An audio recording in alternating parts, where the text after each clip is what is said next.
Hello, everyone. Welcome to Stellar Spark. I'm John, and we're off to a great start already. We had Joseph Hayden as our keynote, and we have a great lineup throughout the day. This is track 2 of Stellar Spark, and if you wish to see 2 tracks at the same time, honestly, I wish I could too, but that is one or the other here. But no worries. We are recording every session and we'll have them posted next week for you to watch and rewatch for all the good information that we'll be receiving today. We also have a hallway track for networking and speaking with our speakers and the Stellar WP team. So that link is on our schedule page at the bottom. Our next presenter is Nestor Angulo. Nestor is a technology enthusiast, computer science engineer, and web security geek. He also loves to travel. Although based in Spain, you can find him learning from other cultures and meeting people where an internet connection is available, always with a mug of coffee or black tea.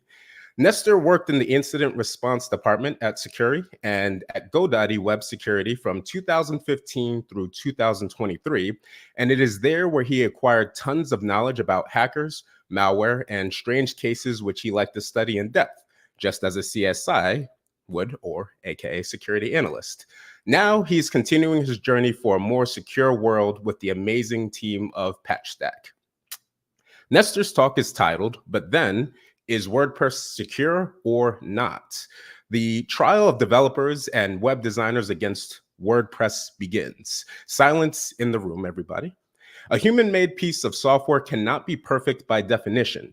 Depending on your case or your tolerance, you can consider that something more than 90% certainty is what we consider safe or not. Security in WordPress, like everything in real life, is made up of layers, and it will be how you organize those layers, depending on your needs, that will make your WordPress site more or less secure. With the aesthetic of an American courtroom movie, we will try to give a verdict on whether or not WordPress is secure, explaining what security is, what WordPress does about it, and what we should try to do ourselves to increase that level of security of our own sites. If attendees have questions for Nestor, please put them in the chat and we will talk about them in the Q&A after the talk. But without further ado, let's bring him on. Nestor, welcome. Appreciate you Hey, showing up to Stellar Spark. How are you doing? hey, John. Thank you very much for bringing me here. So I'm super happy to be here. But honestly, here is like evening, so you are in the morning, full of charge, full of energy. But here is a little bit still mid energy. So let's see how it goes. No worries, no worries. I will be bringing up Nestor's presentation on screen, and for that, take it away. Yeah, cybersecurity is a little bit difficult to explain, so that's why I prefer to go through slides and a presentation. So welcome everybody. As mentioned, this is gonna be about cybersecurity. This is something very super common that people is concerned about. Is about security.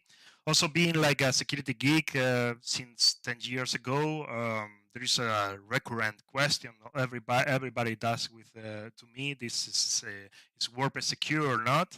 So this is something we will try to evaluate today in some kind of judge. So we will try to evaluate some parameters and then give some responses on how WordPress try to solve these issues or solve these, let's say, parameters, right? So then at the end, we will give a verdict. So let's get into it, right? So this is trial hearing day today.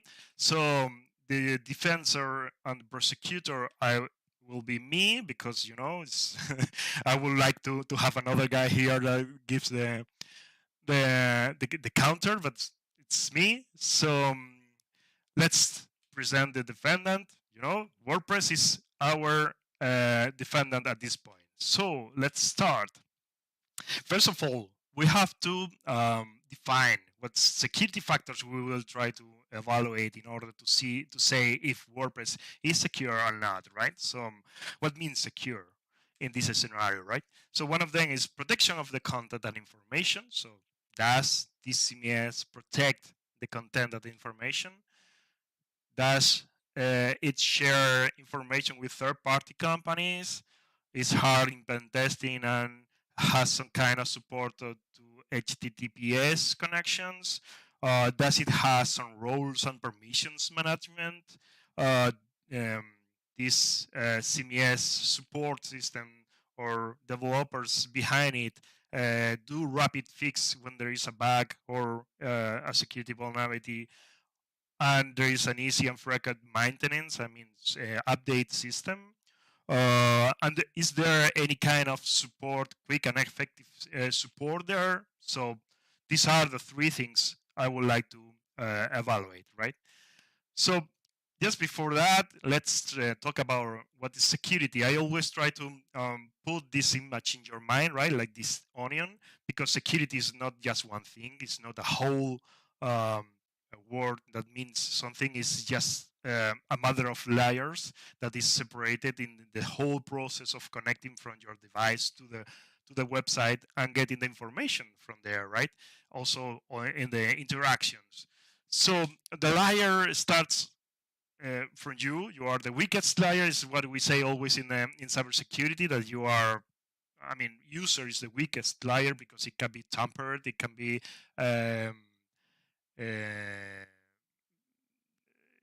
it can be sleeping. It can be used. So, for example, today there was a guy some days ago, or yesterday I think, that released a patch, and today we had a lot of problems, the technology problems, because this guy released the patch and it was incompatible with some operating systems. So, persons, human beings, the weakest layer, right? So after that, we use a device that has to be secure. Also, the connection we use for getting into the website. Then there is traffic coming to the website. Then there is a credentials we use if we get into the website to do something. There is the whole environment website security. The website is in a server, so the server security is also important here. And there is a database where the information is stored, so also needs some kind of security. So the counter for the security of those layers, I mean, what we have to improve for the protection we have to set for protecting all of these layers are in the part of the persons. The human being is giving them knowledge, right? So formation, education. This event itself is a way of sharing knowledge and educated you, or give some answers so you can understand better where you are moving in, right? So for the device, classical one is install an antivirus. For connection, having a SSL or TLS, right? Certificate, so you can ensure that the information is being transmitted encrypted. For the traffic, a WAF could be very interesting, which is a website application firewall. It's not a general firewall. It's a firewall specific for web applications. The use of credentials, should be strong password. You should use multi-factor authentication and these kind of things that are, I think, more or less common nowadays. And website security is important that you keep a constant monitoring. Do you use plugins and updates regularly the system itself? The same for the server, more or less the same for the database. But overall, these kind of protections are not once in lifetime, right? So you have to keep up often maintenance on that. So you can make the safest, the most secure site in WordPress or any other technology. But if you don't maintain it, you will be uh, you will be done, so for sure in a short time. So what people understand for security, right, is something like this meme, right? There's a lot of people out there. Okay, so all these things can be fixed with just a security plugin. Security plugin is important because normally compounds with a lot of interesting rules and a lot of interesting fixes to the website to make it more secure, but it's not all, right? So secure plugin is should be placed here in the website security thing, right? But it's not covering um, the whole how can I say, all the layers, right? That is involved in security. So for me, or for a lot of security experts, security is more like at the Swiss cheese, right? It works like the Swiss cheese permeability model, which displays the idea of the defense in depth. So attacks is coming like these red arrows. So if we find ourselves that the holes in our security layers aligns, so the attacks can pass through, so we are done. So it's important to understand that it's not a single intervention uh, needed to assure our security. That we need a lot of layers. Some facts that normally people doesn't really know about security, right? One of them is, related with WordPress, is that the WordPress cares WordPress as core, WordPress as the developers of WordPress itself cares about the security in the core, right? So we separate here what is WordPress core from what is the rest of the ecosystem, right? So the rest of the ecosystem, plugin, themes, hosting companies, site owners, developers, and so on, the security for that part is delegated on them, right? So this is very important because when we evaluate if WordPress is secure or not, we have to separate what is security on the ecosystem and what is security on the core. But all that, it is important because since we have to delegate security, we have to delegate also the trust, right? The confidence.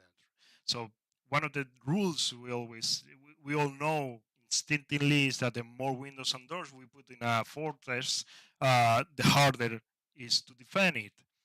Um, okay.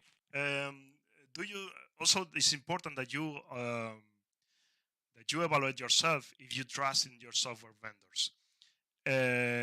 How much do you trust on them, right? This is important that you keep in mind. Is if you install a plugin, you are using a new vendor, and this vendor is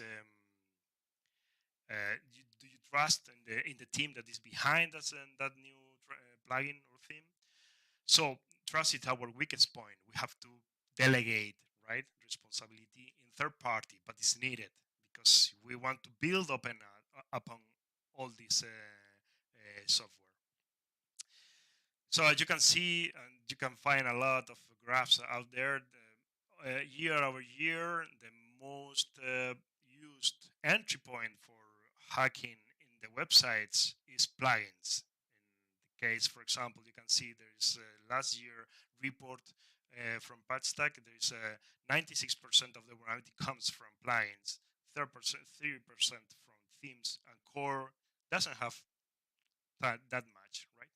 So we have in our WordPress, we have the WordPress itself, the core, we have the themes, we have the plugins, but also we have embed code, comments, we have content that we put in the website. Um, we have services internally that is internally out of the box from WordPress, which is Gravatar, WordPress.org, information for stats, but also for updates, Google Fonts, YouTube, emojis. So these services are external services that are getting information from us, from every website.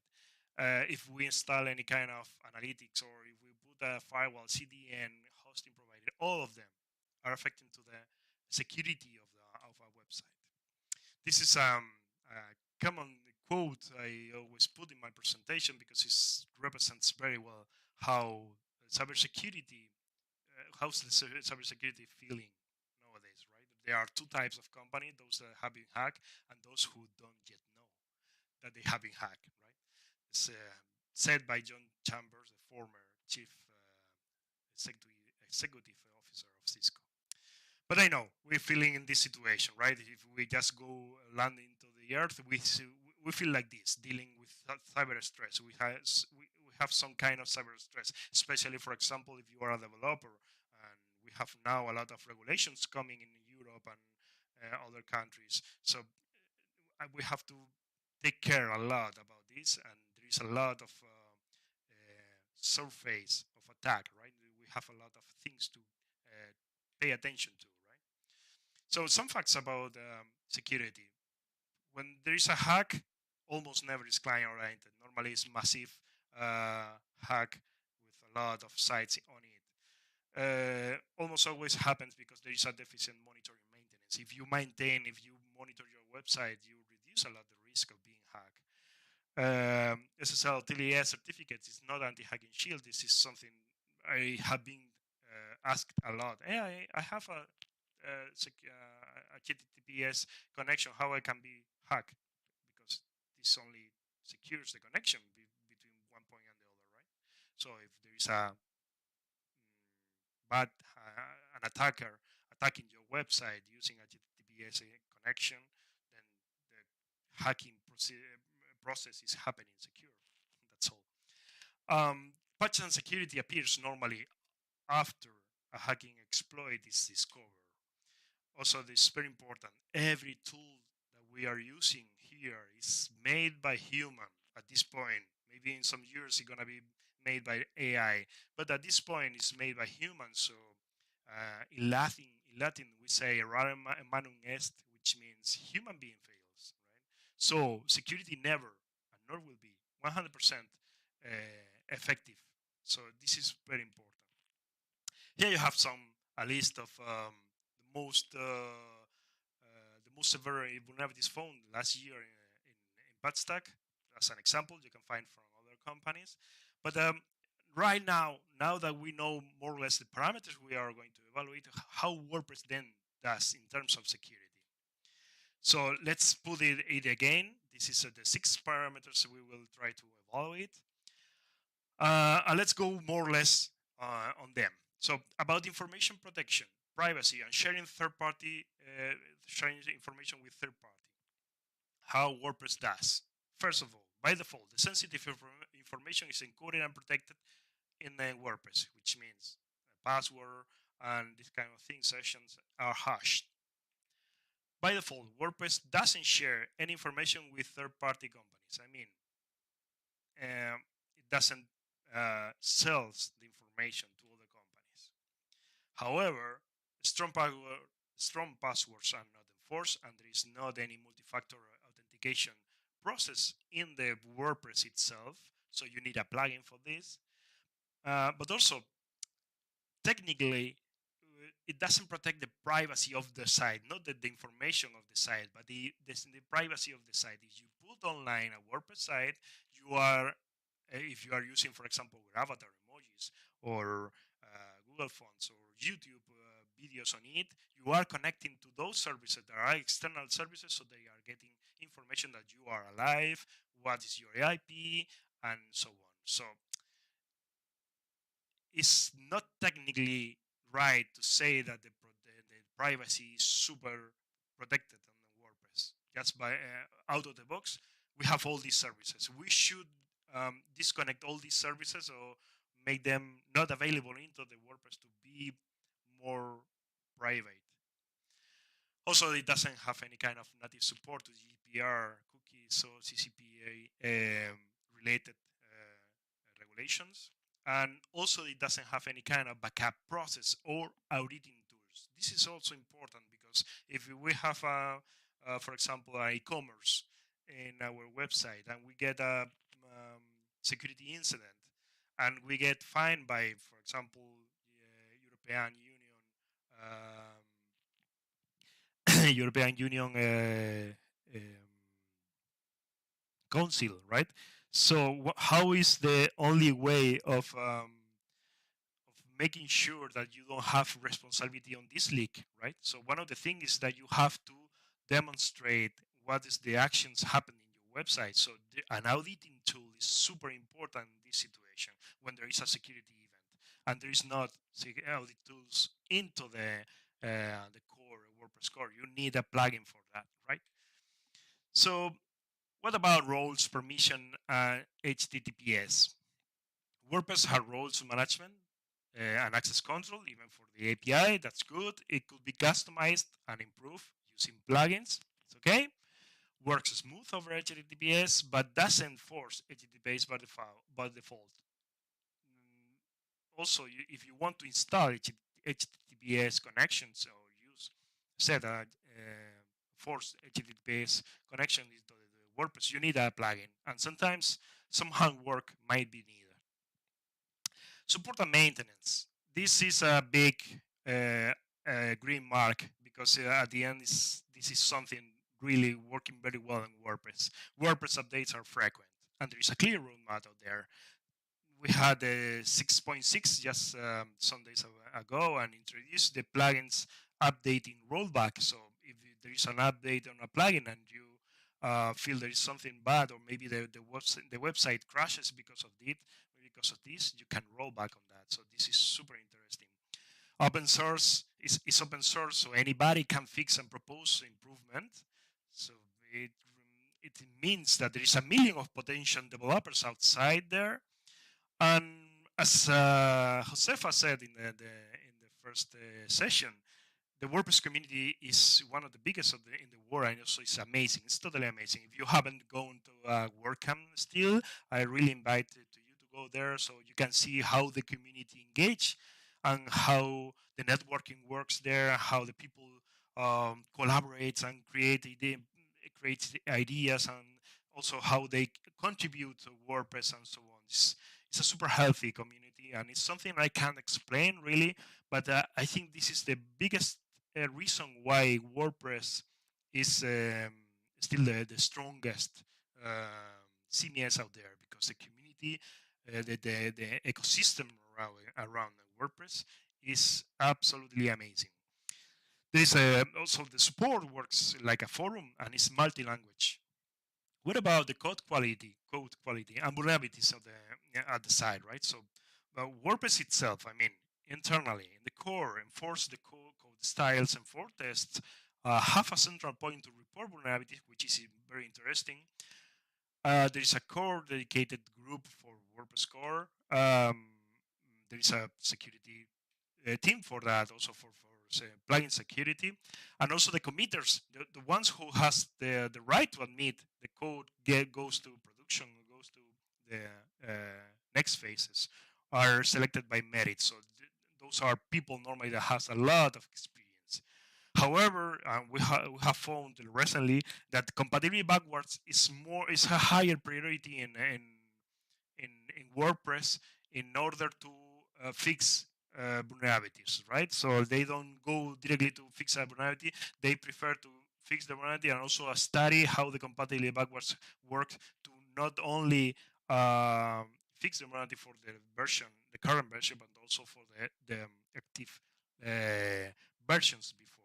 This is a good and a bad thing, right? So delay in vulnerability fixing is not good, but taking care of compatibility backward, I think it is.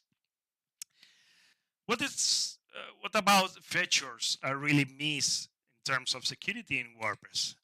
For me, there are a lot of them, but there's some of them are captcha field to every form, and a feature that uh, give me the potential of banning user because they try a lot of times incorrect credentials, so we can avoid spam and brute force attack easily. Auditing tools, I commented it before, it's something essential that should be in the core as well. More information about abandoned and closed plugins. So one of the things we know is that the major vector of entrance into the websites are plugins or themes that are not that have vulnerabilities on it, right? So there is a lot of plugins outside made by people for free, by volunteers, right? That they have been abandoned. So people install them, but they maybe hasn't received an update in the last 3 years or in the last year, something like that. So it is not really uh, trustful, right? So giving information about what's not only about the last update thing into the WordPress into the WordPress repository and the WordPress.org repository, but having that information in the dashboard in the WordPress itself will be very interesting. Hey, this plugin has been abandoned because there is 2 years without any kind of update, or this is a closed plugin, so you have installed a plugin that has been considered as dangerous or something like that that has been closed. So be aware of that. This information I think is important for customers. There is no backups on HTTPS native support, as we said. I mean, it works perfectly through HTTPS protocols, but you have to do it by manually and using a plugin. The same with the backups. It's just have to be done using plugins or maybe relying on hosting providers.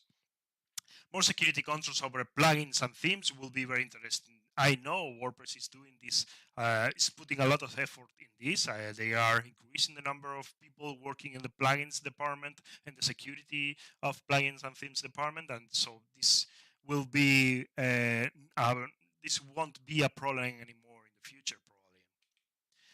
So if you want to know what is a WordPress version of what they are doing about security, just go ahead and use this QR or go for this link, because here you have a brief information of how they do in terms of security. Just keep in mind that all these things are only for core, not for plugins. So for plugins, they have some kind of recommendations, but it's on totally on the developers, on the company, on the vendors that they develop those plugins and themes.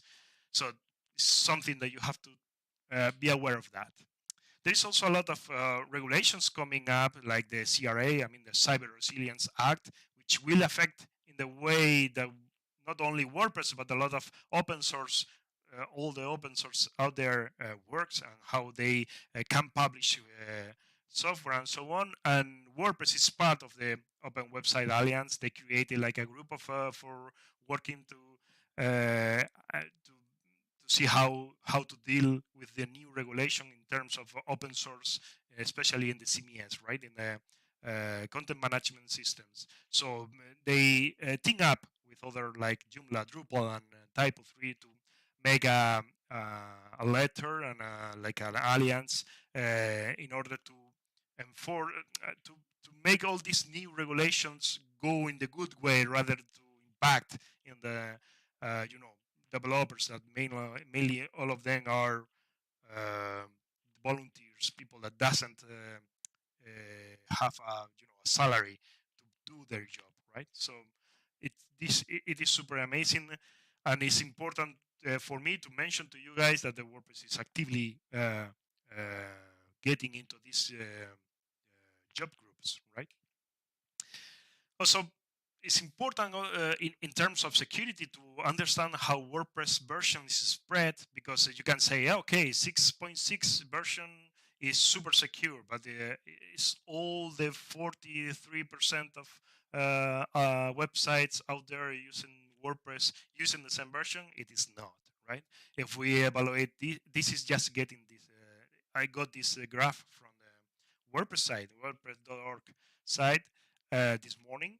So as you can see here, there is a 6.4% that uses 6.6 and 6.5, but the rest of them is a myriad of version. You can see that there is some 4 point something versions WordPress is still there active.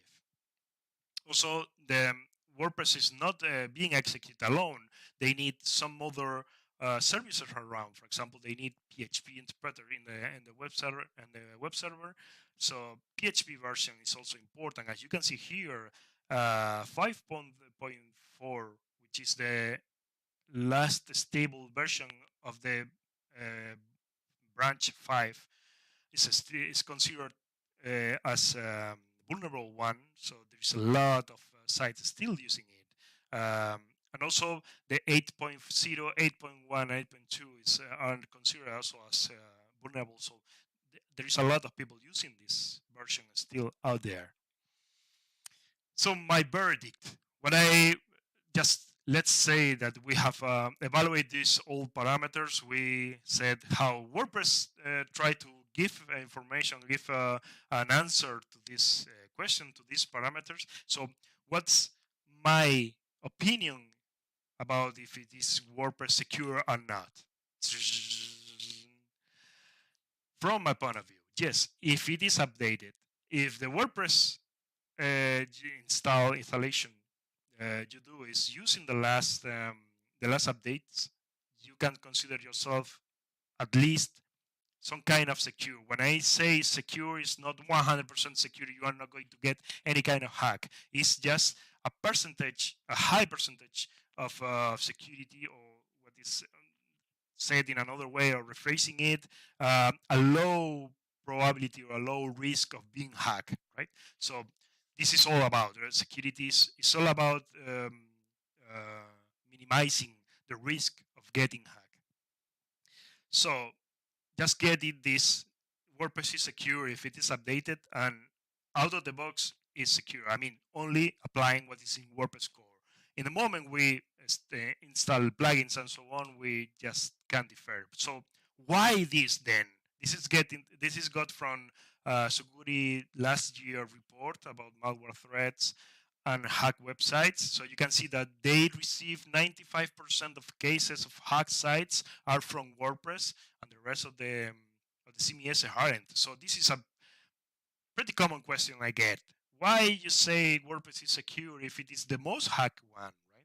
So, but it's also the most used one. So I got this morning from WB3 Tech's website, where analyzes the uses of technologies around the world, and you can see here we reach, as WordPress community, we reach the 43% of the whole internet and the 62% of the share of the marketing share if we are talking only about CMSs, right? So the following is probably if we assume the rest of the last of the following 10 other competitors here, we probably won't get that much, right? So that's why we, as WordPress, get hacked so easily. It's mainly because it's the most used out there, but also because it's extremely easy to create an insecure WordPress. As I said, we can consider as secure out of the box, but after that, it's super easy to insecure a WordPress installation. So one of the things I would like to get from WordPress core out of the box is to get a more uh, how I can say, more guided process of or more enforced techniques to not make that easy to make an insecure WordPress, right? So not allow any kind of WordPress, passwords, get second factor authentication by default, forced HTTPS, making allowing some kind of backward to go to a not secure connection just in case you want to test or something like that. But enforcing or guiding a little bit more into the from WordPress to do this kind of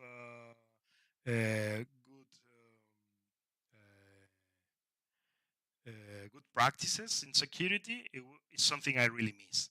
So at the end, you have to trust in plugins, and trusting in plugins, as you can see, plugins are the most used entry point for attacks. As you probably can spot because it's super common. There are a lot of people out there that use the admin user with the name of and the password admin123 on this kind of easy to remember password. I really invite you guys to get into the Wikipedia and get there's an article there, the 10,000 most used passwords. So you can see there like a list of 10,000 passwords, and probably some of you that you don't take very seriously about the password, you can find your password or similar password there. So if you find your password, exact password there in that list, bad luck. You have to change it right now. Also, there is a lot of people that, in order to avoid licenses or this kind of things, installs plugins from not official repository, or use freemium that nothing is free out there, or they download plugins from weird sites. Just keep in mind that nothing is free, right? And also they don't use any kind of HTTPS connection. So this is also something for the previous century, right? We have to be careful about that. Also, I want to mention, just for finishing, the believer risk, right? So believe that there is a perfect chip hosting out there. Believe that the security is only for paranoids and or others are in charge of it, and the belief of that your site is or content is not interesting for any cyber criminal. I'm just talking about my shit, so why this would be interesting for any other? It will be. So I always ends with this one. Everybody needs a hacker. It's something hacker or hacking is the process of being beyond the rules, beyond the limits, beyond uh, what is previously stated as the at the end, right? So hackers makes the world go forward. So I invite to all of you not only to need to have hackers around, but also to have some kind of curiosity, because having curiosity, we are hacking the future. So thank you very much, and open for questions right now. Hopefully you get some good tips from my lecture, and that's all for today.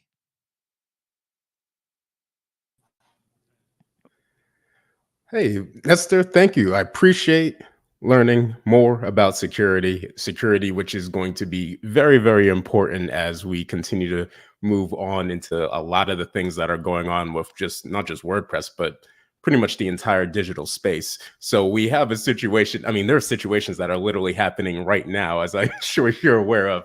So Sure. absolutely appreciate the talk on security. Definitely going to get into some questions here. This one's always, I think, a very interesting one that doesn't necessarily get talked about a lot, but it is an important question.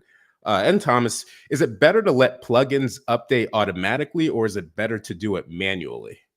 This is a very recurrent one, right? Is from the perspective of a security expert, I would say that you have to update as soon as possible if has any kind of security patch in it, right?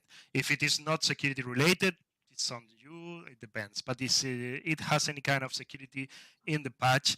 Um, it's something that you should do, right? So normally I always say there is a like uh, uh, there's like a formula, right?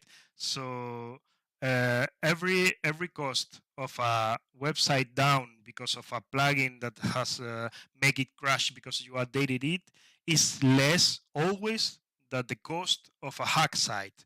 So I recommend to you guys that you embrace that your site will go down for some minutes until you just roll back and install the previous version or the plugin and so on, than if you just keep a vulnerable version and then you get hacked, because it's a lot of factors more of cost, not only in money but also in time, but also in reputation and this kind of thing. So I recommend to update as soon as possible. This is also linked with the new regulation that are coming in, especially in Europe, probably going to be spread in the whole world. That is making mandatory to separate what is a patch related with the security and what is a patch related with other stuff, right? So at this point, it's not pretty common that people share in the patch release notes information about security, right? It's something like they tend to hide this information. Something like, oh, we just make a problem here and we fix it, but we don't put that in the release notes. It's pretty common.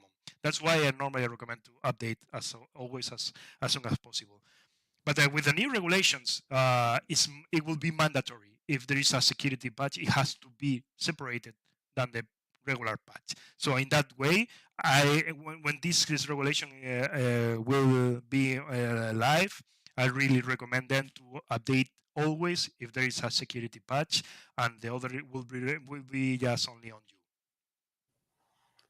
That is a really good point. And yeah, that's going to be interesting seeing what happens as laws start to come into place, especially since you can still make the case we're not in our infancy when it comes to the digital space and the things that have to deal with privacy and security, but it's still in some ways a little bit of the wild, wild west sometimes, depending on where you're coming from. So totally, totally understand that. I have Absolutely. another question here. Just R. if I have a client, should you start off a WordPress site with security in mind? So basically, kind of talking about talking to the client or just kind of trying to get their site off the ground. Should you start that with security in mind from the jump? I mean, the short question will be something like security by default. That's something that we say normally in security field, right? Something like security by default. Just in the moment you get something online, you are responsible on that. So you have to put some security on that. You are not going to just build a little house for putting all your tools on it, and then you are not going to put a lock on it in the house, right? It's something that we have always in mind. The same with any kind of website out there. Then you have a lot of specific cases where you can find that maybe it's not needed to invest a lot in security.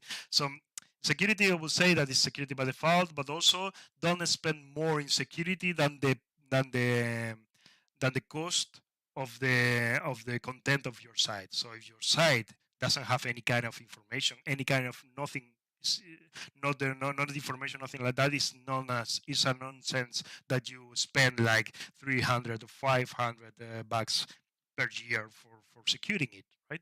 So I would say that one. Short answer, yes, security by default.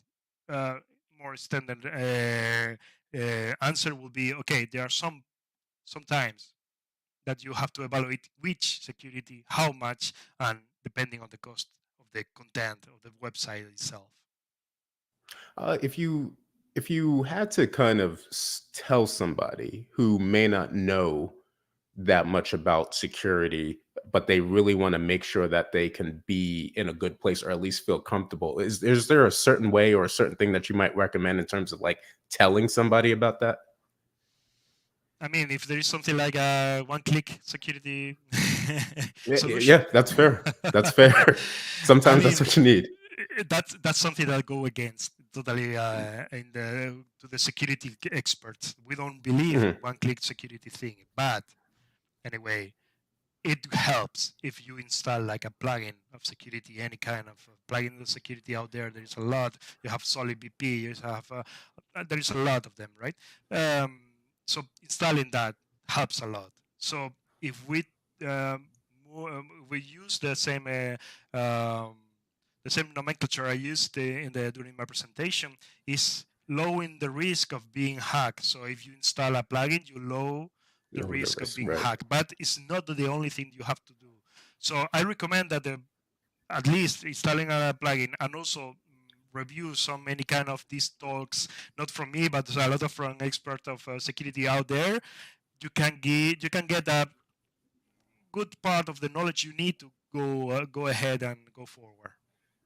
Got it. Got it. And another question here from Phil's.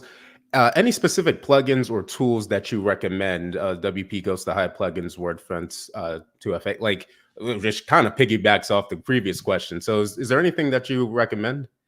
I can't recommend a specific one because it depends mainly of the case, right?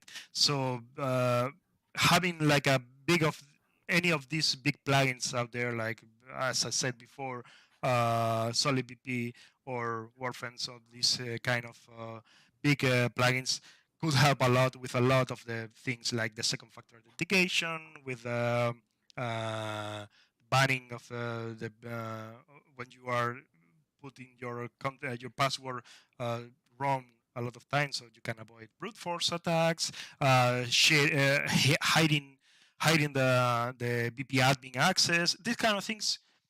It helps, right? So I would recommend to install a plugin, one of these, only one. Yes, I have found a lot of cases that has like 3 or 4 security plugins in it. Have a plugin outside, like a WAF, that have a WAF internally, not internally, but externally one, because for me, the external WAF are the most important. Um, it will be very interesting as well. Um, Pretty much of it. I mean, if you have also, if you can have a plugin that makes the captcha things into the any form in your website to avoid spam, it will be help. So CAPTCHA, security plugin, and a WAF, it will lower a lot the risk of getting hacked. It's not going to disappear, but it's going to go low. But it's important not only install them but also maintain. So you have to get in touch to get into the plugins report every time to see if there is a new vulnerability, if there is something you have to change by yourself, and this kind of thing. So there is an update, for example. Nestor, thank you. Great information. Appreciate you showing up. Definitely know that it's a different time zone for you. So thank you once again for showing up to Stellar Spark. For anyone who has questions for Nestor, what's the best way to reach you? You can reach me on Twitter or X using Farad, which is in my title right now. You can reach me on LinkedIn if you want LinkedIn, or I don't know. Those are the most active social networks I are normally. Got it. Got it. Thank you once again. Appreciate you and have a good rest of your day. Thank you very much. See you. So that was actually very, very interesting because security is very, very important. And as we continue to move on, it's going to be something that we're going to definitely have to make sure that we maintain and follow through with. But coming up next, which is coming up right now, we actually are going to have a quick little interview, and it's going to be with somebody who is very important at Stellar WP, and that's Tanner Record. And just a couple of informations, a couple of quick hits about himself and what he does, and seeing exactly what we need to do to move forward. So please welcome Tanner. How's it going? Good. How are you?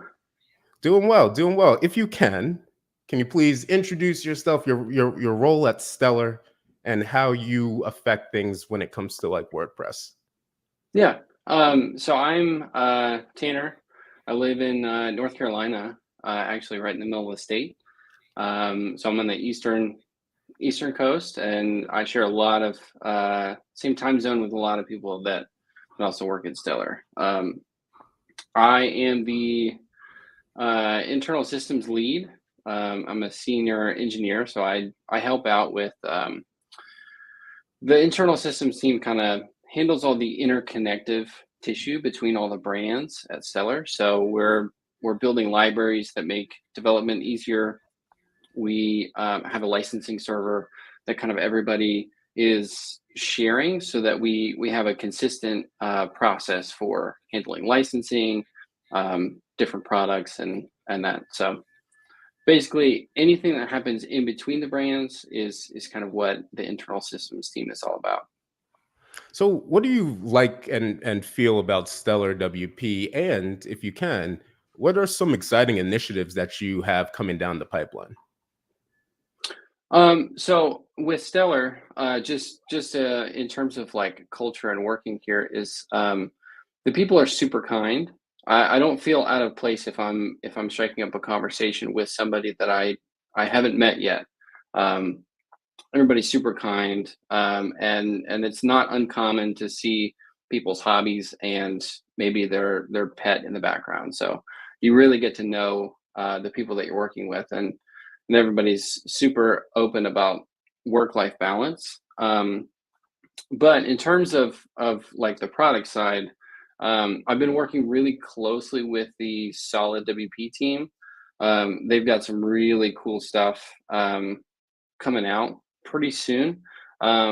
If you're interested specifically right now, I think there's a beta going on for Solid Performance, which is a performance plugin that right now just does page caching.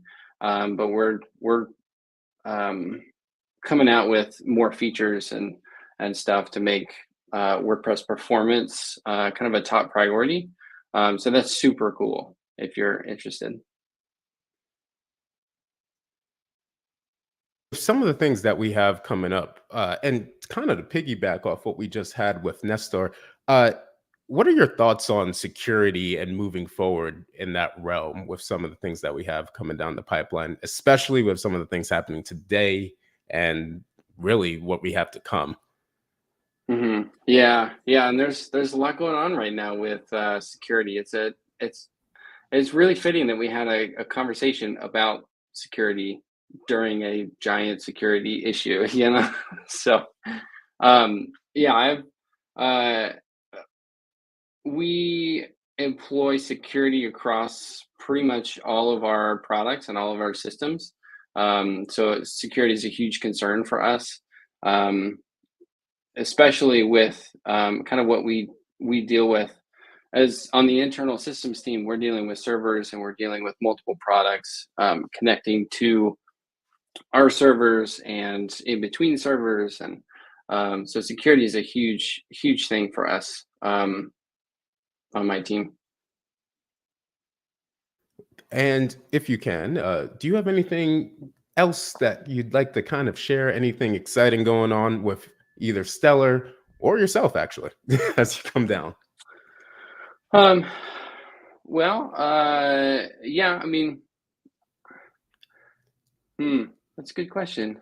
I do have a newsletter if you're interested in uh, like more technical plugin development for WordPress. If you're a developer, I do push out newsletter issues about weekly. I really try to kind of take the stuff that we're working on and reconvey that in a more educational way, kind of just to share the information that we have at Stellar. And then I try to post stuff on Twitter as well, just to kind of help contribute back to the community. Well, Tanner, appreciate it as always. Thank you for joining for a quick little impromptu interview. And thank you to everybody who's been here on Stellar Track 2. We'll be back at the top of the hour with Zaver, who will be giving a speech on the future of email/newsletters in WordPress. So actually a good segue. Appreciate you, Tanner. Yeah, good to be here. Thanks. No problem.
Okay, welcome back to Stellar Spark. I'm John, and already we've had some good discussion today. We are running 2 tracks at the same time, but we are recording every session, and we'll have them posted next week for you to watch and rewatch. So just wanted to make sure that that's still out there, that we still know that. We also have a hallway track for networking and speaking with our speakers and the Stellar WP team. So that link is at the bottom of our page. Our next presenter is Salver Bursek. Salver is a WordPress developer with many years of progressive experience. He is the founder and creator of Mouster, a newsletter plugin with over 25K installs. Over the years, Salver has experience in WordPress themes, customizing plugins, and developing blocks for Gutenberg and many other things. Salver's talk is titled The Future of Email Newsletters in WordPress. Sending emails is an essential part of business and is getting harder to reach the inbox with stricter laws and new technical requirements from email providers. In this talk, we'll take a quick look at the history of email delivery and then dive into the future of newsletters and how you can use them with WordPress and the things you have to do to get your message delivered. If attendees have questions for Salver, please put them in the chat and we'll talk about them in the Q&A after the talk. But without further ado, let's bring them on. Salver, how's it going? Hi, John. Nice to meet you. Nice to meet you as well. This is a very important topic for a lot of people. Very important topic for me personally, because I deal with email quite a bit as well. So very much looking forward to it and any of the information that you can provide here. Thank you again for showing up to Stellar Spark. And without further ado, I will be bringing on your presentation and feel free to take off. Yeah, thank you. So welcome to my session on the future of email newsletters in WordPress. Today we'll explore how to ensure your emails get delivered, differentiate between newsletters and transactional emails, and learn about the best practice for email deliverability. By the end of this talk, you'll know how to make sure your email lands in the right inbox and how to prevent spam filters. Hi, I'm Xaver Bierzak. I'm a WordPress developer from Austria. I'm a husband and father of 2 and building an email marketing plugin for over 10 years now. I'm usually active on Twitter, but you can connect on other platforms as well. If you like to meet me in person, I'm usually on WordCamp Europe's and most likely on WordCamp Asia next year in February. So if you want to meet me there, best to meet me on a WordCamp. Before we start, I'd like to give you a quick slide of the history of email so you know where it comes from. Just to get started. The first email was sent in 1971, so it's over 50 years ago, even before the internet was even a thing. So as email gained popularity in the 70s, there was a need for a standardization, a standardized protocol. So they introduced SMTP and IMAP in the 80s. Back in the 80s and in the 90s, sending email was pretty straightforward. It was simple. The email landscape was less complex than it is today, with fewer concerns about deliverability, security, and also spam. To give you a quick idea on how email reaches your receiver's inbox, I've prepared a graphic to visualize the process. So we start on the very left, which represents you, the sender, using your favorite user agent like Outlook, Apple Mail, Gmail, to send your message via SMTP to your own mail server and mail transfer agent. This is of course not a fridge like in my graphic, but in it's a server and a computer, of course, which then routes the message to the receiver's fridge. I mean server, of course. Now the receiver uses their agent to get the message via IMAP or POP3. So this is a very, very simplified version how your emails get delivered. And I could stop here from now, but there's more. There's something somewhere between the steps which makes our life much harder. And what's that right before the receiver's server? It's all that spam filter, block list, firewalls, and all the things which makes the deliverability life harder. So what's deliverability? As many of you, I also try to use ChatGPT, and I've asked ChatGPT to give me a one-sentence answer, and this is what I got. Deliverability refers to the ability of an email to successfully reach the recipient's inbox, avoiding spam filters and other obstacles. And yes, that's exactly what it is. So why is deliverability so important? It's important for to maximize reach. Making sure your email actually land in your inbox means more people see your message, which increases the reach and also the engagement, and therefore, of course, eventually sales and money with that. Good deliverability keeps your sending reputation high, which is key for building trust with audience, but also with the email providers like Gmail or Yahoo, because they also keep a record of your reputation and decide if you are more likely a spammer or not. It also helps you to stick to email marketing rules in general, so you avoid potential fines and legal headaches, and also angry customers if your unsubscribe doesn't work, or if your subscribe is behind a login. So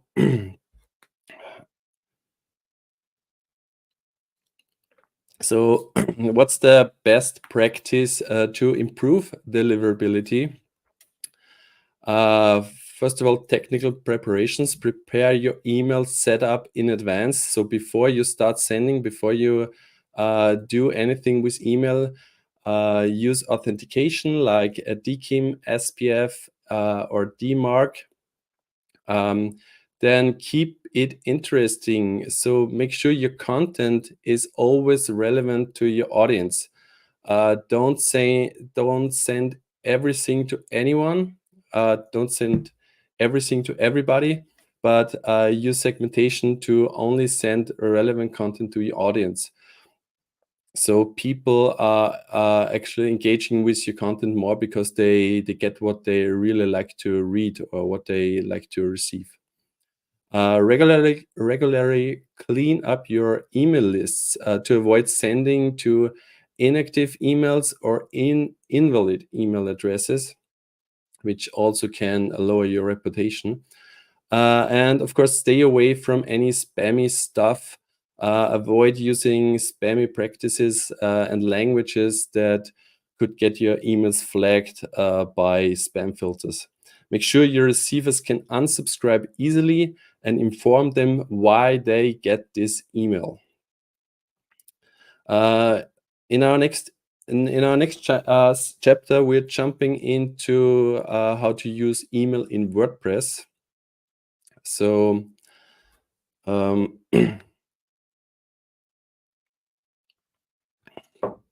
when you set up a new WordPress site, you usually send only transactional emails.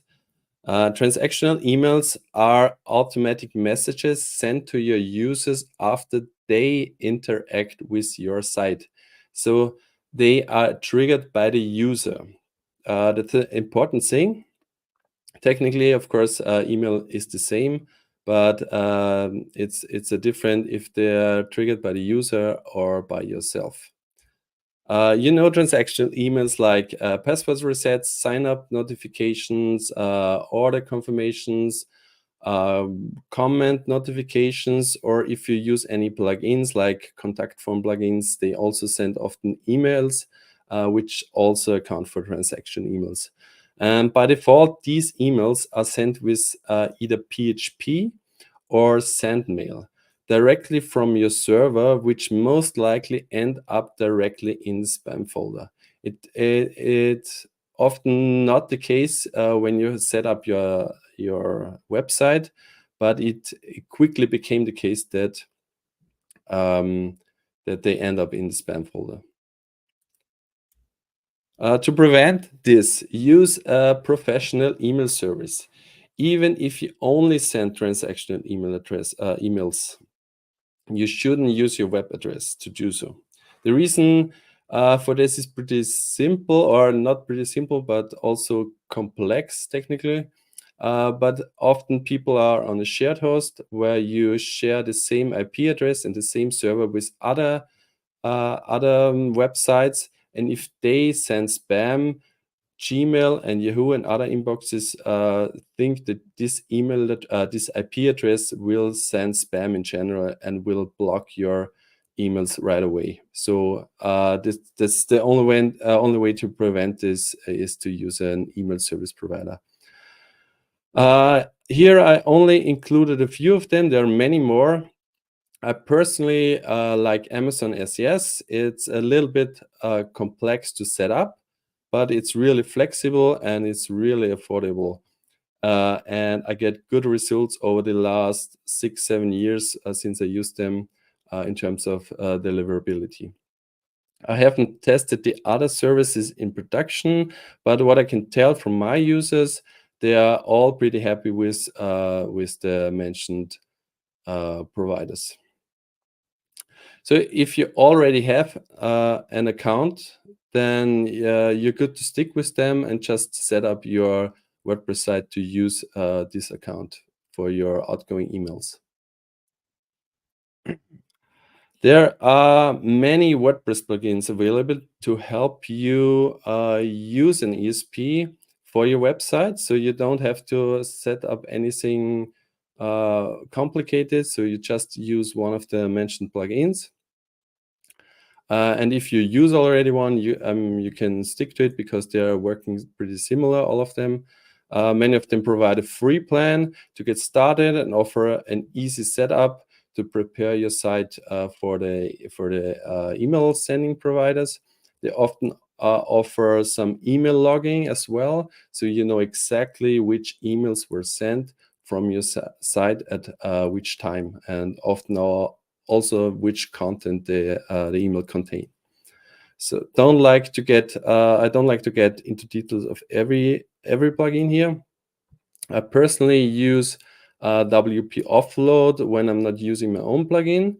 This is only limited to Amazon SOS. So if you have a different provider, then you have to use a different plugin, of course. Most of them support every famous provider, but you can also use any SMTP server then. So the next type of emails are marketing emails. Marketing emails and or newsletters are designed to promote a company's products, services, or content. They are regularly scheduled and sent to a list of subscribers, so they are not user triggered. That's the important difference to transactional emails, that you as a sender decide when they get the email. They are focused on content like updates, news, promotions, or educational stuff, material. It's even harder for them to reach the inbox because of its nature not being triggered by a user, but by a schedule you define. And also by its often it's often that the content is promotional, and inboxes know when a content is promotional nature, so it's even harder to get into the inbox. They usually require a so-called warmed up domain, which means you shouldn't send thousands of emails in a short amount of time from a fresh domain, but instead slowly increase your email throughput over the time. So if you start with email marketing, it's often easier to start from scratch with 0 subscribers and increase your subscriber base slowly instead of having a huge user base and send them emails all at once. Sorry. I just look at the question. Should I? Let's focus the question after the talk, if possible. So then I can continue here. So, which email solutions should you use? There are a variety of services available. You can use all offer connections to your WordPress site. With them, these services, they are SaaS solutions, so software as service. They don't. With them, you don't have to host them on your own server, but you have to integrate them with your site. Mailchimp is a marketing platform with email marketing built and pre-built templates and forms. It has automation included and analytics and reports. It is really advanced, and meanwhile, it also offers landing pages which are not connected to your WordPress site. Then, ConvertKit is an email marketing tool for creators, offering also automations and analytics, and they are focused on simplicity and also have some great podcasts. So if you like to listen to podcasts, especially email marketing podcasts, go check them out. I have all of them. Then ActiveCampaign combines email marketing, automation, and CRM, so custom relation management. It has a really good automation workflow builder, and you can build really complex workflows with them. And finally, and as I said, these are not all. These are very popular ones, and which came to my mind. And the last one is Omnisend, which is pretty new in the WordPress field. And I was able to speak to them at the WordCamp Europe this year. Next to email marketing, they also offer SMS marketing and also push notifications. These are all software as service solutions and integrate with your WordPress site. They usually have an official plugin to connect with your site, but they don't live on your web host. But if you don't like to use an external service, you can also choose one of the self-hosted solutions. These are all self-hosted, which means they run on your server and uses your server's resources, and mostly don't require an external service, except Newsletter Glue, which requires a connection to Mailchimp and ActiveCampaign. The first one is Mailster. This is one I've built or I'm building for the last almost 12 years. It offers newsletter creation, automation, and subscriber management and analytics, and you can build your forms with it. There's currently no free version, but you can test it out for 14 days. It integrates with a lot of third-party plugins and also many ESPs to get your mails out. The second one is MailPoet. It's also a pretty well-known newsletter plugin. It started as a French company, but is now owned by Automatic. They have a free version on the repo as well. They offer automation too, but only on the paid plans, and is also very well integrated into WordPress. So you get this look and feel like your WordPress site with self-hosted solution. It connects to its own sending service, but you can also connect to popular ones. I think it was Amazon and SendGrid, which they support. The third one is Groundhog. It's a CRM, so a customer relation management system, which includes an email marketing solution. It also has a funnel builder where you can automate your customer journeys. They have a free plan available on the repo, and this should really help to get you started with email marketing. And the last one I have here is Newsletter Clue. It's the only one which uses the block editor to build emails, but it requires a connection to MailChimp or ActiveCampaign or some other ESPs. I don't know which one they already support. There are a bunch, but you have to have 2 plans. Basically, you still have MailChimp and also Newsletter Clue. So as comparison, the SaaS or software as a service are good for users who want an easy to use solution with minimal setup and maintenance, while self-hosted solutions are better for users who need more customizations, more options, and control over the data.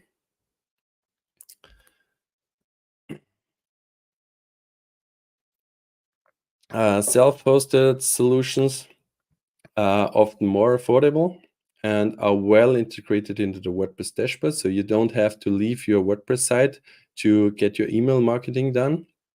And services, on the other hand, are often connected only with an API, so you don't have this.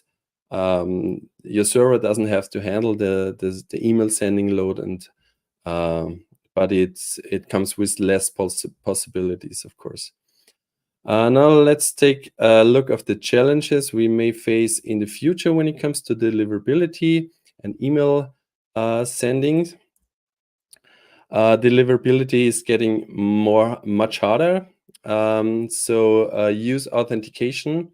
It's not only a recommendation anymore. It's more of a requirement now. If you use an ESP, they usually require you to set up all this authentication like DMARC, DKIM, or SPF. And otherwise, I'm not able to send any emails with them. There will be stricter regulations.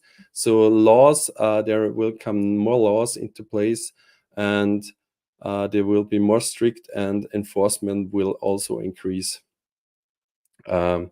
Email providers like Gmail and Yahoo and Hotmail and MSN and I don't know, Outlook will use better and more advanced, more sophisticated spam detections. So if you don't comply to email best practice in the future or even now, you won't see your emails ending in the user's inbox. They will also use a thing called user engagement metrics. So it's a factor if your subscribers actually read your emails and open them and engage with them with clicking or replying to or forwarding to a friend. This counts as user engagement metrics, which use email providers to decide if your email is more likely a spam or not. And due to growing volume of marketing emails, which people get, it's harder to get engagement. So stick to relevant content, which is for segment. If you segment, you get better content for your audience, which then they are more likely to engage with the content. Accessibility, yeah, a new Accessibility Act will be in place in June 2020, next year, 5, which affects all European citizens. So if you have customers or subscribers in the European Union, you have to follow the new rules by that time. So that's, I see it similar to the GDPR legislation in 2018 when everyone has to apply to GDPR. And it will be similar next year. So be prepared to that. Sending accessibility emails broadens your audience. by ensuring that your messages are readable by people with disabilities. So screen readers and other assistive devices require accessible design, so make sure your emails are accessible. The user's expectations on accessibility will also rise, and people demand for more inclusive and accessible content. So be prepared for that. This can also increase your brand reputation if you show commitment to accessibility. Of course, if you talk about the future or now, you cannot miss AI, and AI can help you but when customizing your emails based on what readers actually like, make your content more interesting, engaging, personalize your email content with AI. AI can help you with the content creation. You can find engaging subject lines and also ideas for your next upcoming newsletters. AI can also help you segment email lists by analyzing customer data from the past. So, for instance, if they buy something, they can get the right content in the upcoming newsletter, for instance. And automate all the things. Automation is also a big thing. Automation will get more popular and should use to save your time. So let automation handle all the routine tasks. So all this stuff you have to do multiple times, like sending welcome emails and follow-ups. Use workflows to better segment your audience so you can target them better with marketing emails. Make sure you send your emails at the right time every time. Use also time zone based sending to reach your audience when they actually read your message, if you have a global audience. So if your subscribers are around the globe, send them the mail when they like to read them. Use automation to personalize your emails to make it even more engaging. And engaging means also more clicks and more opens. And also send emails based on user behavior. So if they open a certain website or a certain product in your web shop, maybe send this article to them via email. So it's more likely to convert. And finally, make sure you sort your subscribers into the correct list from the beginning. Make sure you tag them correctly so it's easier to segment them at the later step, and make sure you have a quality list. So, and what you can do right now to get your emails delivered, make sure make your emails prepared and authenticated. Use an ESP for all your emails. I talked about it before. And also for transactional emails. And if you don't have a high volume, like if you have below 1,000 emails per month, you usually don't pay a cent for your email service. Use a service for test your emails like mailtester.com. It's a service where you can you get an email address and you can send an email from your setup, and it will gives you a good result, what you can improve and what already works for you. Make your email, especially marketing email, accessible. Usually the transactional emails are text-based, so they should be fine. But your marketing emails with email and graphics and different kind of headings should be accessible. A good start is to test the web version of your marketing emails with a tool called Wave, which can be found at webaim.org. You can use this to test the web version of your marketing emails. Set up automations if your marketing solutions offer a way to do this, of course. Otherwise, you can use Zapier to help you with the automation. It really saves you time in the long run.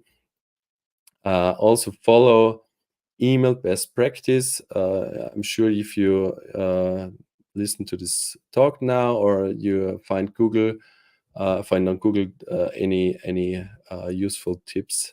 And of course, don't send spam, please. Some people think that their products are so important that everyone wants to know about them, but it's not the case. So only send to people who are really interested and opted into your newsletter and to your information. This should help to get your inbox. This should help to get your message into the inbox of your users. Okay, thanks for your interest. I think we have now some time for Q&A. I see already some questions in the comments. I'm not sure if John takes over now. Yes. Anyway, thanks for having me. Sarah, thank you. Appreciate that. Very, very important information, especially with emails, especially considering all of the things that are happening and how fast the laws have changed over email for the past couple of years now, and only changing more and more quicker. Some questions, and a good question from Hayden here. What are some of the best ways to increase your reputation, your email reputation, domain reputation? And if I can add a caveat onto that, if your reputation hasn't been great as of late, what would also be a way to try and increase that? Okay, I would say you have a reputation. If you have a negative reputation, then it's often like you start fresh. So there's a domain reputation and there's a IP a reputation. You can switch your IP address by changing the email, the sending server, so it's not a big of a deal. But if you have a domain reputation which is bad, you basically stuck because it's your domain. So Right. I suggest to go with a dedicated subdomain for your emails. So for instance, mail.example.com, so you can mess up this email, this domain, because every subdomain counts as a different domain. But that's the first thing I would do. So be prepared. And if you have a bad reputation, maybe consider switching to a new one. Then you have to build up this reputation. So send slowly, send to engaging customers. If you have an audience where 10% is always clicking on the links, always opening, send them the email first. Usually email services tend to send the emails to the most engaging first. That's at least what my product is doing. So, and they are most likely to open emails, click emails, and this sends signals to Gmail, which indicates that, okay, this is legit. Let's increase its reputation for this domain. So this is what you can do, and it's always a slow thing. You cannot expect that email marketing reputation happens overnight, and you have to build it. That's why I also suggest to start from scratch. If you really start from scratch and don't buy any lists or just import them from somewhere else where you got your subscribers and some leads, and you want to push your new product to them, because it just doesn't work. If Gmail or Yahoo suddenly sees an increase from one domain they never heard of before, they quickly shut you down. So you have to build up slowly, and you cannot buy a reputation. It's basically not possible. And also don't send spam, and send for humans, and don't send for bots or for machines, computers. Absolutely. Great answer. Appreciate that. CB, are transactional emails more important than marketing emails? I would like to do those more. Transactional emails are more important because for the user, the marketing newsletters are more for us as seller. Because transactional emails is like, okay, we got your order. There's a new comment waiting for moderation, something like that. So technically they're all the same emails. It's all like a pretty simple basic of email, but if you have transaction emails, they are not sending get sent in bulk. Like you don't get 1,000 comments at once on your website. Maybe, but then you have other solutions. But are they more important? It depends on which side you are. So I guess as a user, as a customer, the transactional email. So did I get my order? Did they get my order? Did they receive my comment I made? Is there a contact formula contact form you have on your website? You like to get an email when someone tries to reach you. So this one is important. And on the other hand, if you send out marketing emails and some of them get into spam, or sometimes they are in a limbo and never arrive for whatever reason, then it's not so important, but it is too important because you maybe lose some sales. So it depends, of course, as always, as often. Very much agreed. Absolutely. Ali had mentioned, but you had also answered it. So going to N. Thomas, are no reply emails still the proper way to do no replies? Don't do no replies at all. Because you want that people reply to your emails. Usually only 2% or less hit reply. And even if you say, hey, please reply to this email to give me some more input or whatever, it's a good indication for Google. It's really the best thing to increase your reputation, because a reply is like, oh, the user is really interested in this content.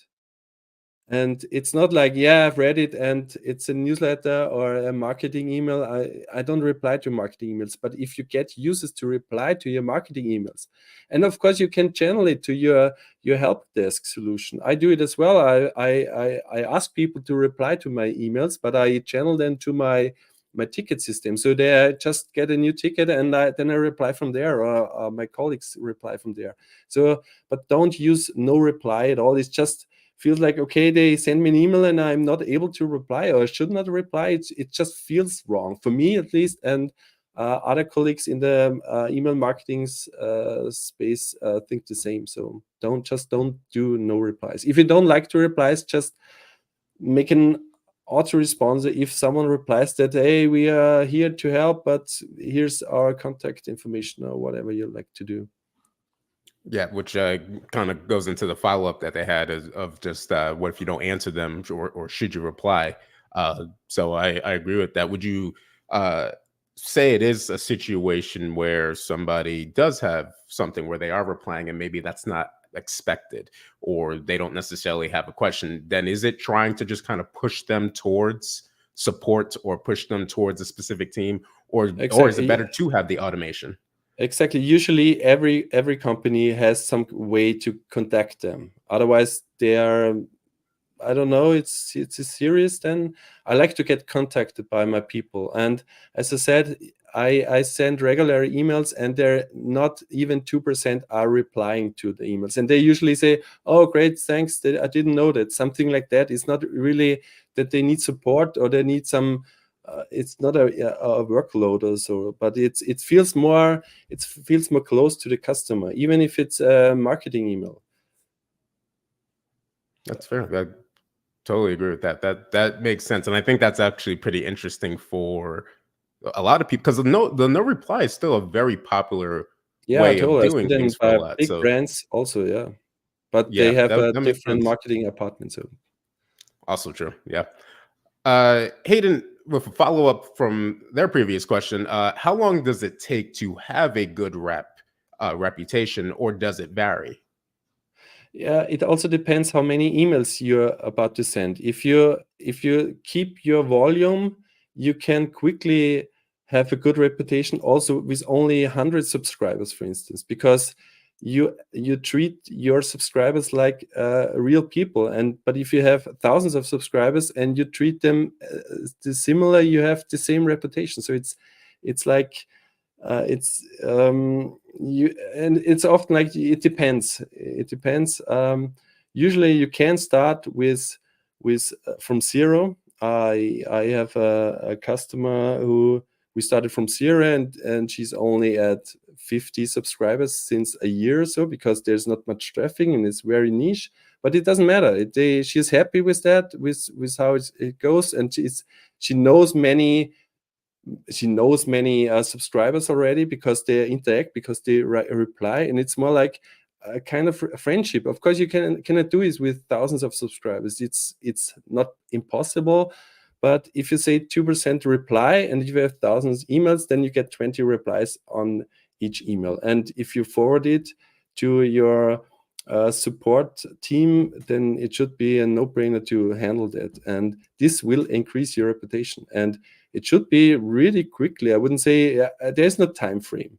There's no 1 week or 1 month. It depends how much you do, how much your emails you're sending. So you should send regularly. You should be engaging. You should be sending relevant stuff. You should be personalized. So talk to them like a friend. Hello, Mr. Joe. This is Xaver. I'm here for this information. And also use your personal name in your from address. It's also like, oh, this is this guy from this company, and not some generic, I'm from this company is sending me. So it's people sending emails, and not companies, in my opinion. Which that's a great answer, because it kind of transition and leads into this question from CV. Will privacy affect email personalization? So I'm assuming the aspect of some of the privacy laws, as we start to get more and more personal and have more personalization within our email design, is there a chance that privacy laws coming down the pike say, hey, this is I too don't much? think if you have the agreement from the customer, and that's also a must-have in my opinion. So you have the consent that you are allowed to send them emails. You're good to go, I guess. I'm not a lawyer, so that's not a legal advice, Right. but I don't see any conflict here, because it's not like I'm sending personal information to others. If I like to use their information in the email they get, which they signed up to, so I don't see any problem. And I wouldn't say I think it's better in the future. It should be more personalized. We see it on other platforms like Facebook and Instagram, TikTok. Every feed is personalized for you, and email seems to be so static. So make them more personal. These are the products you bought this cap. Maybe you find this cap as well. So it's like that. Be personalized. Use merge tags, so you can really place their names. I find it personally, when I read a message and somewhere in the content I can find my name, I'm like, it's like, and the inbox is a private space. It's like, it's my inbox. It's not like the feed from Facebook, from Instagram, where it's somewhere a feed. And the inbox is a totally personal space. So stay personal and talk to them. That's where you get the most engagement, and that's why you get the most out of it. And it conversion, sales, whatever you get out of your content. If I can ask you a question here, your take on the double opt-in versus the single opt-in. My take? What's your take on that? Because that's still a thing that seems to be up in the air, in terms of there's a lot of people who feel like, double opt-in is we get it, but we also don't want to do it because of the fact of, is there that extra step? And a lot of people who are single opt-in, people who like defend that, say we don't want the extra step. The single should be the thing that's okay. What do you think about that versus the double versus the single there?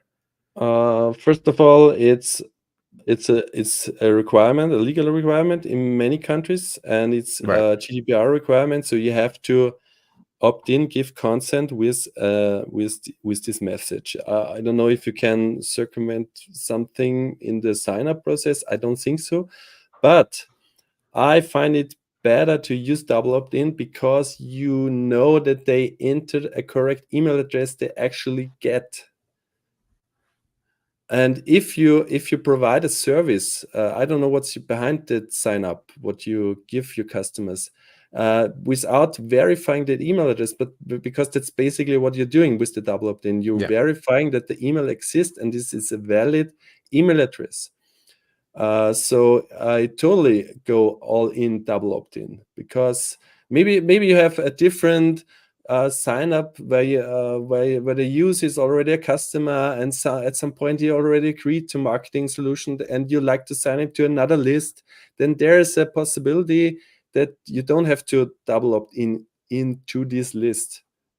When there is a subscriber and when there is a customer and bought products from you, and he's or she's in the backend and decided to get marketing emails, you maybe don't have to double opt in. But it would be better, because then you see, oh yes, I want to make sure that I click that, and then you are certain and the user is certain, and I don't see a point in go single opt-in. So many providers like MailChimp, I don't know, they don't allow it anymore or so. I still have this option because some users do it and it's not required everywhere. But if you have customers in the European Union, you should stick to it. And also, I think California is pretty strict in terms of that. And Canada has also some rules in place. So it's safe to go with the most strict law to be safe, basically. Yeah, agreed. And honestly, if it's not required just everywhere yet, and it's not required everywhere yet, it's about to be. So you might as well kind of jump on board and just have it already in place instead of having to kind of rush it when it eventually does become something that is absolutely required. One last question from me here, and this one's always a bit of a debate. Best time to send emails? This totally depends on your market, on your industry. So usually it's around the week, so Tuesday, Wednesday, Thursday, and also during office hours, not 9 until 11, but it totally depends. And it can depend also on the individual. So if this person likes to get his email in the evening because otherwise they have no time to read it, so you cannot really tell. What you can do is, if you have users from different time zones, use time zone based sending. So if you send it at 9 o'clock, everyone gets it at 9 o'clock in the morning, and not at 9 o'clock at your local time. So that's one point where you can a little bit decide when they get it. But in the end, it's email. It's usually, if they like to read your content and get your content, they will follow up. They maybe read it 2 days later or so. They just, it's not instant. It's not like Facebook feeds where you see something and if it's gone, it's gone. You never see it again. You notice when you're on a Instagram feed and you saw a nice post and it's suddenly gone and you will never get it back because I don't know. And that's email. So it's not important that it's right there, right on times. It should be catchy. The subject line should be what's inside. And then people will open it, no matter it. Maybe it takes 2 or 3 hours, but they will open it. So it's not really that important, but it is a little bit, of course, important. Yeah. Agreed. Salver, thank you. Where can people find you? I'm mostly active on Twitter. So my handle is Xaver_, because Xaver is already gone. Yeah, from there it all starts. So maybe go there and connect me directly on Twitter, or you can or LinkedIn. I'm on LinkedIn. I think this Stellar Spark website has my LinkedIn profile also, so you can connect me there. I'm not that active there, but I'm mostly active on Twitter or X. All right. Well, Salver, thank you. Good information, as always, information that's always going to be pretty pertinent and pretty relevant. Thank you for joining Stellar Spark, and we hope you have a good rest of your day. Thank you very much. Bye, guys. All right, so we've had pretty solid talks just to start. We've already had security. We've talked about email, two things that are very, very important. We are going to be having another speaker, Ivalo. Histroff, who is going to be talking about supercharging your WordPress site. That's going to be at the top of the hour. But in the middle of that, we will be having an interview with James Webbs, who is our part of our Stellar team. And we'll be talking about some of the things that he does, some of the things that he's engaged in, and just basically some of the things that make Stellar pretty great. So, James, welcome. Hello. I hope you can hear me okay. Oh, you got a disco going on in the back. Man, I'm at a Starbucks and yeah, the music is very loud.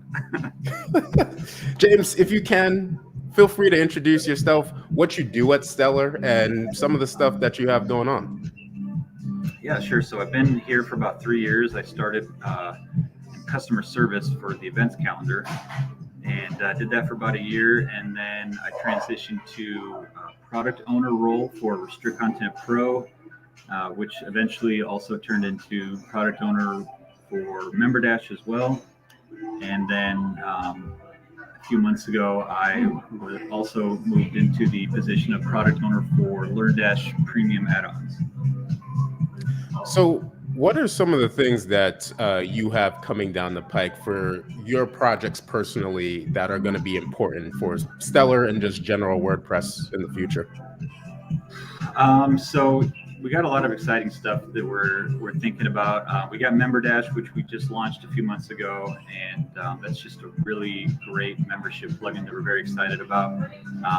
We're excited about the way it integrates with LearnDash, and we're excited about the ways that we can integrate with LearnDash even more, because the integration's fairly basic at the moment, and so we want to build on that and really just bring these two plugins together. And we also just acquired some plugins from Wisdom Labs. A lot of people have been talking about that. And so we want to focus on, bringing those plugins into the family. We got some new feature ideas down the line for some of these plugins, especially instructor role. We're very excited about that plugin. It's just a really cool plugin that allows you to build courses on the front end, and you can have instructors and kind of set up almost your own sort of Udemy type environment. So we're really excited about that plugin and some of the improvements we can make. And we're excited to start getting feedback on some of these plugins as well, and just find out what people want and how we can improve. So there's something that happened today. I don't know if you know, but we had a little bit of a security thing that happened out there in the world with Microsoft. Your thoughts on what security is supposed to be like in the future? Do you think that's going to affect things in a major way coming forward? Oh man, security is such a, I think ambiguous is a pretty good word. It's very hard to know for a layman like myself. I'm not a security expert. It's very, I just have to be very trusting of things. There's security plugins out there. There's, you get a hosting plan and they have security options you can add on for this amount of money and that amount of money. And you really don't know what they do and if they work. And so, man, anytime I hear something about what happened today, some security breach, I'm just I appreciate security experts so much, because the things that they have to know and learn and try to keep up on every day, and they're basically just in a race with people who want to do nefarious things. They're just trying to see who can learn the most, because every time you figure out a way to protect yourself against one thing, then somebody comes out with another way to attack you, and it's just, I don't like the world of security, man. I stick to product, and I just hope and pray that our security folks are working hard. Well, James, appreciate you as always. Thank you for showing up for a little impromptu interview for Stellar Sale or Stellar Spark. We do have Stellar Sale going on soon. And we'll be back at the top of the hour with Ivala, and see you then. Thank you. Partly cloudy in the evening, becoming cloudy overnight. Low around 55 degrees. 24 got you out there.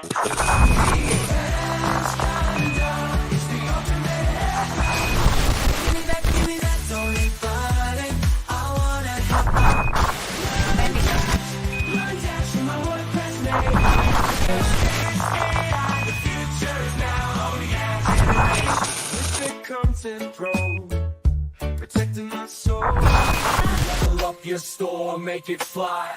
With this plug in, I'll save your gold. With a simple click, you can run your restaurant. Building connections, powering dreams in the vast world of WordPress. Partly cloudy in the evening, becoming cloudy overnight. Low around 55 degrees. 25 got you out there.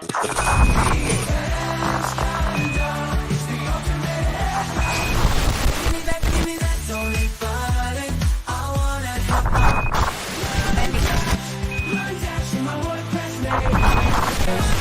AI, the future is now, oh yeah. With content pro, protecting my soul. Level up your store, make it fly. With this plug in, I'll save your gold. With a simple click, you can run your restaurant. Building connections, powering dreams in the vast world of WordPress. Partly cloudy in the evening, becoming cloudy overnight. Low around 55 degrees. 25 got you out there.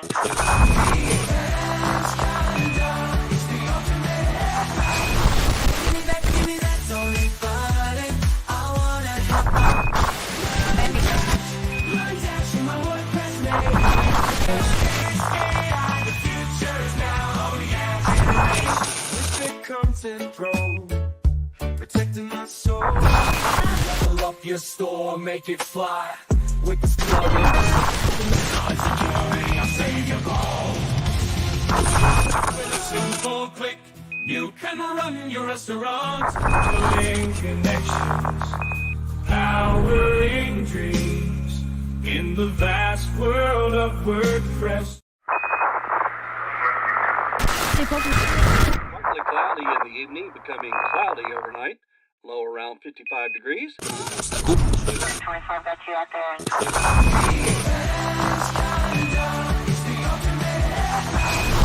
Give me that, don't leave fighting. I wanna learn dash in my WordPress name. AI, the future is now, oh yeah. With content pro, protecting my soul. Level up your store, make it fly. With this plug in, I'll save your gold. With a simple click, you can run your restaurant. Building connections, powering dreams in the vast world of WordPress. Partly cloudy in the evening, becoming cloudy overnight. Low around 55 degrees. 25 got you out there.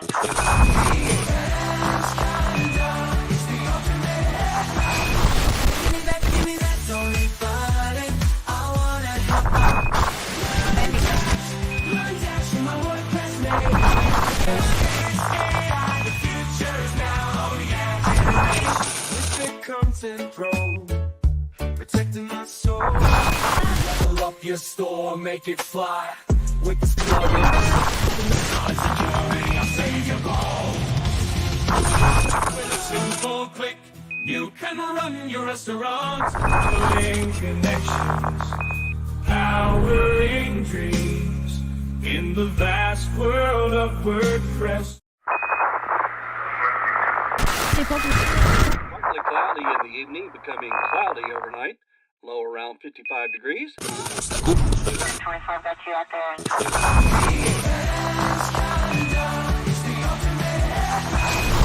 Give me that, don't leave fighting. I wanna learn dash in my WordPress name. AI, the future is now, oh yeah. With content pro, protecting my soul. Level up your store, make it fly. With this plug in, I'll save your gold. With a simple click, you can run your restaurant. Building connections, power WordPress. Partly cloudy in the evening, becoming cloudy overnight. Low around 55 degrees. 24 got you out there.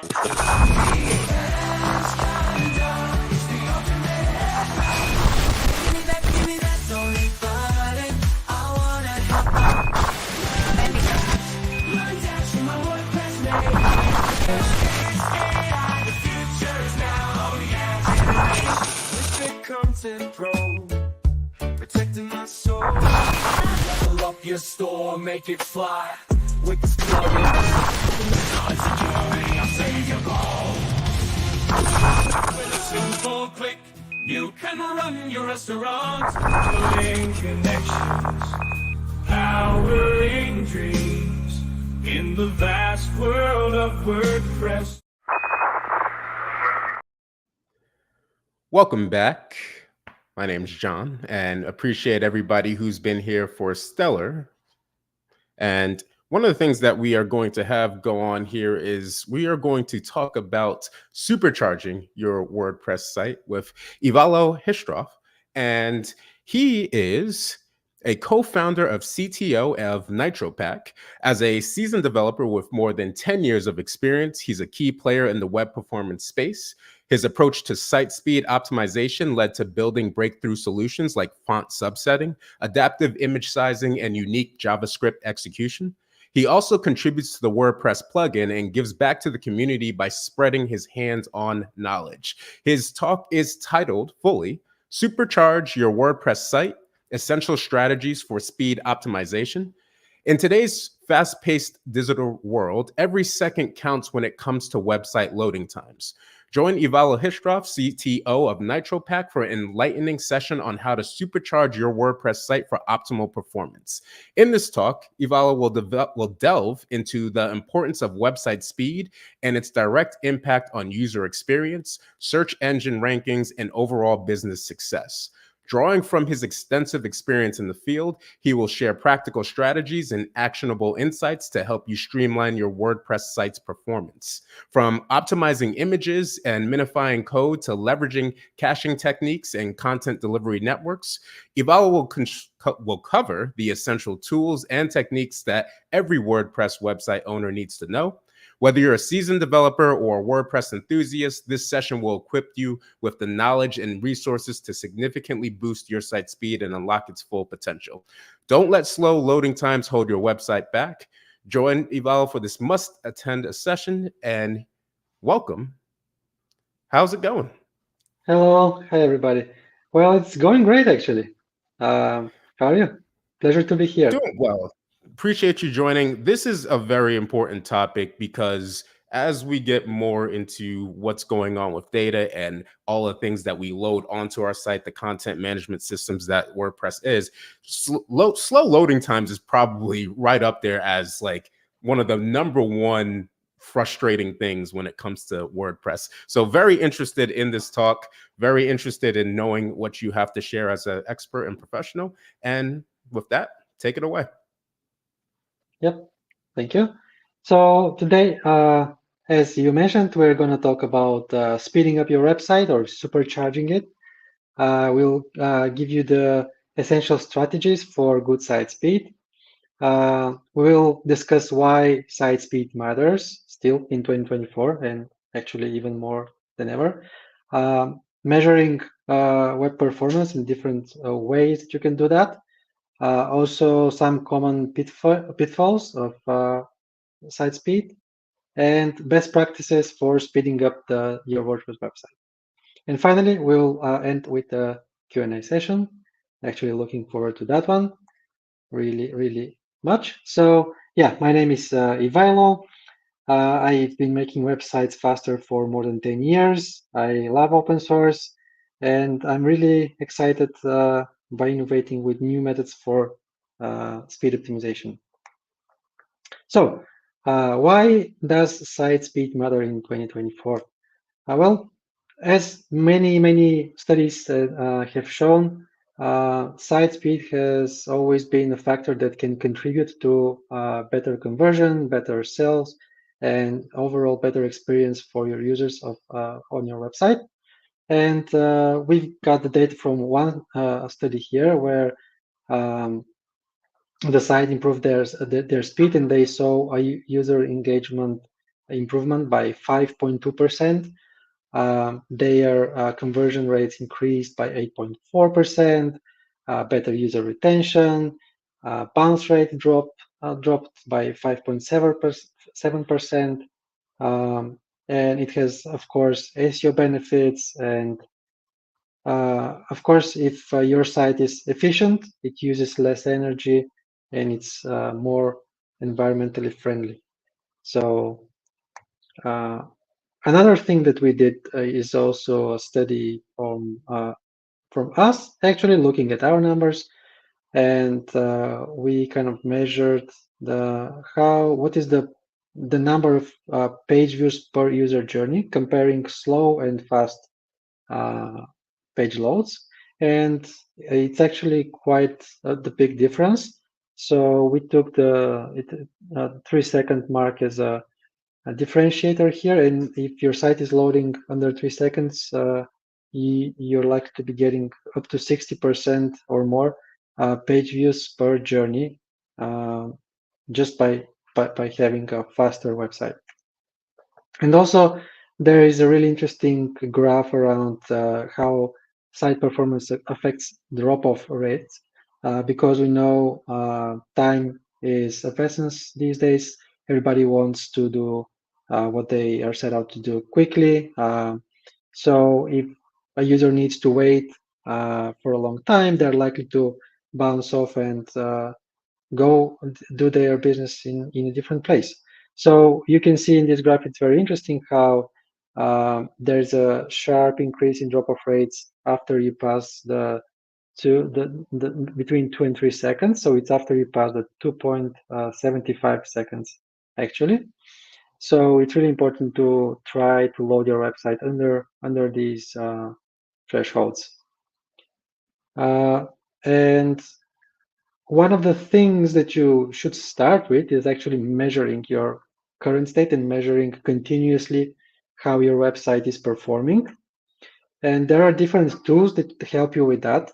Some of the popular ones are Google's PageSpeed Insights, Lighthouse, Web Page Test, GTmetrix, and the Google Search Console is also surfacing some interesting real data from real devices. Actually, both Search Console and PageSpeed Insights have this ability, which is we'll see a bit later, but it's really important one. So there's what we call like lab data and field data, and I want to talk a little bit about the difference here.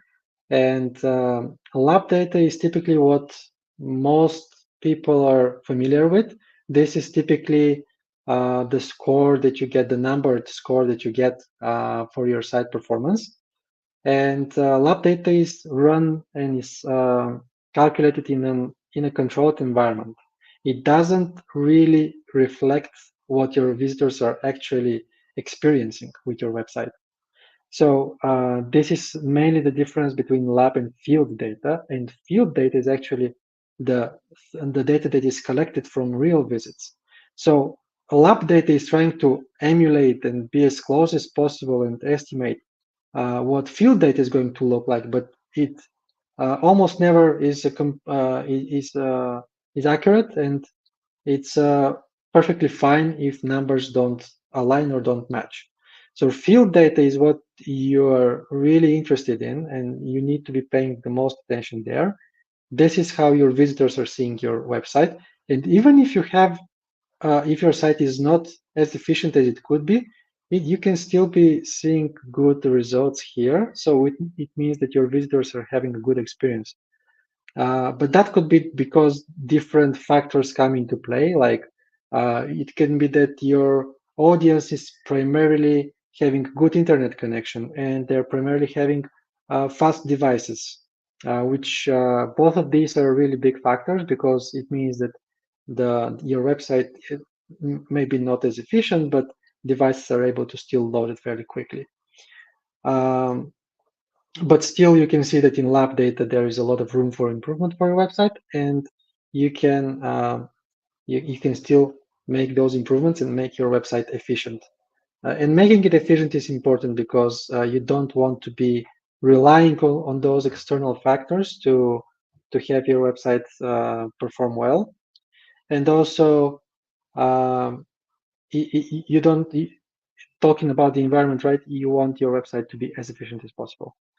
So how do you use one or the other is, I'd say you start with field data, figure out if there is anything that you would like to improve first. So let's say your LCP doesn't look good in field data, you can focus on LCP. And you can use lab data and lab tools like PSI, like GTmetrix, to have a controlled and consistent environment.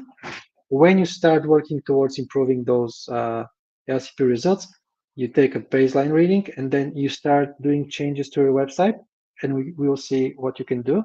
You start doing those changes, and then you continuously run your tests and your lab tests and figure out whether you're actually improving or you're making things worse.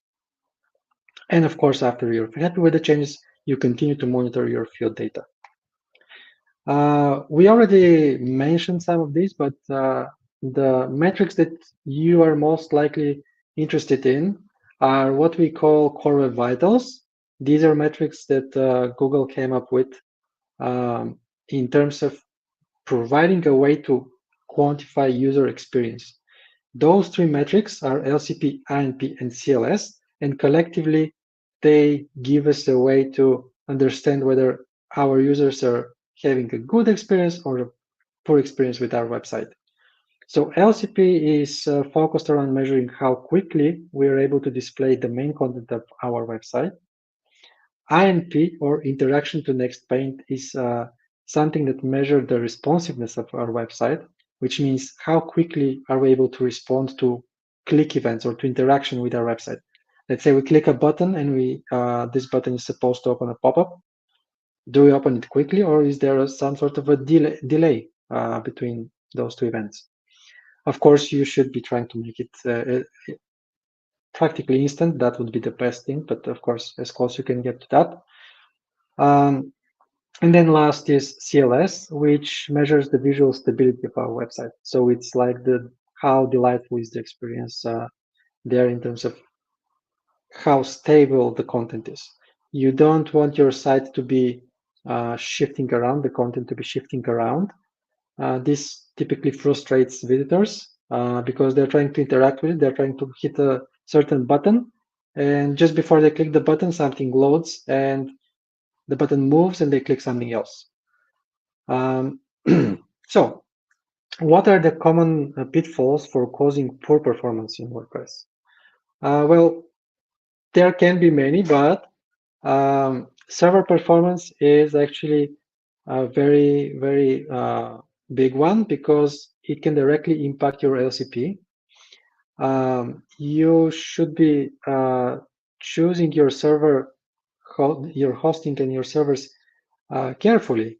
Figure out and look for providers with good reputation, because you don't want your website to be overwhelmed by having multiple visitors. It can be working fine with one or two, or when you're just alone browsing, setting up your website, and it can be fine when you're starting, but it can quickly get become a bottleneck if you start getting traffic, if you have multiple concurrent users, visitors.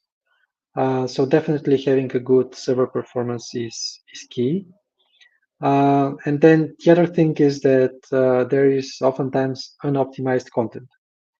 And what this means is collectively, you can have your images be suboptimal. So let's say they're larger than they need to be. Like they can be, let's say, 1,000 pixels by 1,000 pixels, but they are displayed in a small container, which is, let's say, 200 by 200 pixels.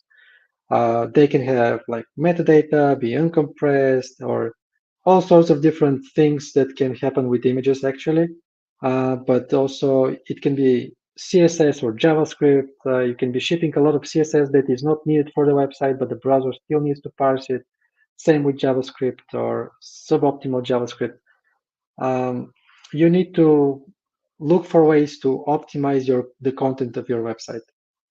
That's probably number one thing to do after you have selected a good server. And there are many tools that can help with this. We'll see later, but I always suggest using, and I'm probably biased here, but I will always suggest using an automated tool for dealing with these tasks of optimizing your content. And then there is the theme and the plugin selection that you do. There are a lot of themes in WordPress, and there are some that have very good reputation regarding regarding their speed and the focus of speed of their creator. So pick a good theme that is speed oriented and of course meets your needs.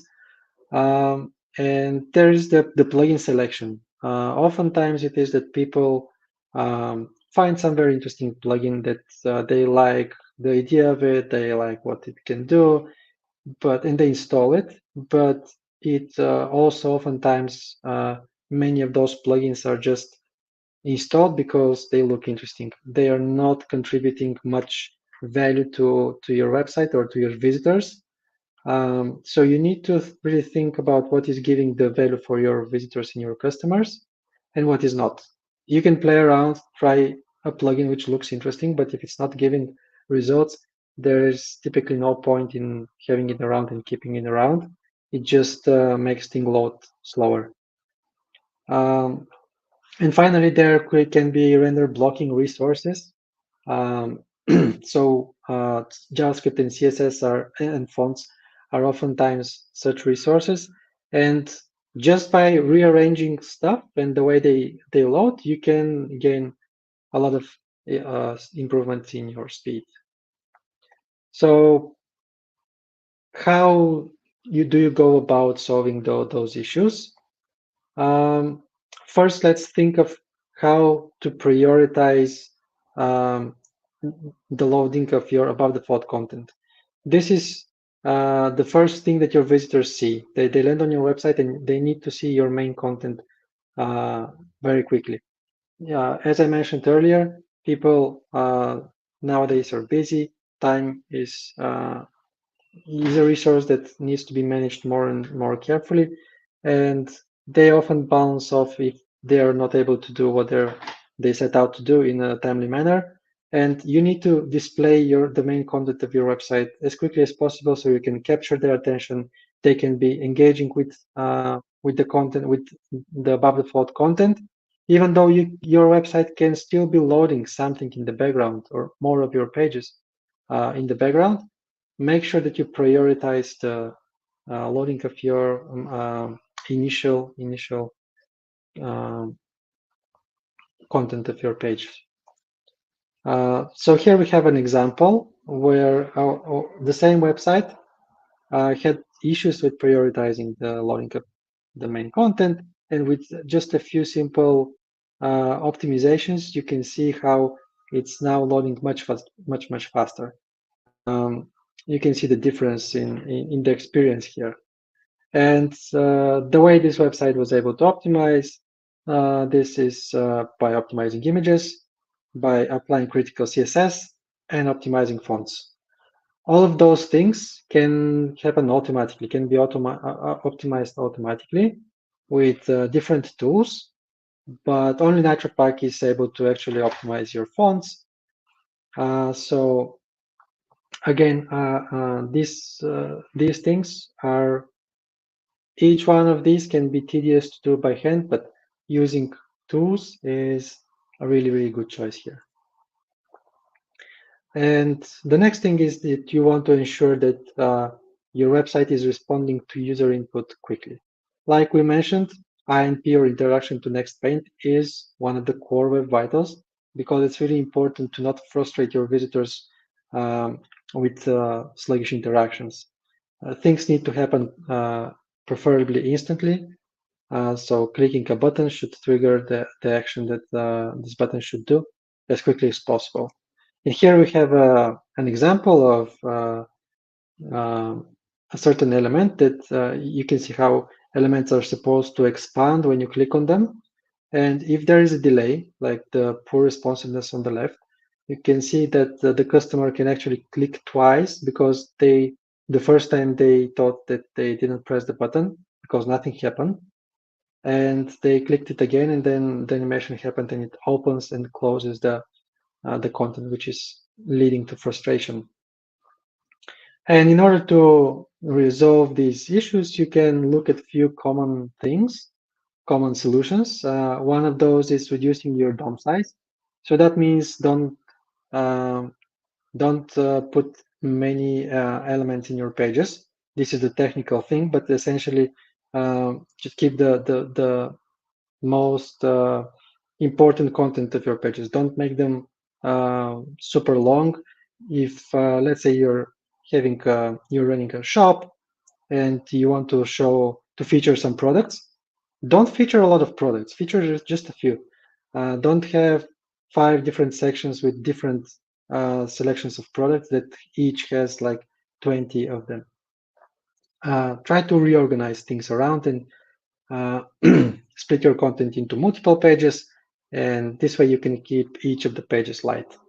Also, on the same note, same goes for CSS. If you are having a lot of CSS, it's likely that many of it doesn't apply to the current page. So try to remove a new CSS or just use simpler styling. And this can also help with INP. And of course, there can be JavaScript tasks that need some time to run or are not coded properly, and they take more time than they're supposed to take. So you can also look into optimizing those in order to improve your interaction responsiveness. And again, here tools can help you with most of those. You can be seeing, for example, if you are struggling with any of these, lab instruments like GTmetrix and Lighthouse can point you into the direction of what is actually problematic. Is your DOM size correct? Do you have unused CSS? Do you have a lot of JavaScript? Which JavaScript is taking a long time? These things you can measure with the lab instruments, and you can again, I will suggest you use a tool to optimize them. It's not feasible to try to optimize to remove unused CSS by hand. You will install a plugin tomorrow, or an update will come, and everything you'll have to start over with everything, and it's just not worth it. Focus on your main goals with your business and your website, and just use a tool that you trust to do these things. And in terms of improving your again the initial load of your website, you can also look into reducing time to first byte. This is a metric that measures how long it takes for your visitor browser to receive the first bytes of content from your server, and it is directly correlated with LCP. So the more time you can save here, the more you can save with LCP. To give you an example, if you have LCP of 3 seconds and you're able to reduce your time to first byte with 1 second, you will now have a LCP of 2 seconds. It's that simple of a calculation. It's a direct correlation there. So in order to do this, you can again choose a good server, but also think about the location of that server.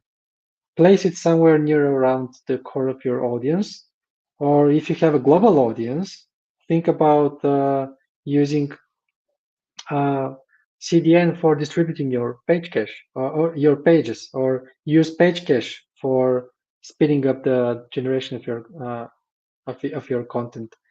And something that is often kind of missed is also pay attention to redirects. So posting links of your website on platforms that are then redirecting to your site should actually be done with caution, and this can have a direct impact on your LCP in your 10th first byte if these are long redirect chains, or just slow redirect chains. So let's say you have as an example, YouTube video, and you post a link to your website in the description. It could happen that these people clicking on this link are actually having very bad experience because there's different tracking that's going on, and different number of redirects, and this can have an impact. So if this can be just an example of what can be causing issues. And with that, I would like to probably go to the Q&A session. I'd like to have a little bit more time to answer questions.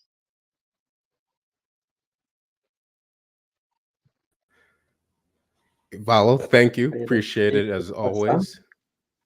Yep. So have some questions for you to start off with. And before we even get into it, real quick question here. When it comes to site speed, and this kind of goes into what Derek has as well, I've heard from others that you can hire professionals to clean up the site for speed. Is this a reliable methodology? And I kind of want to piggyback off of that as well, because when it comes to site speed, there are always all these tons of places, businesses, freelancers who are all like, I can increase it, I can increase it. Is that a thing that can be done on that level where people are like, hey, it's just these kinds of steps? Or is it more so something that has to be a little bit more of a methodical process? Yeah. And is it expensive, which is also what Derek added. Yeah. So of course it can vary. It can be expensive and it cannot be. And this is probably some sort of an also indication of the level of service that you might get. And also it can be done. But the reason why I typically don't suggest it is because if it's done properly, it's typically expensive because it's a lot of things that go into this and a lot of work. And typically you want this to be done for your website specifically and for your needs. And if this has to be done manually, there's a lot of things that need to be checked. But even though that's okay, that can be done. The main issue with this approach that we see and is that you need to be doing this constantly. You cannot just do it once and forget about it. That means if you do this, that means your business stops. It means you stop producing content. You stop, for example, if you're a web shop, you're always working towards catering better to your customers, right? And it's the equivalent of stop doing that. If you are constantly improving and changing things around for your website to serve better your visitors, it means that the website actually changes constantly. And if it changes constantly, the optimizations that you do for the website need to also be updated constantly. So you have to think, is it worth it to constantly hire people to optimize your website, or is it better to just use something like a tool, like an automation to solve those issues? And of course, there's the other side of this coin is you can, if you have like good team behind it, you can just build your website to be fast from the get-go, right? And people still don't realize, however, that process itself typically involves also tooling to make this happen. So if you're building it for it to be fast from the get-go, you're typically having some sort of a tool or automation to always clean up your images when you upload them to your server, or always make sure that your CSS is not having anything extra, or JavaScript is also doing that, or that everything is minified. These are all things that are happening with automations and with tools. Nobody is doing this by hand.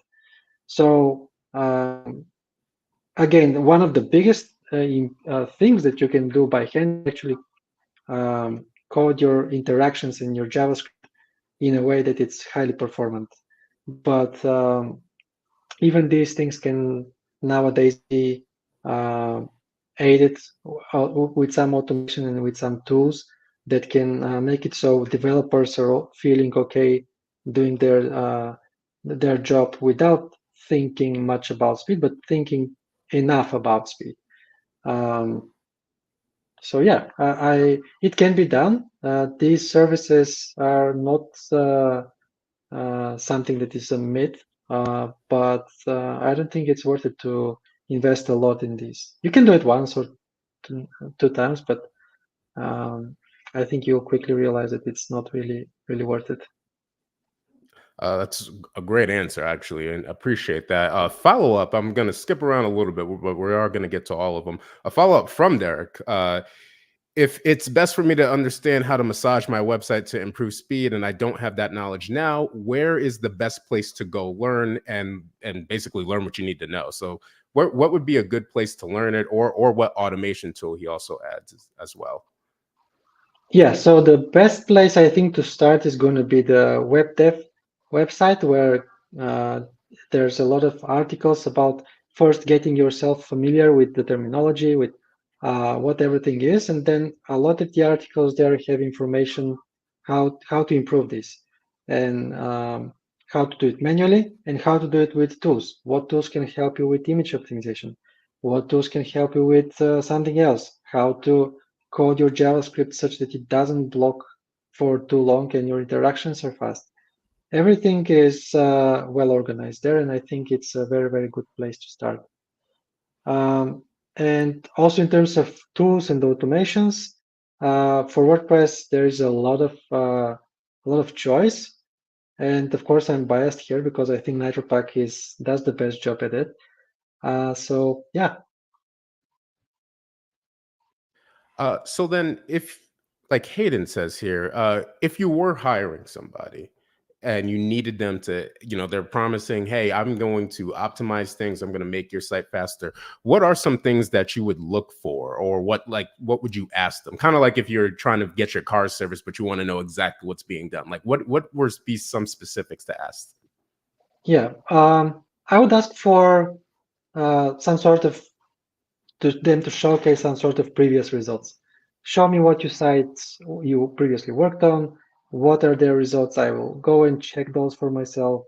I will browse around and see how they feel. Are they loading as I would like my site to load? So I think that would be number one. Just show proof that you can do this. If that's the case, and there are some other things, and that person does know, Jess has a good question here. Do higher res images slow speed a ton? I don't like low res or small images, and that is something that tends to happen with, especially in the blogging sphere, which is still something that does happen, or even in the personal website sphere. A lot of people will get like professional shots done, professional headshots, or professional photos of some kind, and they are bigger images. So if that's the case and they want to still use that, is that now conflicting with their site speed, or can they still make that happen? Yeah, that's a very interesting topic actually, and typically higher res images do impact the site speed a lot, and oftentimes for the web it's considered that those images don't need to be as big, but of course there are cases that you want them to be, and you should be able to do what you want your website to do, right? I want my website to show nice imagery. So typically in those cases, you still have options.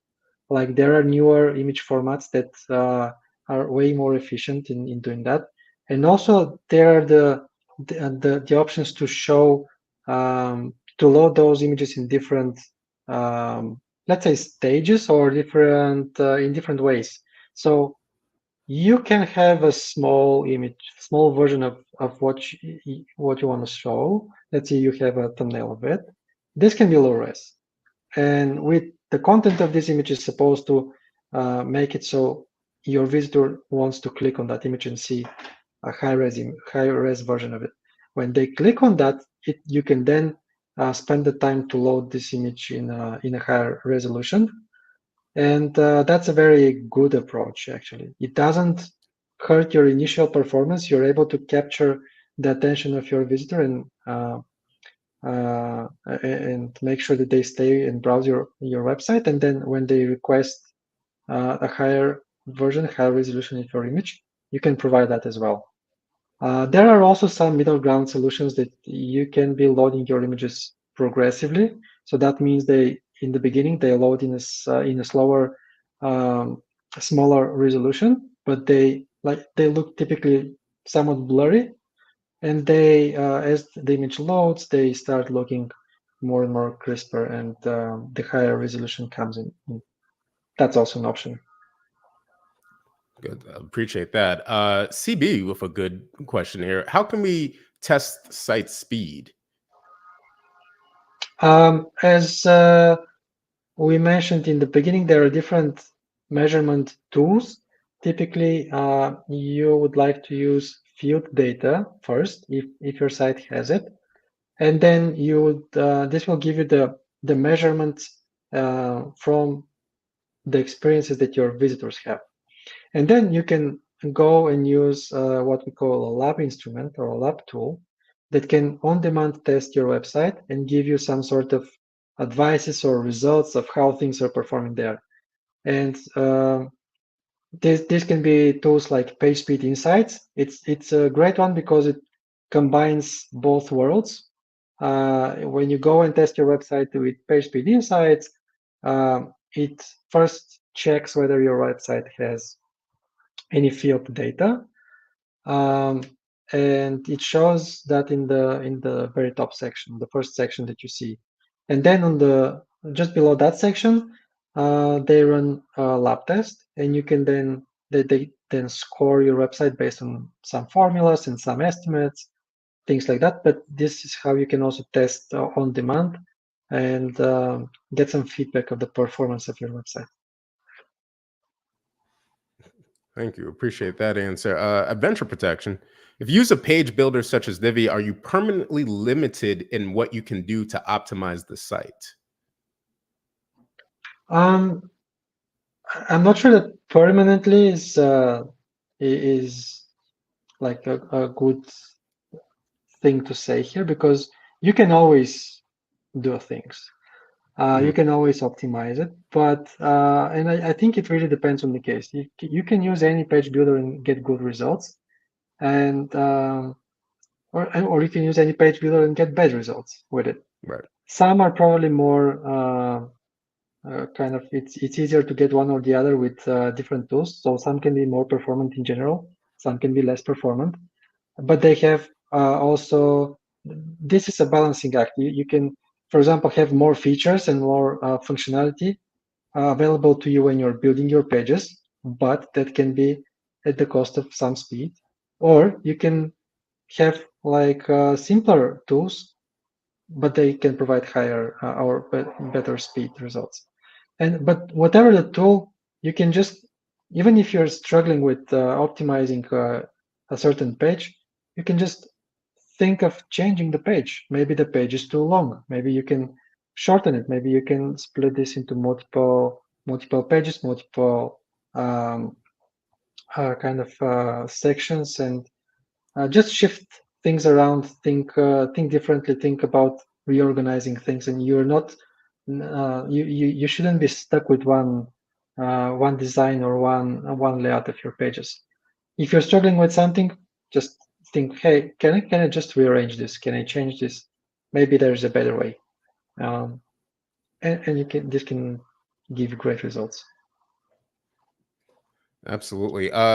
Hayden with a good question as well. And this kind of refers to the content management aspect of, does it matter to keep stuff, or should you kind of maybe back things up off your site? Is deleting old stuff that isn't on your website anymore preferred rather than archiving them, but like leaving them on? I'd say it really depends on what it is. So if it's some data in the database, it is most likely that it's affecting the performance if it's a lot of it. Right. If it's just some files sitting around, but are not used, they're typically not impacting your performance. They're mostly impacting your the storage that you have, or if you're paying on how much storage you're using, this can be affecting your bill at the end of the day. But yeah, I'd say you can just back things up periodically, and then feel free to delete what you don't, what is not needed anymore. This is also a good one by N. Thomas. What about plugins? Do those hurt speed? Now, I know a lot of times you'll get that update, and this we had a conversation about plugins a little bit earlier in the show, where when it comes to something like security or something along those lines, a lot of plugins will actually automatically update themselves. So someone had a question about, should you update them automatically, or should you kind of take the time to do it manually and know what's kind of running on your system? But this is always a good question that I think matters in a major way. What is your take on plugins hurting speed? And if so, what would you recommend to do, or what would be the process to kind of alleviate that? Yeah, the general answer here is typically yes. The more plugins you have, the probably the worse performance that you're gonna get. But this is always just kind of an answer that is an answer that you give, so you don't give the answer. It depends, right? Because the real answer is it depends. You can have one plugin that is really written terrible, or is doing a lot of work that it needs to do, and it can tank your performance. Or you can have 50 plugins that each of these is well thought of and works very efficiently, and you can have a better experience with that. So in reality, it really depends, but oftentimes the more plugins you have, the worse performance that you're gonna get. That is kind of the answer that I like to give here. And the suggestion would be for me, just again, figure out what plugins give you the most benefit. If there is a plugin that just gives some small benefit to your visitors or to you as administrator of your website, you can probably do without it. Don't keep plugins around just because you think the idea of this plugin is cool. Be more like try to measure the benefit of certain plugin. Is it worth it keeping this around? Even though it's cool, is it doing anything towards my business or not? Is it helping me, or is it not helping me? And typically, I'd suggest just removing what is not helping you or is giving you very little value, and look for other ways that give you other things or other plugins that give you more value. A good question from Venture Protection here. What are some economical image optimizers that can do in situ image optimization? Well, some image optimization is already being built into WordPress core in terms of the thing that you can strip down some of the metadata and also convert images to WebP. So also image dimensions is a really big thing. Try to serve images in the correct dimensions so that they match the container that they're being displayed on. And this is also something that you can do in WordPress by default.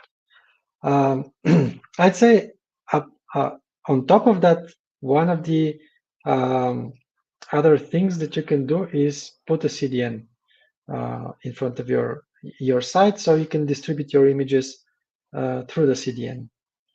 And this is going to give you really the bulk of the results. And then if you need to optimize your images, because sometimes, of course, there are, let's say, images that are not really improved when converting to WebP, or just have metadata and you need to strip this off of them and need a tool for that. As an economical, I'd say, again, NitroPack, because we have a free plan, and image optimization is just one of the things that we do, but again, it is one of the things that we do. So you can use that for this purpose. And by the way, CDN is also built in, so you don't have to think about that as well. If I can personally give a follow-up, what are the thoughts about redirects? So anytime those, a lot of times we well, not a lot of times in today's world, we live in an aspect where a lot of people are doing things where they are sponsored by something, or maybe they have a partnership with somebody, and that creates a situation where now we start to have links or specific things on our website, or like you said before, you had mentioned somebody maybe having a YouTube and it links to their website. uh, should that be something that's limited in order to try and improve speed, or is that something that's okay? The issue that redirects can really impact the experience of your website, and having a lot of redirects or some slow redirects can be the difference of having a very good experience, or let's say if we're talking for time to first byte or the LCP metric. So you want your important and main content to be seen as early as possible. The threshold for a good experience for LCP is 2.5 seconds. And if you're having a lot of redirects or long redirect chains that just the redirect is taking 2 seconds, then your budget for loading your website is just half a second, which is very tough it's a very tough budget to fit into. And you really should be thinking about these things if you're having issues. So it can be that you're measuring your website and everything is great, you're doing everything to optimize it, and you're still seeing poor LCP scores, for example. This can be the issue. And what I'm trying to say is that thinking about redirects should be in your kind of toolbox, and it can lead you to the right direction of what is actually causing the slowdown. And how to optimize it is really a big challenge. Oftentimes, this is outside of your control, and that's why it's a really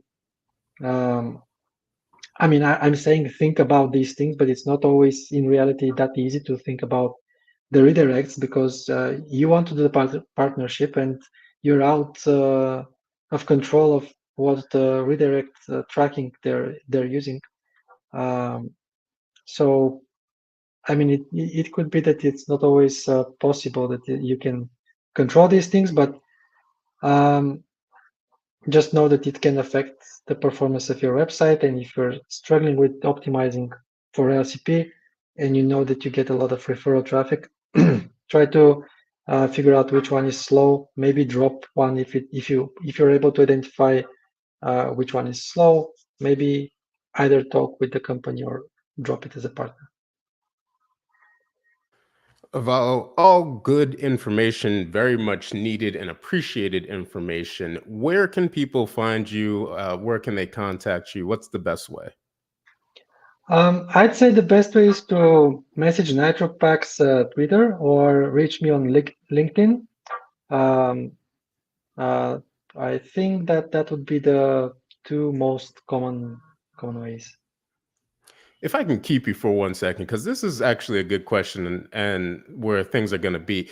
Kenneth has a question here about, should you be working harder on speeding up your mobile size website and work less on the desktop size? Of course, it depends on the audience that you're having. If majority of your traffic is for desktop uh, visits, optimize for desktop. But in today's reality, you are much better off spending time optimizing for mobile, because a lot of the traffic is already on mobile. And if your site is performing well there, it is very likely that you're going to be getting good results in desktop. So if you're asking about the size of the device and the design and the layout, maybe look into the audience of your website. But if talking about speed only, optimize for mobile, and you're likely going to have great experience for desktop. And if I can keep you one more time here, a venture protection with another question. Is there a definitive guide you could recommend that would get me started down this path, recommending some of the basic steps to take and suggestions for deeper dives on select issues? Is there something out there that would make it easy for people to just at least get started? Yeah, I again, I would refer to the web dev portal, and maybe taking also a look at the Chrome developers channel in YouTube. They're actually sharing a lot of kind of fun videos about different performance topics. Not only performance, but performance as well. And also there are some shows and podcasts that they do where they deep dive into some of these topics. And it's, I'd say, a very interesting way to get yourself into this. Ivalo, thank you. Appreciate you coming on. Appreciate you coming to speak at Stellar Spark. And we hope you have a good rest of the day. If you need to reach Ivalo, like you said, Nitro Pack. Yep. Thank Have you. a good It one. was a pleasure. See you around. All right. So 3 good talks on 3 very, very important topics. Per usual, we're going to have a quick little Q&A session, a little interview session with one of our main people at Stellar. This would be Drew Griswold, our Director of Outbound Marketing. Going to have a little quick back and forth with him. And then after that, I will be passing it off to my esteemed colleague, Katie Boykin, who will be doing the rest of the hosting for the rest of the day. But for right now, if I can bring to the stage, Drew, how's it going? Hey, John, good to see you. How are you doing? Doing well. If I can ask you, one, who are you at Stellar? What do you do? And what are some of the things that you're engaged in? Yeah, wonderful. My name is Drew Griswold. I'm the Director of Outbound Marketing, based here in Milwaukee, Wisconsin. I've been with Stellar, well, give WP before Stellar and now Stellar for just hit my 4-year anniversary. I handle basically advertising and events are my 2 big departments. A little bit involved with affiliates, but a lot of us here at Stellar wear multiple hats, as you know, John. But the outbound marketing department is consisted of email experts, affiliate experts, ads experts, and we do all of our presences at WordCamps and things like that. So when it comes to ads, because there's a lot going on in terms of what we're supposed to do, what we're not supposed to do, where do you think that's going in the near future? Yeah, it's been really interesting time in the world of advertising. People are ever more reliant on the automated, tools that Google and Facebook and all the ad platforms have been unveiling. And it's been really interesting watching how advanced those platforms have gotten. Facebook, for example, used to be a game of really hyper targeting, really small, narrow audiences that you think are relevant to your business. And now broad targeting has kind of taken over the game and been much more effective because the algorithms that they're working with keep getting streamlined. So as we are ever more reliant on some of these automated advertising strategies, it's been really interesting to watch how it affects our day-to-day operation of our ads program. So what are some projects that you have going on with Stellar that are coming down the pipeline that are pretty exciting to kind of talk about, or maybe something that might be rumored that we have that's going to be big? What's something that you're excited on working on? I could really get in the nitty gritty of all the advertising creative that we're generating that we're really excited about. Any folks here that have seen some of our business websites will probably get retargeted. So I apologize if you're going to be seeing Stellar WP brand ads in your feeds for the next few weeks. That's my fault. But some of the things that are coming down the line with Orderable, one of my favorite brands at Stellar, just an awesome online ordering platform. And there's some really awesome updates that are coming out that's going to allow for different integrations. It's going to be kind of unique to anything that's out on the market right now. I don't want to say too much because Dave will get mad at me if I do a reveal, but some of the things that are happening with Orderable are really going to make it a competitive product for some of the Toast, Square, point of sale alternatives out there. So it'll be really interesting. So if I can pick your brain a little bit, yeah. AI, chat GPT, things like that, and then you have ads. Mm-hmm. Now, obviously, we've seen AI be used in a way where it's just like, oh my goodness, is this real? Is this fake? And it's kind of only getting more and more sophisticated. How do you think AI, even at the basic level, is going to affect advertising and just marketing in the future? I think, as with anything, it's in this awkward teenage phase. Well, maybe the rebellious toddler phase, AI that is right now with the internet. Eventually, it's going to make everything easier. It's going to make everything better. I think it's going to make us more effective communicators. It's going to make us produce more effective creative. It's going to be able to take large amounts of data and distill them down into really meaningful, actionable insights. And I think in the world of advertising, that's just going to make things better. I think we'll find more relevance in our advertising. We'll find it to be more targeted. I mean, it's $1 million question. I wish I knew the answer that I could give you in just a small snippet, but I definitely am drinking the Kool-Aid and excited about the developments that AI is going to bring to digital advertising in particular. Well, Drew, as always, appreciate talking to you. Thank you for the mini Q&A. Thanks, And Dan. as always, thank everybody for showing up here. Drew, have a good rest of your day. You as well. So we've had different talks here. We've had Stellar Track 1, we had Stellar Track 2, which is going on here. These, if we can, if I could just give a quick reminder, are going to be recorded and they are going to be posted. So obviously, if we can't attend both, they will be up for you. But right now, I am going to bring on Katie Boykin, who is our product marketing manager for Cadence, which is one of our really rising, growing brands, which is really awesome, all things considered. She will be taking over for me for the hosting duties. So if I can bring her to the stage. Katie, how's it going? Hello, it's going great. How are you?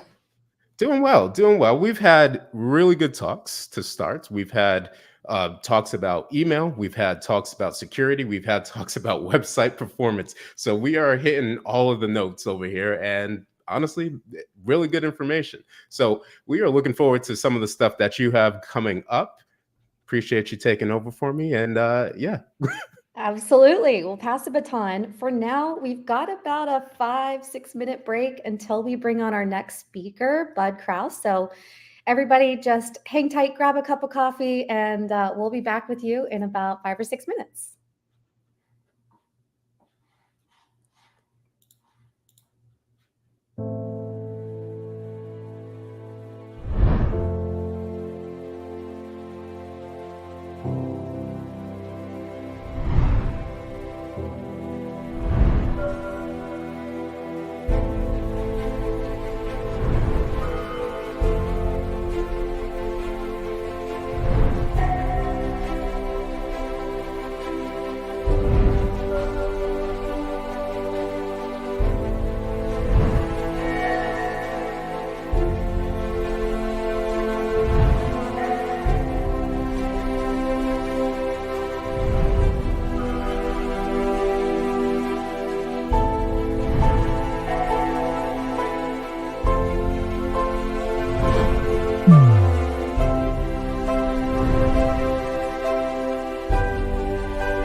Partly cloudy in the evening, becoming cloudy overnight. Low around 55 degrees. 24, got you out there.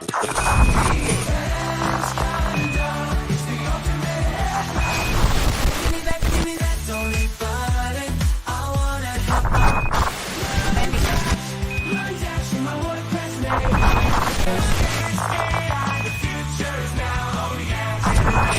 With the content pro, protecting my soul. Level up your store, make it fly. With this plugin, I'll save your goal. With a simple click, you can run your restaurant. Building connections, powering dreams in the vast world of WordPress. Okay, welcome back. As John previously introduced me, if you guys are catching this for the very first time, hi, I'm Katie Boykin. I'm the marketing manager for one of our brands, Cadence WP.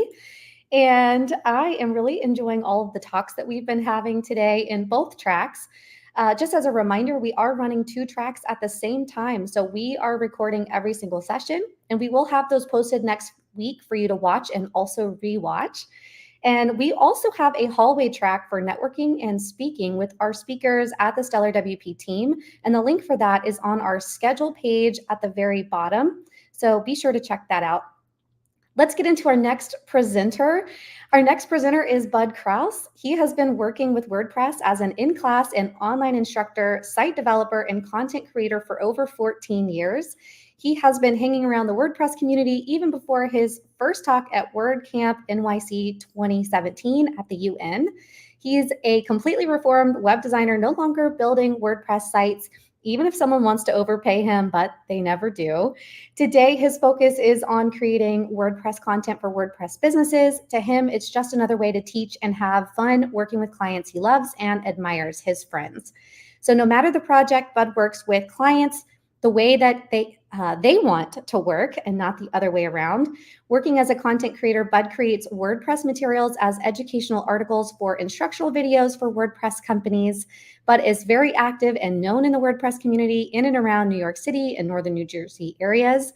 And he has contributed to several lessons on learn.wordpress, as well as doing many webinars for the community. As he loves to say, WordPress software is pretty good, but the community is the absolute best. I have to agree.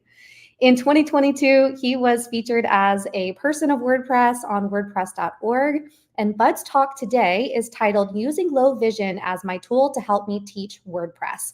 With all of the talk about the importance of making WordPress accessible, how does someone with low vision teach and work with WordPress? Bud will share the tools and techniques he's been using for years as a WordPress instructor at Pratt Institute, the Fashion Institute of Technology, and elsewhere in New York City.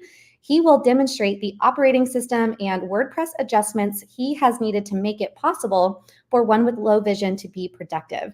And this talk is based on the article, or based on his article in Smashing Magazine on what it's like to have macular degeneration, using low vision as my tool to help me teach WordPress as well. So let's go ahead and bring him on.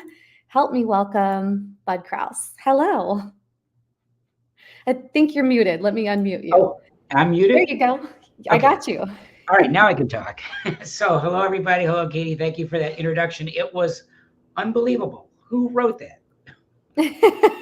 I know I didn't write it, but it was an incredible introduction for sure. You must have been talking about somebody else. I know you. Yes. Do you have a slide deck to present? I do. Okay. I have a PowerPoint slide deck. What do I do now? Just open it up? I think you can share that here. Yes. I was taught this yesterday. So bear with me. You know, I do have low vision. That wasn't just for, that's not just for publicity. It's true. So just bear with me here. I am going to, I'm sorry. Which one of these buttons? Here we go. Share screen. No, stop recording settings. Yes, you should be able to click present. And then when you click on present, you should be able to click on share screen. Yes, that would make sense. Present, right? And then I click on, I did this yesterday, show screen. Okay. And show screen. Okay. Do we see screen? I don't see it yet. on my end to bring on live. Sorry for the technical difficulties, guys. Let's see. Chat. Oh, I see. One more thing I have to do. Give me 1 second here. I don't. I don't know. Oh, this is. They're asking me to. I don't want. I see. Window. Here we go. Okay, we're getting there. Yeah, got it. Okay. Now, tell me you see something. I don't see anything on my end yet. All right, hold on. I know what this is. Just give me 1 second here. Okay. Now you will. All right. Yes. Okay. Do you want to go ahead and bring that up into the presentation mode? And then You can only try. Okay. All right. Without further ado, I'll bring you on to the stage and I'll let you present. Okay.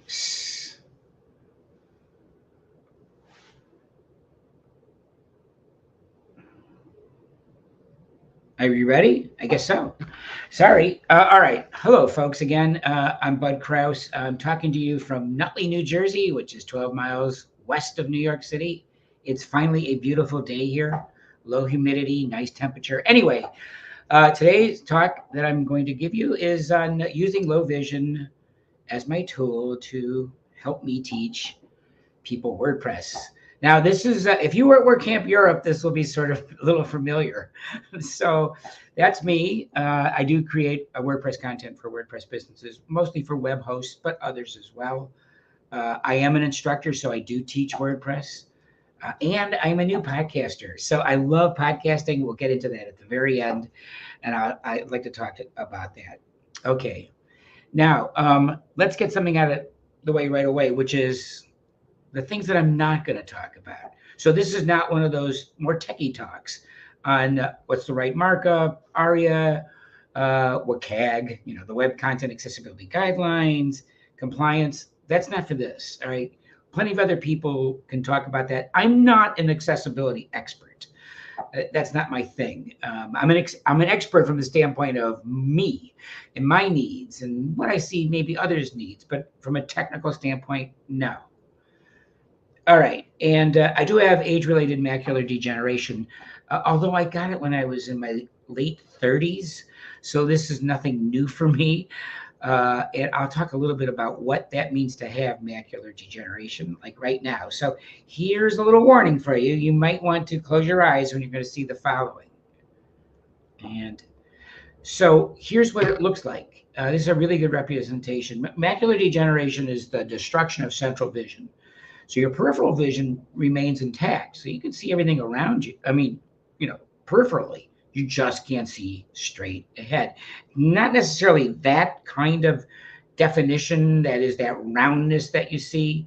It can be that way. It's not that way really for me, but that's, gives you an idea. Here's another idea too. It's sort of like everything's kind of like, ugh, like blurry. This is more like me, how I see things. I think it's a pretty good representation. And then really severe cases, you get something like this. Fortunately, I don't have that. So you can see right off the bat, it presents differently for different people. Now, and sorry, I have to read this, so I will have to lean in and look at this a little bit. How do they test for macular degeneration? They do something called the Amsler grid. Maybe you know about this. Maybe you have parents or grandparents that know about this.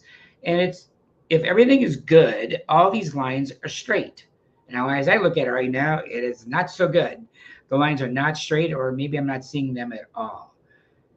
And this is what I mean. So you could, as when they diagnose somebody will say, oh, it's like wavy, real wavy, like in the bottom left-hand side. Okay, we've got some bad news for you. Or it could look something like that. All right, now a little information, the AMD factoids, because you might say like, I've never really heard of this, or it's really rare. Well, you'll see. So there are two types. There's the dry and the wet, and the dry kind is a very slow degenerative process. The wet kind, what does it mean, wet, first of all? It means that there's leakage in their blood, actually, little tiny droplets of blood where they're not supposed to be, that is on or near your retina, or more specifically the fovea, which is the real center part of your vision inside the retina. And it's definitely the worst of the two. I happen to have, of course, the wet kind. And you can have a very severe or a very fast deterioration of your eyesight. Now, that's exactly what happened to me. In a very short, rapid period of time, I lost eyesight in one eye, and then 2 years later in another. So it does tend to happen for both eyes. And that interesting thing is, if you only have a eye condition, this is really true for any eye condition. If you only have it in one eye, and you have a good eye, the good eye will mask and make up for what the bad eye can't do. That's really good. When you have an eye condition in both eyes, then you really have the condition. What else do we have here? Oh, yeah. Yeah. People in the United States, about 20 million. So it's very prevalent. In fact, it is the leading cause of legal blindness in the United States. That's a lot, 20 million. Unfortunately, the vast majority of them have that dry kind where you don't have the leakage, and it goes very slow. In fact, people don't even really recognize it until for quite a while. And then worldwide, I know we're saying by 2040, 288 million people. So that's quite a bit, quite an increase. Now, what are the risk factors? Well, first of all, age. Well, not always. There happens to be, and they think in my case, I had a juvenile form of age-related macular degeneration because, I was pretty young when I was diagnosed. Females, more likely. Caucasians, more likely. Smoking, definitely a risk factor. Now, I was a smoker when I was younger, in my teens and 20s, and I always say if there's one thing I regret doing in my life, it certainly was that. And I think it was a contributing factor to me. Also, obesity, and finally, genetics. There's no question that in my case, it most likely is genetics. My mother had the condition, and so did my grandfather, who I never met.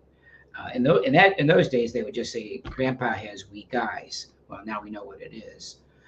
And when I say I see things in a different way, I am not kidding.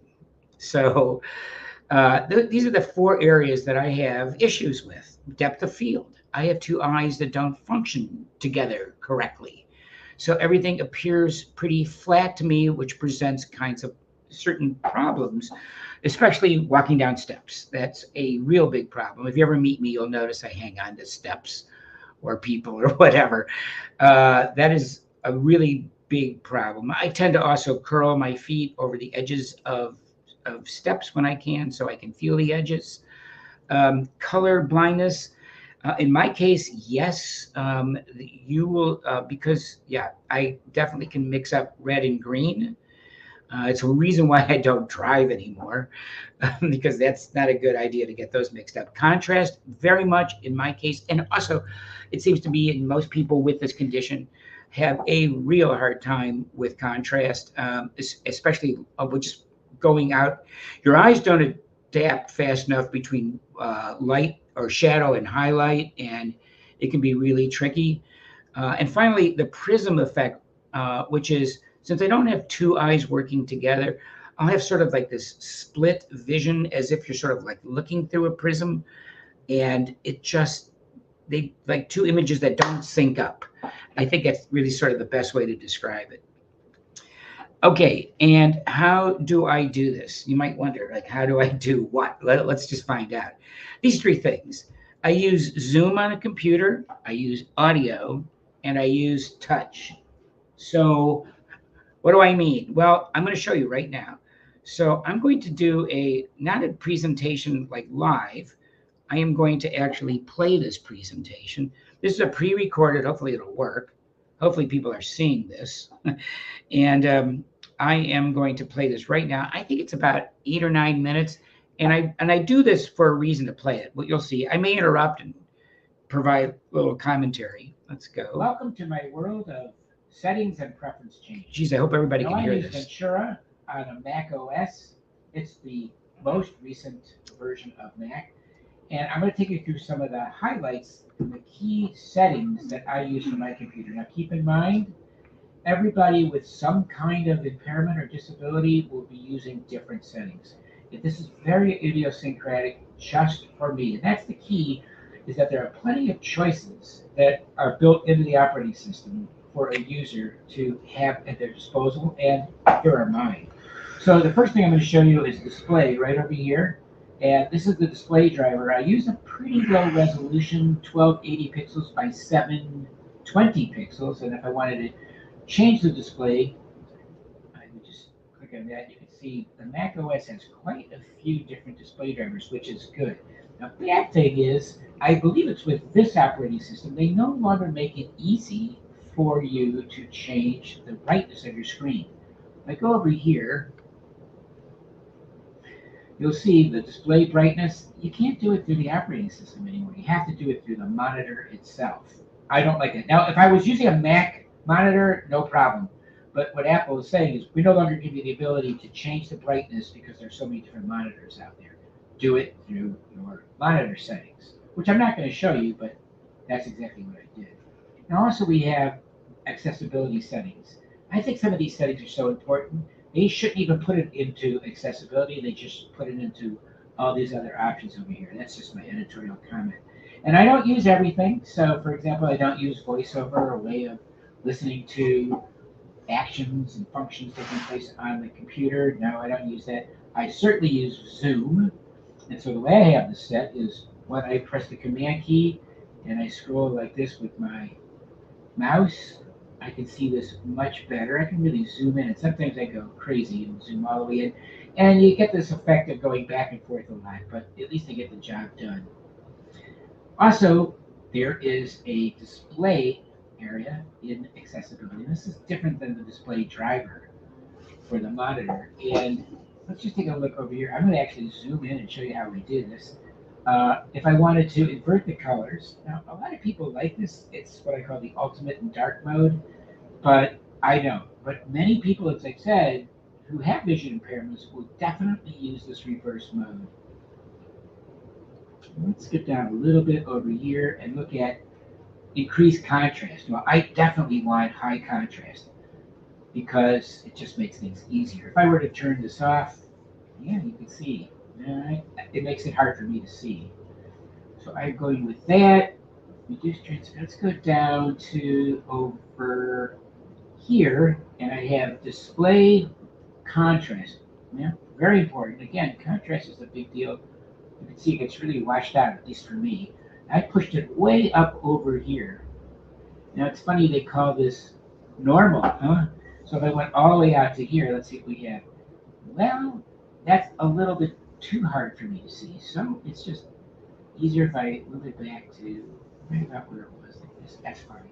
If I scroll down a little bit more, the pointer, that is this over here, I can adjust that too. And you can see I pushed it all the way up to the largest possible size.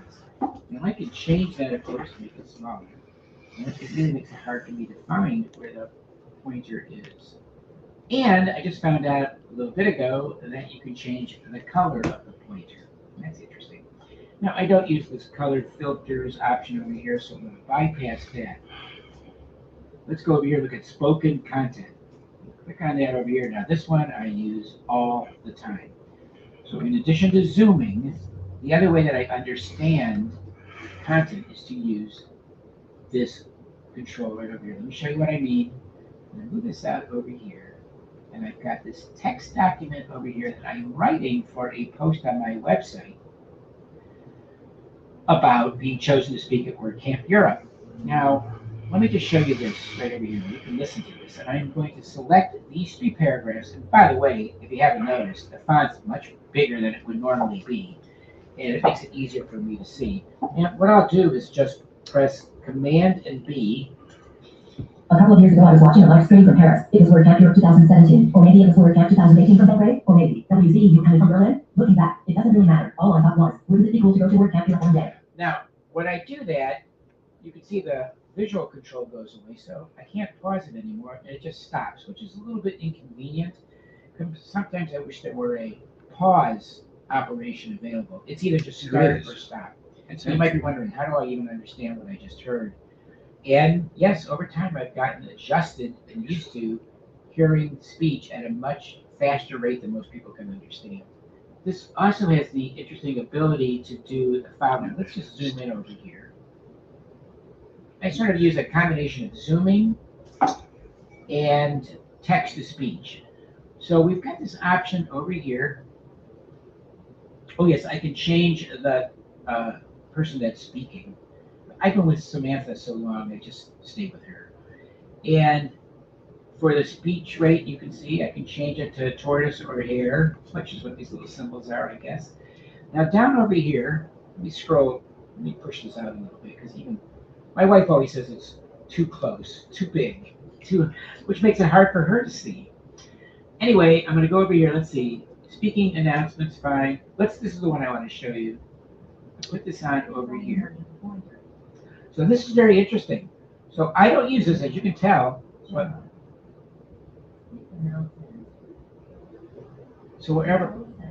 So that's very good. Now you might be wondering, well, what about like third-party applications? Will it work? I can't tell you that. It probably does, but it's certainly going to work for all Apple-based products. Now I'm going to turn this off. Okay, I'll show you one other option here too. Again, this is not what I use, but just to give you a little touch of something that you probably don't know much about is capital H E O D here at WAXY. Cap A-X-Y. Okay, now what about if I wanted to hear the whole thing? I'm just going to highlight it like so. Here's what I have to say. All right, not bad. And that's a pretty good overview of the things that I use. Now you notice I don't use dictation, and there's a whole lot of other things that I could use, but as I'm a very big proponent of only using the technology that you really need. And what do these technologies do? They provide alternatives for a person like me so that I can access and understand information in a way that I would not otherwise have been able to.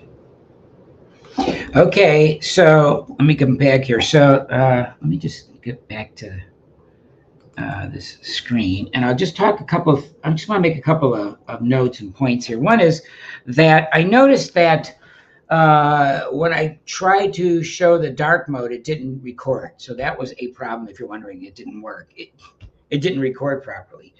Another one was when I said that you can't pause the speech output. I think I was incorrect. I think there is, you can pause it. You have to click on it. And I don't think there's a keystroke, but there's there's UI that you can click on to pause it, which, there should be a keystroke for everything that you can do with UI. And I think that's really about it. And the takeaway here is that I only use what I need. And I think, but the bigger point really is when it comes to accessibility, you always want to make sure that there's an equivalent alternative. So if I can't do something visually, I can do it auditory with audio.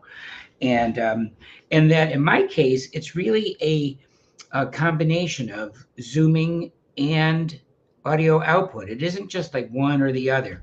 And that's the key, that it's very idiosyncratic. This is the way I do it. Somebody who has less vision than I do will probably use JAWS, a sophisticated screen reader. I don't use JAWS. Because I don't need to. All right. Now, what about some more things about like, how do I do it? Well, I recognize patterns. So for example, learning HTML and using it is easy because it's a real predictable pattern like this. CSS, pretty predictable. As it turns out, I'm finding that theme JSON file is pretty good because it's pretty predictable. although I'm not a developer, I'm always looking to learn new stuff and write about it and whatever. Okay, not so easy. Like JavaScript or PHP, okay, because it's expressive. It's all over the place. It's not as predictable. So I can't recognize patterns. Okay, so it's harder for me to deal with stuff like that. Okay. Now, what about teaching WordPress? Because after all, isn't this how do I use my low vision to help people, to help me teach WordPress? Which I must say parenthetically, that title is the reason why I got to speak at WordCamp Europe. That's a whole other story. All right. But for one thing is when I go into a class or I teach online or do anything, I can't wing it. All right. I just can't, although I once did, but it's not a good idea for me not to be prepared. So being prepared, I think, makes you a better teacher. You know where you're going to go. You know where you're going to start. You know where you're going, and you know where you're going to finish. And I think it provides a better presentation. This is true, for every class I ever taught. Is that I knew when I came in at 6 o'clock at night how I was going to start, what the middle was going to be like, what the end was going to be like, and I was prepared. And define everything. So I went to WordCamp Canada, and I forgot who it was who was doing exactly this. She got up and she said, "This is what I'm wearing. This is what I look like." She was catering. She understood. And I said, "Wow, this is a whole new way of talking, presenting. This is what I look like. This is what I'm wearing. I'm standing over here at this part of the stage." Those concepts are really good. Define everything. If you go into a museum, and like me, who has low vision, I want to go on a tour that defines what the artwork looks like, and everything that you can help describe is really description. When I say define everything, so that we know. We have a better understanding of what it is that we're being presented with. All right. Another concept is grouping everything. This is like one of the core concepts of accessible design, really, is putting things together. That's why we have categories. That's why we have tags. That's why we have, well, it's not the reason, but it is a reason why you want to do these things. It's the reason why navigation is the way it is, because things are grouped. It's the way HTML works. So that is an important part of, like, when I taught, or when I don't really teach as much, but I would create material with the idea of grouping related information so that people could comprehend what I'm doing, or comprehend the material. That's the idea. And of course, I have to have patience, not just with my students, but with myself, because it's going to just take me a little longer to figure something out, to understand something. And it's easy to get frustrated, but it's more rewarding if I can give myself and others, show patience to others. And of course, I get by with a little help from my friends. So I'm not afraid. In fact, the older I get, the more unafraid I get to ask somebody for help. When I was much younger, I would never want people to know that I have I would not want to ask for help. It's not that I was afraid or ashamed. I wouldn't go up to somebody and say, "Hey, can you help me with this, sticking this card into the machine?"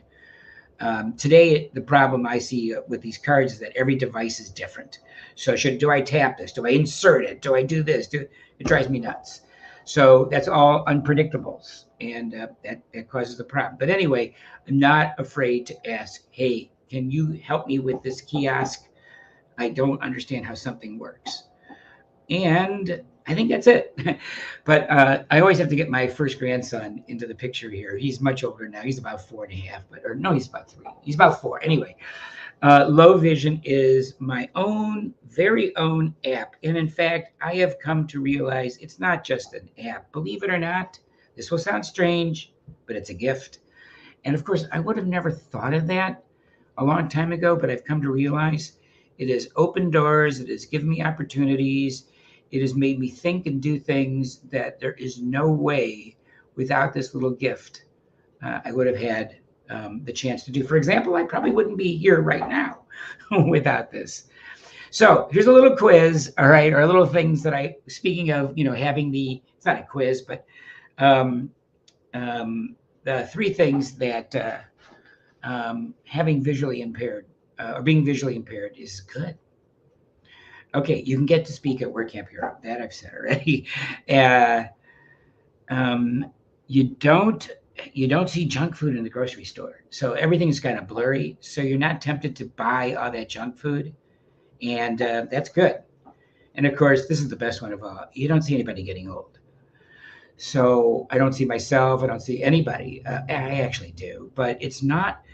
I don't have like real refined detail in my vision unless I look at it really close up, like on a computer screen or something like that. So I tend not to see people getting older, which is nice. And last, I mentioned I am a new podcaster. So this is my little plug. It's totally free. So if you, I have a podcast called Seriously Bud, and you can get it anywhere you get podcasts. Every Friday, I drop a new episode where I have an unexpected conversation with somebody in the WordPress community. It's not a tech talk. It's not about code. It's really not all that much about WordPress. It's about individual people's lives. Today's episode is a guy by the name of Bob Dunn, Bob WP. You may have heard of this guy.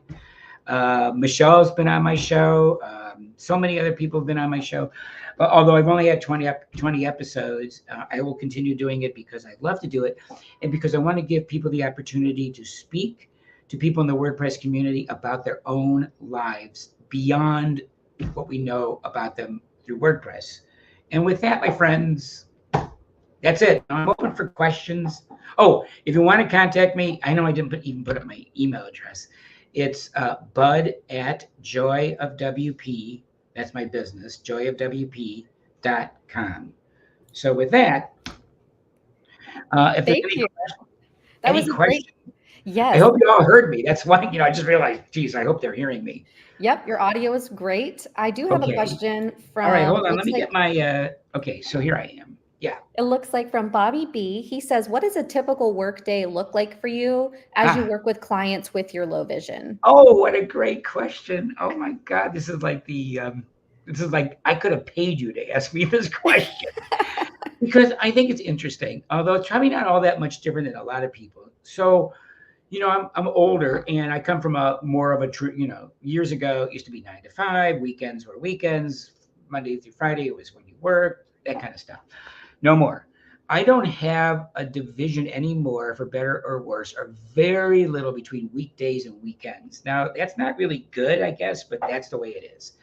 So my work day, I start work early in the morning, 6 o'clock usually, and I work, I answer like stuff usually from people in Europe. Okay, and then I start working on all kinds of things. I always take care of the most important things first in the day. And then by 10, 11 o'clock, I go work out in a gym. I ride my bike over there because as I mentioned, I can't drive. I can ride a bike, but I can't, driving would be ridiculous. And then I work out in the gym. I come back, I have lunch, I take a nap. Yes, I do. Even clients know that I do this. They kid me in the middle of a meeting. Isn't it time for you to take your nap? Hey, I think everybody should. Okay, my wife thinks I'm lazy. That's fine. And and then after that, I usually either I goof off or I whatever. And then by 3, 4 o'clock, I'm back working. And I'll work till as late or long as I want to. And then we start it all over again the next day. Every day is great. I'm very, very lucky. Weekends are a little different because, more family time and, going out and having fun and stuff like that. But I will work a lot of times during the weekend. I'll tell you what, just to finish your question, there is now in my life a total merge between work and play. I don't really know the difference anymore. They are so one and the same that I don't know. I look at my work as my play, so no wonder I'm so happy. Yeah, that sounds like the dream. Yeah, it is. It took a long time to get there, right? But now that I'm here, I'm having a great time.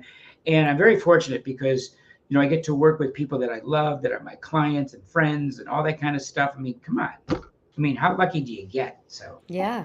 Well, and follow I up actually question do then. one last thing. I actually do have 2 web projects because not because they overpaid me, but because I wanted to do these projects. And I think it's very important for what I do to stay involved in the whole process of web development and not just not do that anymore. Yeah. So, yeah. So how does someone work with you? Like what's your business like? It's not any different than really at the end of the day, if you just, it's not any different than working with anybody else. Okay. Because, you know, I do work remote and I don't have to, I generally, you know, here's the thing. It is similar to working with anybody else, but I won't do a meeting where I have to read a lot of documents in front of people. Okay, I'll tell you that much. All right, because I can't. My reading speed is very slow. That's why I have the technology that reads it for me, and sometimes I have it read so fast that you know you can't understand it. My wife will say, "Do you understand that?" And I go, "Yeah." It's not even that fast, and so I don't understand it. You know, some people who have very little vision, they can read it 300 words a minute. Now I say, you know, read. You say, wait a minute, reading, isn't that when you use your eyes? You know, I've come to look at reading as not just with your eyesight; it's with audio too. You know, I know it's really weird to say. Comprehension. Yeah, I know that that's not right, but to me, it's right. It's the way yeah. If someone wanted to work with you, what type of service do you offer? Do you do copywriting for them? Do you teach others how to use WordPress? How do you provide services? Like, for example, I do writing. Okay, so there's blog posts, that kind of stuff. So like right now I'm writing an article for Hostinger called how to creating a simple style guide for your website. But I've written for Hostinger and GoDaddy. I'm starting to write for Kinsta. I'm going to write for others. I do instructional videos, like I've done stuff for InstaWP. So if it's so I know you know, they said you can't do this and be legally blind. It's like, how do you create an instructional video and be legally blind? And I say, can't do much else. I mean, I don't know. Okay. Because I've learned how to do it. So, you know, to fill that out, I don't read a script. Okay. I talk natural. Does it mean that my videos are full with ums and ahs and so's? No, I edit all that stuff out. Okay. And I've also learned to discipline myself when I produce a video so that I don't have ums and ahs to take out. Okay. What I'll have more like is senior moments where I have to say, you know, just think, and I just edit out all that thinking and it just sounds fine. And sometimes people think I am reading from a script. It's not because I'm reading from a script. It's because I rehearsed, prepare. Remember what I said about not winging it? I prepare in advance what it is I'm going to say, maybe even rehearse it, and then I record it. So it's fun. It's interesting. It's different, you know, but I think that I hope that, you know, you get my takeaways are things, hey, I could do this too, you know? Yeah. Oh, and one other thing too, one of the great things about having stuff read out loud is that while it's reading out loud, you could do something else, right? So you don't have to just sit there at the computer. I always say, like, why don't people do this? So why don't you just have it read out loud, and then you could go, and I know some people do. You know, their vision's fine. They want it read out loud. They can do something else and let the computer do the talking while they're cleaning up their room or office or whatever. Yeah. So, I think I need that productivity hack. Yeah. I mean, I do. I just wonder, why don't people work the way I do? I know, but that's crazy. I mean, you know, everybody works their own way, so, and learns their own way. Well, that's great. I think that was our only question there. So I think that's the end of our Q&A. Is there anything else you'd like to share with everyone? No, I hope that you know, people will learn from this, and that you know, I know you're going to publish it, so it'll be online for eternity.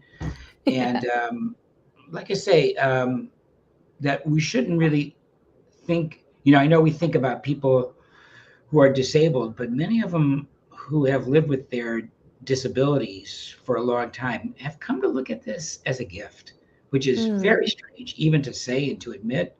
You just don't think of that as a gift, but oh, it can be. It just takes a long time to get there. Yeah, that's not something that you understand, when you're going blind. Yeah. The last thing you think of is, oh, this is good. This is a gift. This is good. Yeah. I do have another question for you, actually. Sure. I also design websites. Before I joined Cadence, I was a website designer. And do you find that most of the websites that you're using are meeting those accessibility standards for you? Or do you feel like they're failing and you have a hard time getting the content or reading it? I think that sites that are complex are difficult for me. What do I mean? I can't do especially airline reservations and stuff like that, and a lot of e-commerce. It's just gonna be very difficult because they're trying to pack into a lot of things into a small area or whatever. And I get very frustrated, and I end up asking my wife for help, and she always says, "What would you do without me?" But I always say to her, "What would you do without me?" And especially, cell phones is a whole nother world. Fortunately, there's with the Apple iPhone, there's a lot of pretty good accessibility stuff built into it, but then third-party developers don't take advantage. So they make, the voiceover stuff really hard to use. So even though the baseline technology can be built into the operating system, if the developers don't take advantage, just don't leverage that, then I'm out of luck and I get pissed. Really upset. Yeah.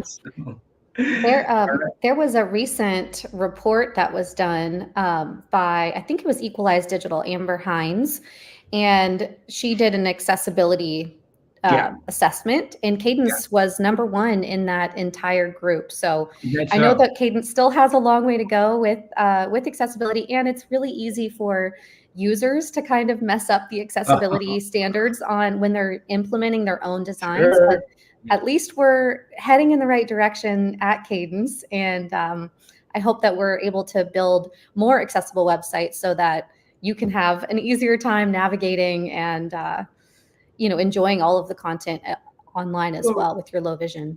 Yeah, well, remember, if you make something accessible, you'll make it possible for me and better for everybody else. Bottom line. I mean, that's just the way it works. You're not just doing this for me, you're making it better for everybody else. That's one of the most fundamental principles of accessibility, at least the way I see it. And I'm, that's great. We tend to design things to make them inaccessible for people. It's not my fault, it's the designer's fault. A lot of times that's true. Yes. And I think that the designers, the agencies, developers in the world should take accessibility very seriously, because it does impact millions of people. And while it looks good to maybe your eye, it's not going to work for everyone. And so testing on light mode, dark mode as well is just another basic step that I feel like sometimes not everybody hits on those factors. So let the users have influence over the design, to say the least. I mean, that's the nature of the medium to begin with. Don't take it away from them. And I've seen we have come a long, long way. When I first started teaching accessible web design in 2000, people thought I was from Mars. I mean, they just said, "What? You're gonna make websites for blind people?" That's the mindset. Today, that's not the mindset. So it's good. We've come a long way. Okay. Well, thank you. Thank you so much for this presentation. I really appreciate it. I hope everyone got a lot out of it. And thanks again. Oh, and you know where to reach me. Yeah, if you want to reach me, bud@joyofwp.com is the best way to reach me. So perfect. Thank you. All right. Thank you. Take care. All right. We are going to we'll be back in a few minutes. I'm going to do a quick little interview with Stellar WP team member, Kasha. So I will be back here in about 8 minutes. So if you need to take a quick restroom break, or you need to grab a drink or something like that before our next session starts, please feel free to do so. So we will be back on shortly.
All right, we are back, and I've got a quick little interview to share with you. This is Kasha. I'm going to bring her on stage. Hi, Kasha. Hi, Katie. Nice How to are see you. Yes, nice to see you too. If you will tell us a little bit about yourself, where you're located in the world, and also your role at Stellar WP and what it means to you, that would be great. Yeah, so my name is Kasha, and I'm the customer support director for Learn Dash, Member Dash, and Restrict Content Pro. What that means is really just making sure that my team rocks, the customers are happy, and making sure that everything runs smoothly in our department. Currently, depending when you ask me, like I might have a different answer because I'm traveling Europe right now, but I am located in Poland at the moment. And originally I'm from Tampa, Florida. So I live there permanently. And what was the other question? Yeah, well, you already shared what your role is, but what is the next question would be, what do you love about being a part of the Stellar team? It's actually the team itself. I really love like how our team is very unique and everybody kind of brings a different perspective, different skill set all across the world, different cultures. It's always like a big learning opportunity, and like the highlight for me is always like meeting them face to face at work camps. Like that's always so meaningful. Yeah, that is great. What are some exciting things that are coming up or down the pipeline as it relates to LearnDash and the other brands that you may touch? Do you have anything to share there? I don't know what I can disclose or not, but I'm definitely I'm definitely always excited about seeing more integration of AI into our products. Like obviously we've seen some of that already in LearnDash, Cadence, and others to come. But it's very interesting to see just AI and how it plays a role in our products and how it helps our customers to be more efficient, get things up faster, like our course at LearnDash, for example. Like I love seeing how AI is developed like into our products, and for sure there will be more of that. That's all I can say. I love that. Awesome. Is there anything else that you would like to share with anyone related to your role and working with WordPress or in the WordPress space? Yeah, I mean, I've been in the WordPress space since like 2013, so it's been a while. But I have been with LearnDash specifically for 7 years, and that's like the longest I've ever been in any company. So you have to know that I love the product and the team and just working here. So that's like the biggest thing. Yeah. That's great. Well, thank you for coming on and being a guest and spotlighting your role with Stellar. I agree the team is pretty incredible to work with. So thank you. Thank you so much for having me, Katie. Of course. Awesome. All right, so we are going to be back in about 7 minutes. We're going to be doing a talk with David Wolfpaw, and so we will be back shortly to pick that up.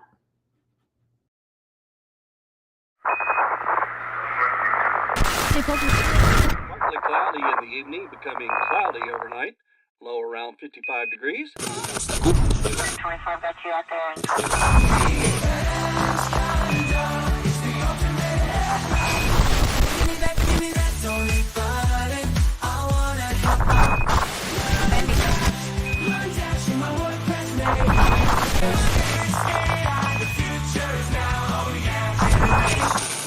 Content Pro, protecting my soul. Level up your store, make it fly with this plugin.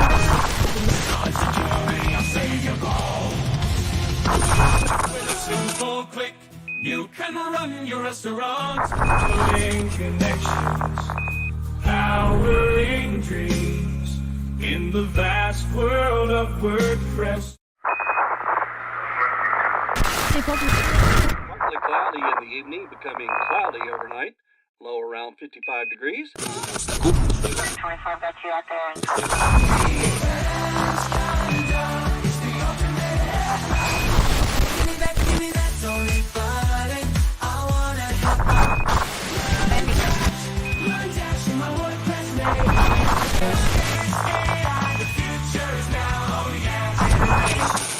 Content Pro, protecting my soul. Level up your store, make it fly.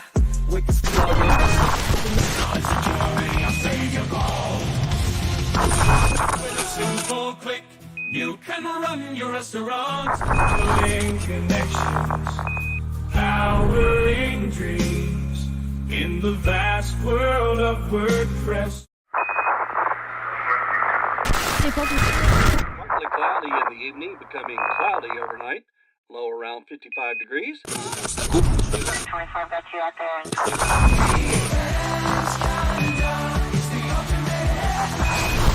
Give me that Tony button. I wanna help you. Run dash in my WordPress name.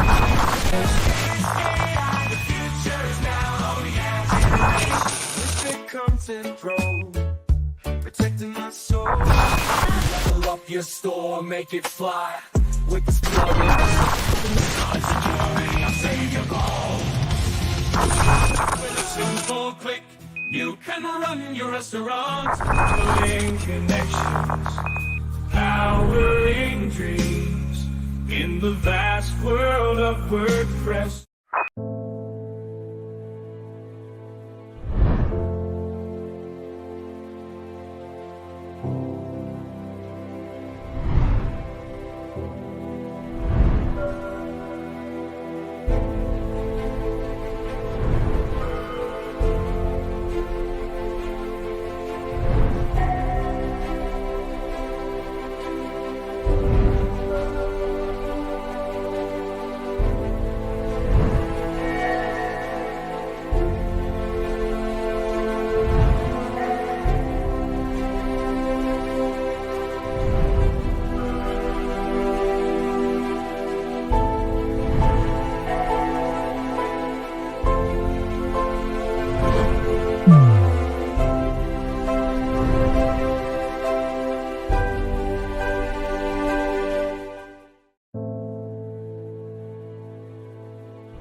All right, welcome back, everybody. We are, just so everyone knows, I'm Katie. I am the marketing manager for Cadence, and I am really enjoying all of the talks that we have going on in both of our speaking tracks.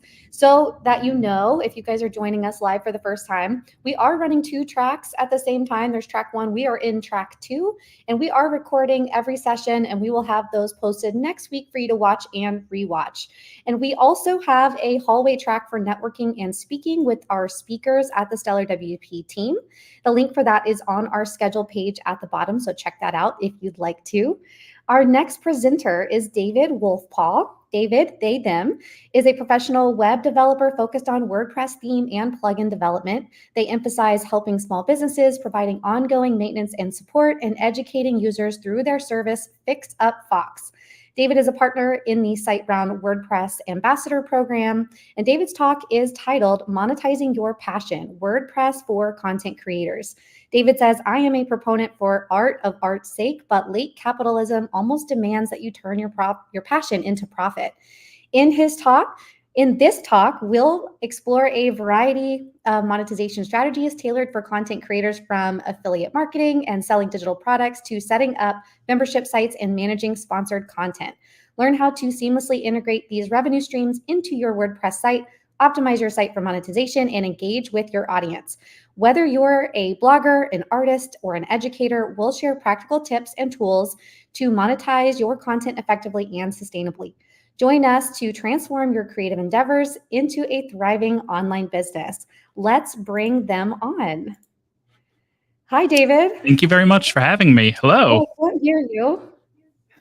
I hope everyone's having a good afternoon. I have a lot Yes, of I coffee can. to I'm keep sorry. myself going. I got you. I can hear you now. No worries. Hello, everybody. I hope everyone's having a great day so far at the conference. There's some very interesting talks already, and some that I saw listed later on the schedule that I'm also excited to listen to. Absolutely. Katie, you did a great job introducing. I don't really think I have anything else to say besides getting started. Wonderful. All right. Well, I'm going to add your presentation to the screen here. Absolutely. So I have hopefully I'll have plenty of time for questions afterward. I've done a presentation similar to this once before, and I had a lot of very good discussion at the end, and so I'm looking forward to the same here. But if you are here, most likely you are either already trying to monetize the things that you do online, or you already are doing this. And even if you're already doing something like myself, running your own business or running your own side business, side hustle, whatever it is that you may do, there are probably other ways that you could also try to monetize the things that you do online. That my goal is to do things that still feel good, that doesn't feel like you're selling yourself out or selling things that you aren't personally interested in or passionate about. Not because, I think that you have to be passionate about something to sell it, but I don't want to get into that place of where you're watching someone promote a product and that they don't even use it. They're just getting paid, to use it. We're not going to be focusing on any of that. So I think pretty much everything about myself has been covered. My name's David. Good to meet you all. And I'm just going to jump right in. I have 5 different monetization options that I'm going to talk about. We're going to talk about the pros and cons of each. I'm going to share some examples, and I'm also going to share some tools that you can use with WordPress. There is a copy of this presentation available online on my website. The link was on the start, and the link will be at the end of the slides. And it will also have links to all of the different tools that I share. So if if I move on from something, don't worry, you'll be able to get another copy of it. The 5 tools that I want to focus on today are, I kind of put them in order of what I consider the easiest to get started with to like the hardest. And that's going to be affiliate marketing, sponsored content, digital products, membership sites, and then patrons and crowdfunding. So let's start with affiliate marketing. This is what I would consider the easiest way to get started monetizing something that you already do online. Basically, affiliate marketing is a way for you to take links to other products that somebody else builds, somebody else creates, and then you share them within your own content. And if people click on your links and purchase something from the other site, you'll get some percentage of the sale. If you're talking about a very large company, like if you're sharing something like Amazon links, your commission is going to be something like 2%. If you are talking about smaller companies, for instance, a lot of the companies who are sponsoring events like Stellar Spark, those will those can be a wide range. I've seen some WordPress companies have 10% revenue share for affiliates up to 20, 30, 40%. It really depends on the product and the company. chances are, if you are looking at a WordPress product like a WordPress plugin or theme, a lot of them have affiliate programs. So I have just some examples here of several different blogs that are built on WordPress. I look for WordPress specific ones, and then how they introduce affiliate marketing. So the first example that I have here is someone promoting a very specific product. Abby has a very specific niche that she talks about on her website, how to organize your life in general, and she specifically is talking about Evernote in this blog post. And so she's giving you, the pros and cons, the rundown of a specific product to sell you on. The following ones are a lot more generalized. So, for instance, the Nerd Wallet page up next has several different tools that they're showing off. The Headphones Addict website is talking about one specific product on this page, but as you can imagine, every page is some review of different types of headphones, and they all have their own links. And then the final one I shared because I like the idea of something completely different. You're still sharing something that is entertaining to people. I realize the text might be a bit small. This is 33 work from home essentials that will make work suck less. And I work from home myself. I'm in my home office, and I am always looking for things that can make me feel a bit more productive, a bit more relaxed while I'm working. So sometimes it's just entertaining to go through articles like this. And I find that if it's something that people are going to get some knowledge from you from and some entertainment out of, that's a good way to share things, without it being scammy, for lack of a better word. So there are several pros to affiliate marketing. They have a very low cost because you don't have any sort of product stock. Your investment is probably going to be around $0. We're assuming you already have your own website that you're going to be, or your own social media at the very least that you're going to be promoting products through. There is a passive potential to affiliate marketing. This is challenging, but there are websites that will write evergreen content that can have those links, be shared over and over again for a longer period of time. And so you don't have to be constantly selling to get results. And then affiliate marketing can also be very flexible and scalable. Basically, what I mean here is you get to, like those other pages, choose exactly which things you're promoting. So you can either have a very strong niche like organizing or headphone selling, or you can just have a general thing that you like to do. For instance, that last site, entertaining people with products, basically, where you get to choose what you want to share. And more importantly, you don't have to share things that don't interest you. You can also promote multiple programs. So, unless there's some very specific terms that you have with a company, which is generally unlikely, you can say, for instance, the Nerd Wallet page, they're saying, here's all of the accounting tools that we like, and they're able to share from multiple different companies that do similar things. There are some negatives. This is a variable income because the earnings will fluctuate tremendously. If I'm selling accounting products as an example, that is probably not something that I'm going to be selling routinely the same amount of. Most likely, people are going to be looking at that content at specific times of year or at specific points, for instance, when they're first starting their business. So you have to consider, who is going to see your content and when. Since affiliate marketing is easy to get started with, that means there's tremendous competition. This is something that you really need to work very hard at, and you need to do a lot of work promoting. It is something that is not for the faint of heart. So again, there's a lot of time and effort involved, and it's something that I think a lot of people could do as an add-on to what they do, but I would not suggest trying to do affiliate marketing alone as a main source of income. It will take a long time to build up to that. A lot of companies have found success with this, but that's also getting harder nowadays, especially with just the way that the internet works at this point. If you want to run affiliate marketing on your own website, there are several different WordPress plugins that you can use. And then there are several other services you can use. Pretty Links and Thirsty Affiliates are some good places to find some resources. And then if you want to have an easy way to track your clicks, track your affiliate links, update them with having to update every page on your site, etc. AdSanity plugin is a very good one that I've used. And if you personally want to run your own affiliate program, so if you have your own product for sale and want to do an affiliate program, Affiliate WP is a good plugin to look into. So we've moved on from the easiest to get started with, but hardest to accomplish. Let's move on to something a little bit more. It requires a little bit more initial work up front, but has a little bit more stability, and that would be sponsored content.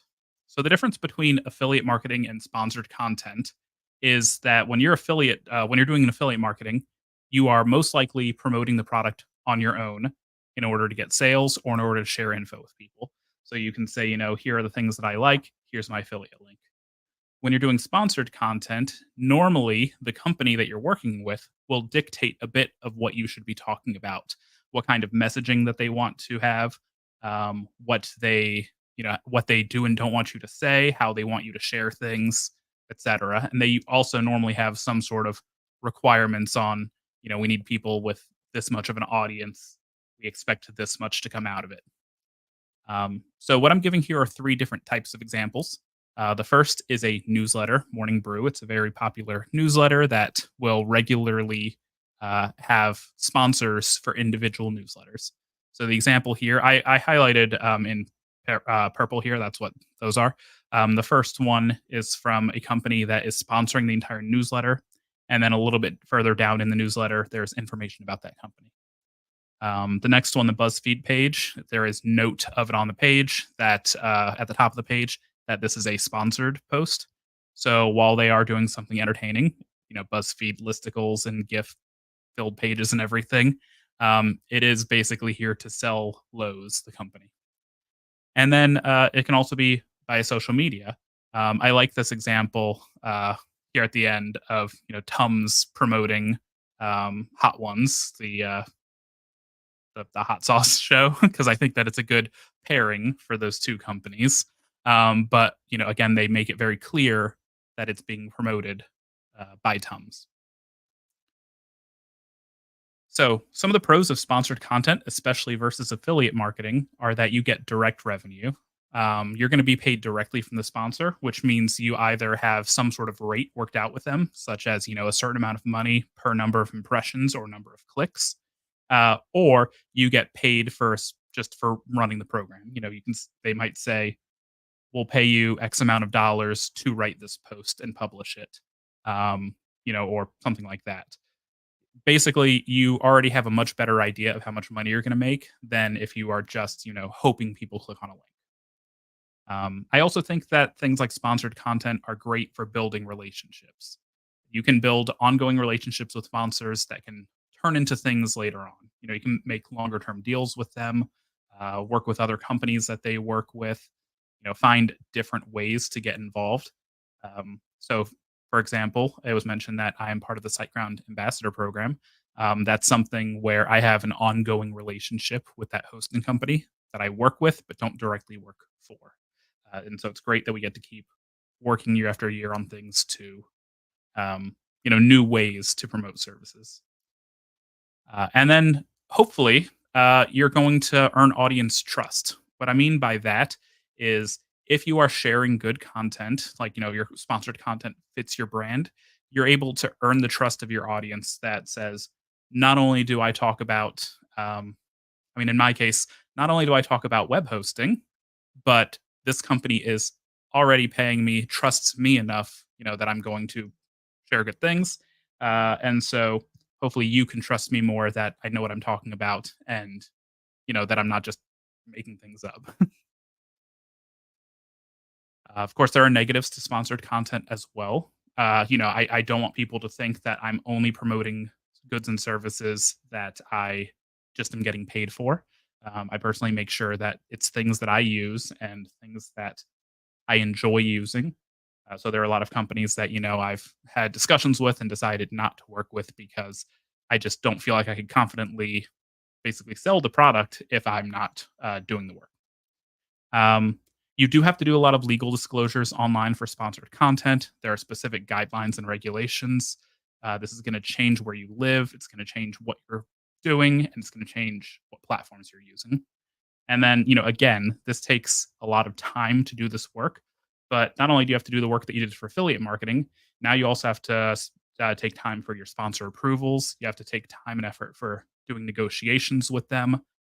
You have to work out contracts. There's a lot of things that require more effort that you should probably get some professional help with, which is why the resources that I'm giving here are simply 2 documents that the FTC puts out. So these are going to be more specific to United States, but they could be good, even if you're working in another country to get some information. So there's FTC endorsement guides and the 101 for social media influencer disclosure guide. Both of these are official things put out by the Federal Trade Commission, part of the U.S. government, that outline specifically what they're looking for you to be in legal compliance. So I would highly suggest reading through these. They are meant to be made for the layperson, not for somebody who has a legal background.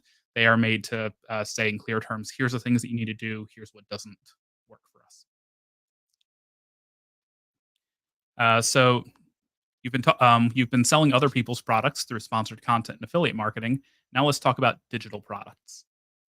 Digital products are things that you make and that you are selling to other people. You can do something like sell on Etsy. Etsy, you can sell physical and digital products on. I happen to do a lot of digital drawing. So I was showcasing an Etsy shop that sells brushes for Procreate and Illustrator and different apps. So I can go to this shop and purchase brushes that are just digital files that I download. You can use other tools. This middle one is from Gumroad. It's just to sell digital products. You can buy, in this case, this is an ebook that you can buy, but you can buy licenses for software. Some people sell their brushes through there. I also buy them there. Myself, I buy a lot of creative tools, 3D models, video game assets, books, things like that. And then also you can run your own digital products from your own website. So the example on the right is a WordPress plugin called Facet WP, which I think works very well. I would suggest it like just on its own thing, on its own merits. But this one they sell on their own website. They happen to be using the Easy Digital Downloads plugin to do their sales. And so from their own website, I can buy their plugin and I can get access to updates and support. Digital products can have really high margins. You have very low overhead when everything you're selling is digital. So you're going to have lower recurring costs, which means you're going to have higher margins than if you're selling physical goods. Basically, the idea is kind of like what people say when they're talking about passive income, only it's like real, which is you spend the time building a thing, and then every time you sell it thereafter, the additional costs are near zero for you. There are a lot of things that you need to focus on. You need to focus on providing updates and support so that people will, continue wanting to purchase from you. But generally, you don't have to do a lot of extra work to make sales 2, 3, 4, 20, 50, 100 after the first sale. Similarly, you have creative control over it. You can choose how much you're going to charge for your product. If you think that it should be higher or lower cost than competitors out there, you can choose how you're going to distribute it, how you're going to offer your product to people, and how you're going to market it to them. And you can also choose the type of product you want to sell. Do I want to sell? I'll use one of the examples from the previous page. Do I want to sell you the digital files for those paintbrushes? Do I want to sell you a course on painting digitally? Do I just want to sell you something that I've painted digitally? You get to choose that. And to add on to that, you can sell all 3 of those things. If you are an artist who makes your own brushes, paints things, and does tutorials, you could sell all 3 of those on your site, cross-promote them if you so choose. Now then, the biggest con that I see to digital products is that you're going to have to do a lot to take care of your customers. It's more than just somebody clicking from a link that you have to buy somebody else's product. So your customers are probably paying for something, and they're probably paying for something that they could find for free elsewhere. Maybe hopefully yours is better than what they're going to get for free. But you want to make sure that it's worth it for your customers to say, here's why you want to pay for my course versus go to this free course on YouTube. Here's why you want to buy my brushes versus, the default ones that come with your app. You're probably also going to have to do customer support. This can be very challenging depending on the type of product that you're selling. Someone might say this doesn't work. You have to figure out why it doesn't work with whatever setup they have. Or they might say, I didn't expect, this wasn't what I expected. How are we going to fix this? Can I get a refund? Whatever they may ask. And then you also need to have your own marketing. Similar to everything else, it's all you have to find your customer. But in this case, I'm not leaning on someone else's reputation. I'm leaning on my own reputation. I have to say, here's why I think it's worth it for you to buy this product that I made versus here's why you should buy it from me. Now, if you want to sell digital products, excuse me, like I mentioned before, Easy Digital Downloads, that's a WordPress plugin that has been around for quite a long time. It works very well, regularly doing so many updates, and there's so many different extensions that you can get for it. They use their plugin to sell their plugin. It's a great tool. You can also use WooCommerce. So that's one that Automatic WordPress.com owns. It's made for selling physical or digital products. I use that on some sites that sell both things. And then I personally said Gravity Forms here because it's the form plugin that I use. But I can say, insert almost any WordPress form plugin. You can do something as simple as setting up a form that says, here's what I have for sale. Give me your purchase information. And then most form plugins, WP Forms, Ninja Forms, Gravity Forms, however many are out there, have product add-ons. So I can personally connect Gravity Forms on my site, say I have a product that I'm selling for $10, and then connect it to my PayPal or Stripe account. And when somebody fills out that form, it will then take them to the proper page, complete the purchase. So let's say you want to get a community started. You're doing something where maybe you sell digital products or maybe you promote things already, but you want to have a more defined community that keeps coming back to you. This is where a membership site would come in.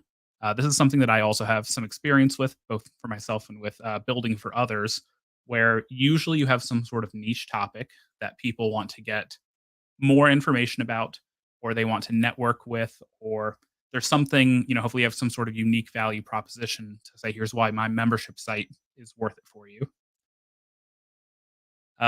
Some of the examples that I have here are just for various different professional services. For instance, a membership site for freelance writers. Peak Freelance makes it very clear who it's for and what you can get out of it. If you look through their website, they'll tell you about what you get with your membership. Similar, the Freelance Friday Club, they're very clear on here's what you're going to get. And a lot of it focuses on you're going to be able to talk with the people who run the website, network with others, get access to their previous content, things like that. I believe both of these, I know Peak Freelance does, I believe both also have job boards. So you can also use it as a place to try to find additional work, presuming that's what you're trying to do. And then finally, again, I like to do digital art. Zealous Art is an online art school. There's a membership site where you can both get access to video courses, more defined than like just a one-off YouTube video. But you can also join a community where you can talk with others, share tips and tricks, share the things that you're working on, try to build more of a community. I find the most value in membership sites for community building because as the person who's running the site, you have some content to share, but much stronger than that is if you have a community of people around you who just want to talk with one another. You're basically just facilitating a place for them to meet. And then you don't have to do all of the work. You don't have to be able to answer every question. If somebody wants to know, how to where to get good physical prints of their digital paintings done, they don't just have to ask you. Now there's a community that you've built that can have a variety of different answers, which certainly takes a lot of effort off. So membership sites also have one of the biggest pros. I call this the holy grail of the holy grail of online income, the holy grail of passive income. I'm using that in air quotes, which is recurring revenue. Basically, you're not just selling somebody a product one time, you are selling them on a service where they're going to pay over time and hopefully keep coming back to time and time again. That should add some more predictability and stability in your revenue. So, assuming that you can get your churn low, which is how many people purchase your product and then don't return, don't continue to purchase in the future, you'll get a good idea of how much money you're going to bring in this month or this year, assuming that things stay as they are. You're also going to get a lot better direct feedback. If somebody is joining a membership site, they're probably a lot more engaged than the average person who is simply buying a one off product.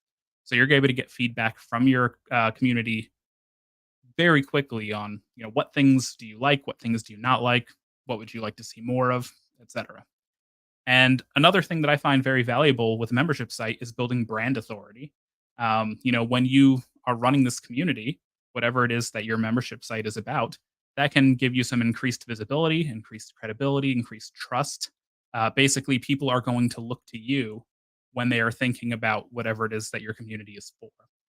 This doesn't mean that you need to be the main expert in whatever this community is, but you're the person who has assembled everybody. You're the person who's spent the time building up a network for others, which is the most valuable thing that your membership site can do.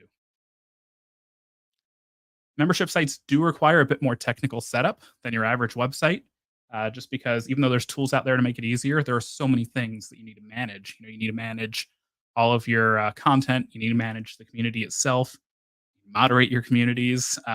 You need things to start with. Manage payments, manage when payments don't work, manage when somebody can't log in for some reason, all those customer support things. You're going to need to do a lot to keep people wanting to come back and not having them think, okay, well, I joined this community. It doesn't seem like it's for me. I'm going to get out of here. That's going to happen to some percentage of people on any website. But if you notice that your churn is getting very high, you'll need to address what it is that you can do to keep people wanting to come back. And as far as membership sites, there's a tool called Paid Memberships Pro for WordPress that I think works very well. There's a lot of extensions for it, which is my favorite thing. You can basically add them to your site like Lego bricks, just the individual pieces that you need to build the exact type of membership site that you want. MemberPress is another good tool. And then LearnDash is a membership site tool specifically for people who want to build a learning management system. So basically, if you are building courses and you want to do things like have quizzes or have tracks that people go on to track how far they've gone in a specific course, something like an LMS, like LearnDash for WordPress, would be a good option. Finally, the fifth different monetization strategy I wanted to discuss are patrons and crowdfunding. So by this, I mean, there are different things that you might want to do that to get people to give you money that aren't just directly a trade for a product. For instance, GiveWP, which I'll talk about in a moment, a WordPress plugin to let people donate to you. So I've used GiveWP on some sites that are for nonprofits, and people already have a reason to give to those nonprofits that aren't just, I'm going to get some physical or digital item in return. I happen to run a Mastodon instance, and we use Patreon to make memberships. People can support the server by giving us money to run the servers to pay for the servers that we have to run. That's been working very well for us on Patreon. And then I'm sure everyone's familiar with Kickstarter, website where people can sell digital or physical products, or again, just raise money to do something. So maybe just some people say, I want to build this thing. I want to make this comic, or whatever. And you aren't even necessarily expecting that you're going to get something from it, but you want to support the work that creator does. So the pros of patrons and crowdfunding tools: your fans are going to give you money directly for the things you want to work on. If you're doing something that people care about, or if people care about you, they're going to be able to pay you directly, which gives you creative freedom. And it also lets you validate what you're doing. Basically, if you say that you want to make a movie and a lot of people give you money to make that movie, they trust that you'll be able to make that movie. If no one gives you any money, that also is validating that maybe it's not the right project for you to work on. There are some cons to these. You have to have commitment to it. Basically, if you make promises to people, you have to keep those promises or deal with the fallout of not keeping those promises. You're going to add a lot of extra work in administration. So if you have different patron tiers and rewards, basically things that people get for different levels, you have to make sure that you're managing those. And then you also have just that added pressure, of again making that promise and having to ensure that you're doing the thing that you set out to do. Some people can get away with going, "Well, we tried this and it didn't work out," but a lot of times, if you make a promise to do something online and people give you money and you don't do it, they can get very upset. If you want to do any sort of patronage or crowdfunding, again, GiveWP is a great tool for donations on your own website. There are websites like Patreon or Subscribestar or Coffee, all these different ones where people can pay you either one time or monthly to get access to a feed of whatever you're working on. And then there are also tools like Kickstarter and Indiegogo, which lets you run a specific campaign. I'm going to be selling this book for the next 30 days, and you have to reach a certain limit. I'm also going to I'm going to try to run through this quickly, everything I'm going over. I really suggest that you do some sort of email marketing with whatever it is that you're selling. If you have not heard this before, email is king. Almost everyone has an email address, and you're going to get stuff directly to people's inbox. It's a much better way to keep track of people that you're working with and keep track of your customers, and also to sell to them directly. So you can use this to drive traffic to your content. You can promote sponsored content like that morning brew one I showed you with the sponsorships and ads. And then you can cross promote other things you're working on. I do a personal newsletter. I share the things I'm working on and where people can find them. I think that you need to focus on optimizing your website. Make sure that your website is fast. So get a reliable host, have some optimization tools. That can be a whole presentation on its own. So I'm just going to leave it at that for now. Ensure that you are updating your website regularly. Security tools can really help, but just first make sure that your accounts are up to date. Use secure passwords, use two-factor authentication on all of your payment accounts, and update every tool that you're using regularly. And if you're running your own website, make sure that you have some sort of SEO tool that can help you identify issues on your website, fix them, and ensure that your website is good for SEO. Again, each one of these three things here can be multiple different presentations on their own. So I apologize for not going into depth on each of them, but hopefully these are things with some of the other presentations today and presentations elsewhere that you can get more direct information. But I do want to get into questions. So that's it. I appreciate you taking the time to listen. My company website is fixitfox.com. And that link at the bottom, fixitfox.com/monetizing WordPress, is where you can find this presentation and all of the links if you want to refer to it later. Awesome. Thank you so much. And I did share the link to the slide deck in the comments on YouTube here, and we'll be sure to make sure you guys have access to that as well. So you can access these links. I know there were a lot of resources in here. Thank you so much. Great presentation. We do have several questions. So we've got 4 right off the bat that I want to start with. So Bobby asked, how many email newsletter subscribers do I need to have to start asking for newsletter sponsors? That will depend on the sponsor. Some focus on specific levels of subscribers. However, the number that I found to be a common minimum for most sponsors has been around 1,000.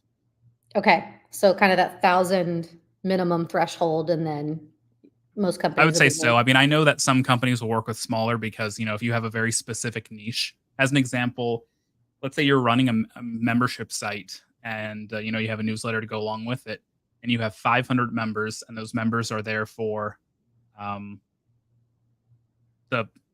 Let's say I'm talking about WordPress plugins since I built those, and I have 500 members, but they're all there for WordPress plugins. A WordPress plugin company might consider that valuable enough because they know it's going to be a lot more targeted than a generalized newsletter.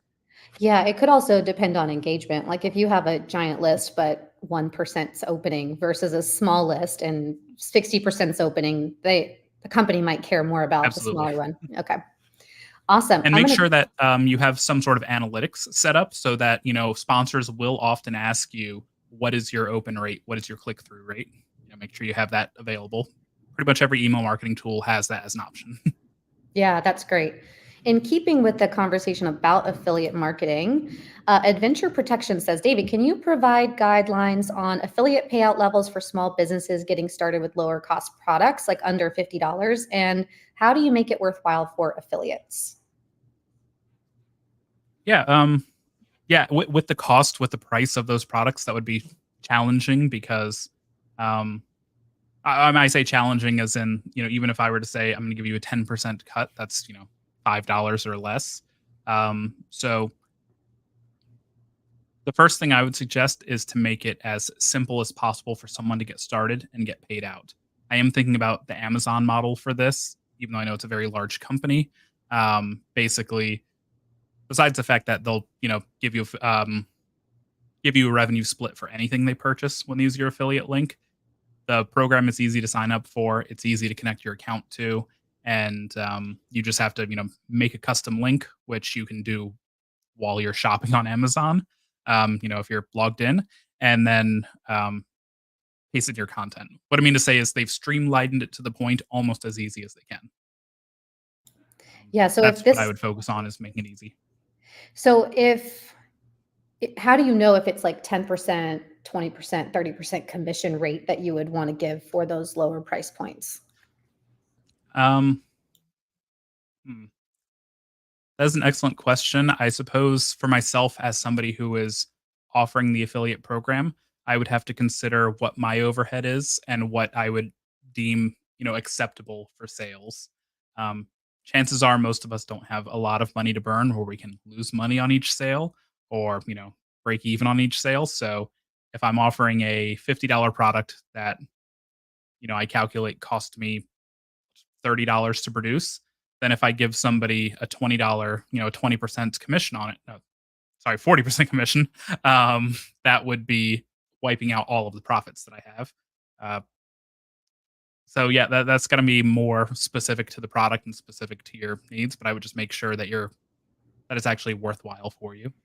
Got it. If you have a marketing budget and you can say, for every dollar of marketing that I put in, I'm getting $2 in return, that's doesn't sound like a lot to get $1 back, but that's also better than you're going to get gambling in any casino.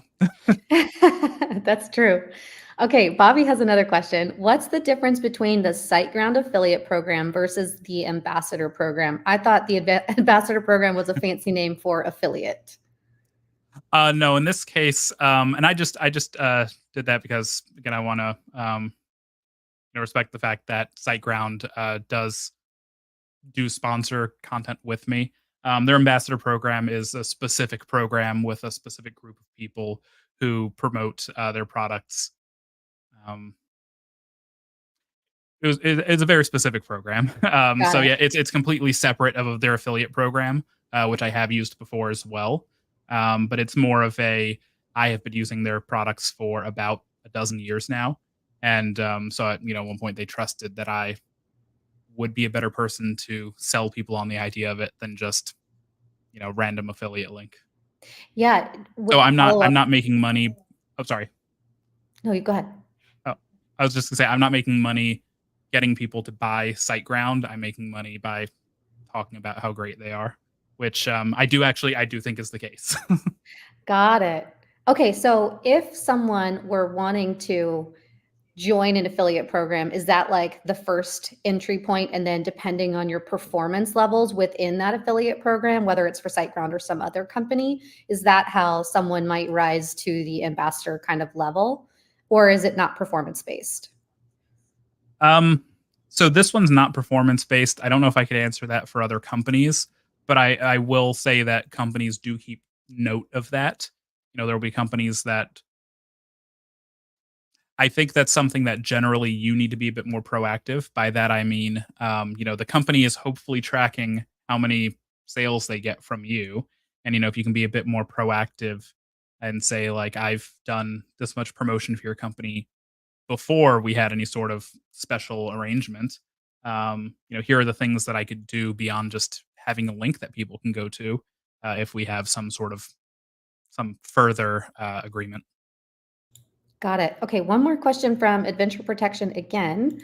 And it says, with email newsletters, what is the ideal frequency to maintain audience engagement without increasing fatigue and unsubscriptions? That's a good question. Yeah, that is something that I certainly have to deal with. Sometimes I've had newsletters that I will unsubscribe from because they're simply coming in far too regularly. I think some product companies might overdo it. I don't need a daily or even 3 or 4 times a week newsletter from a company that I'm purchasing products from. But at the same time, a lot of newsletters that I subscribe to are for a specific topic.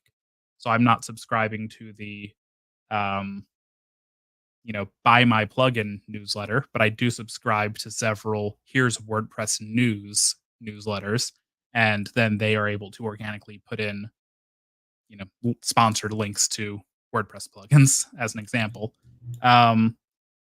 Those ones, I'm normally seeing those once a week, having some sort of regular cadence, which I think is more important than the frequency is the consistency, ensuring people know every Friday, generally, you're going to get a new newsletter, or every other Friday, something like that.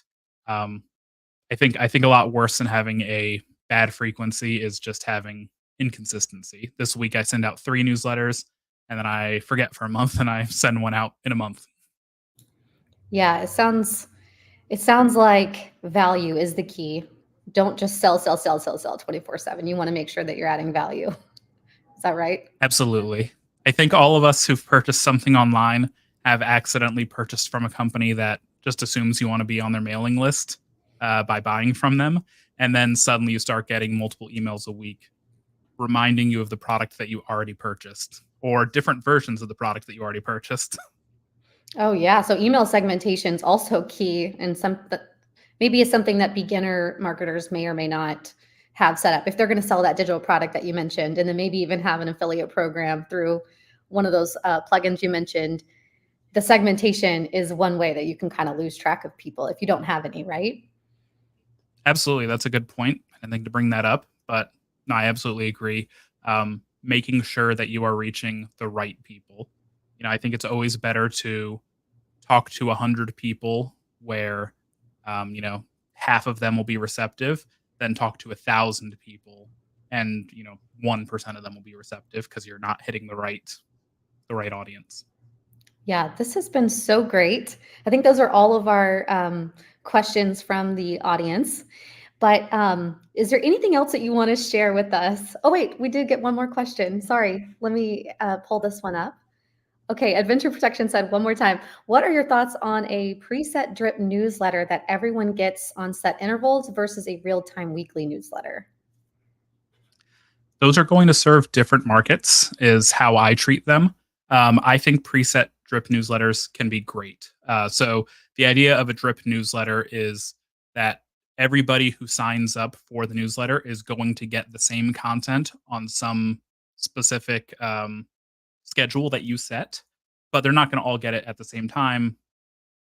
Most likely, there are times where they're all going to get it, like you have a specific cohort of people you're going through, such as, here we're doing the actually, I worked for a company that taught web development online years ago, just popping into my head now, that they did have cohorts specifically. So they would have, a 4-week program that ran every other month. And so everyone was getting those drip emails at the same time. We would update them as needed, but they're kind of, there's not a lot of update that you need to do for certain things. And so you're able to reuse them. I think those can have a lot of value. I think that they can have a lot of value, even if it's ones just where, I signed up today on Friday and I start receiving them today. And somebody signs up next Tuesday and they start receiving the same emails, but 4 days after me. Where I would focus on a real-time newsletter would just be if it's something that's timely. It's not going to help to have a drip newsletter campaign where you're talking about the latest. I'm just going to keep using WordPress, the latest news in WordPress. If they wrote that email weeks ago and it's already out of date. Yeah, that's And you great. can do both, as you mentioned, that you can segment your newsletters. Not only can you have segments for your newsletters, but people can be in multiple segments. So you can send newsletters out to somebody and say, you're getting this specific drip campaign that you signed up for, and you're also going to get the once a week product or once a month product updates, but you're not going to get the once a week tips and trick email or something like that. Yeah, you could also do both when one ends. So like, could you have like a 30-day sequence that everybody goes through as like an onboarding and then have that end and then pick up with after that 30 days, now you're in the regular weekly content? You think that's a good strategy? Absolutely. Again, you're bringing up all the things that are the great ideas that I didn't think about. I've done those as well, where I've purchased digital courses, and I will go through the course on the drip schedule.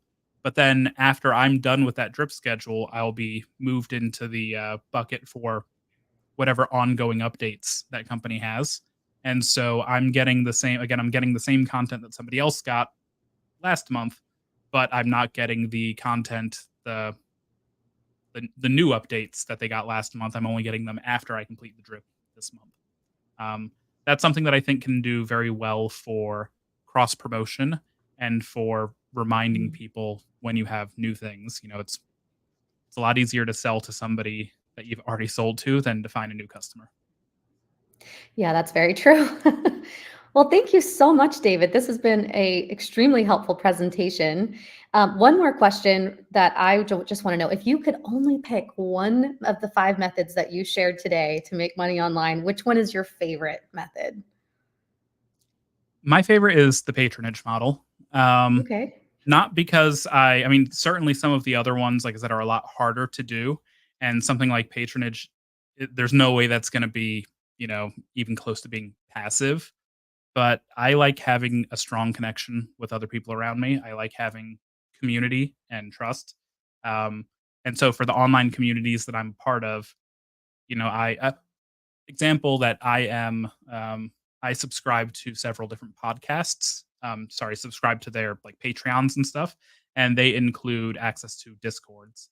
And I will spend time in the Discord chat talking with the community about the podcast, but about other things that are related to those topics. And I find that a lot more valuable than just listening to a weekly show. So that's really the kind of thing that I like to build up. I mainly do it for my technical endeavors. It would be nice one day to do it for my artistic endeavors, but Man, that's you my favorite squeaked just because I like having that direct content. you squeaked in a tip there at the end with the Discord, and man, that's a really great one. I hadn't even thought about that. So thank you so much. And I'm going to put your slide on the deck one more.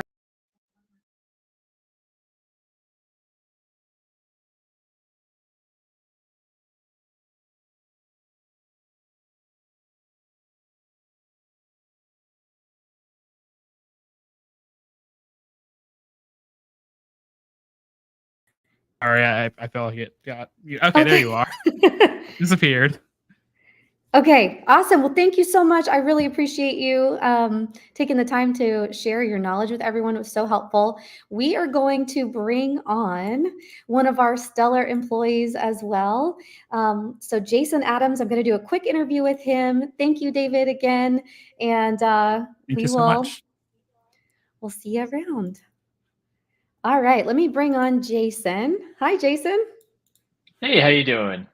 Great. How are you? Good. I don't think I've had a chance to meet you yet. It's good to meet you. No. Yeah, that's for all of our viewers who are seeing this. Stellar is a pretty big organization with hundreds of employees. So sometimes we don't all get to meet each other, especially since we all work remotely. It's nice to meet you officially. I'd love to know where you are located in the world and what is your role at Stellar? Yeah, so I am in Colorado Springs. I just moved here last year and it's beautiful. Highly recommend it. Anybody who wants to come out here. Looking at the Rockies every day is a lovely thing. And then I'm a Director of Development within Stellar WP. Okay, and what do you love about being a part of the Stellar team and working as a developer? So I love the commitment to make amazing things for our customers. Like there's a real drive to understand who our customers are and want to know what their real needs and pain points are. And that's not just like a leadership level type of sentiment, but that's something that's really felt deeply within all of the teams is a real desire to solve real problems, not just like make a product and then try to convince people that they need it. But they come up with a solution to real problems that people face day to day. And so just being a part of that and helping to lead the teams of engineers on different teams is extremely rewarding. That's awesome. Are you focused on any particular brand right now, or do you work on all of them? I work on most all of them except for Cadence, which is why I haven't had the chance to meet you yet. I started with Give. I was actually part of the acquisition years ago. So that's kind of where my roots are. And then I worked with them in Solid WP for a while, formerly iThemes. And then recently have been working more with the events calendar and LearnDash. Awesome. Is there anything exciting that's coming down the line that you feel like you could share with everyone at Spark? Honestly, there's a number of really awesome things coming. Just to name a few, GiveWP has we are deep in the process of kind of reimagining. Like typically, we create forms, we make donation forms, but we're talking about how to create campaigns. Where forms is something deeply set within that, but it also includes like campaign updates and landing pages and things like that are a much more full blown solution that you would expect.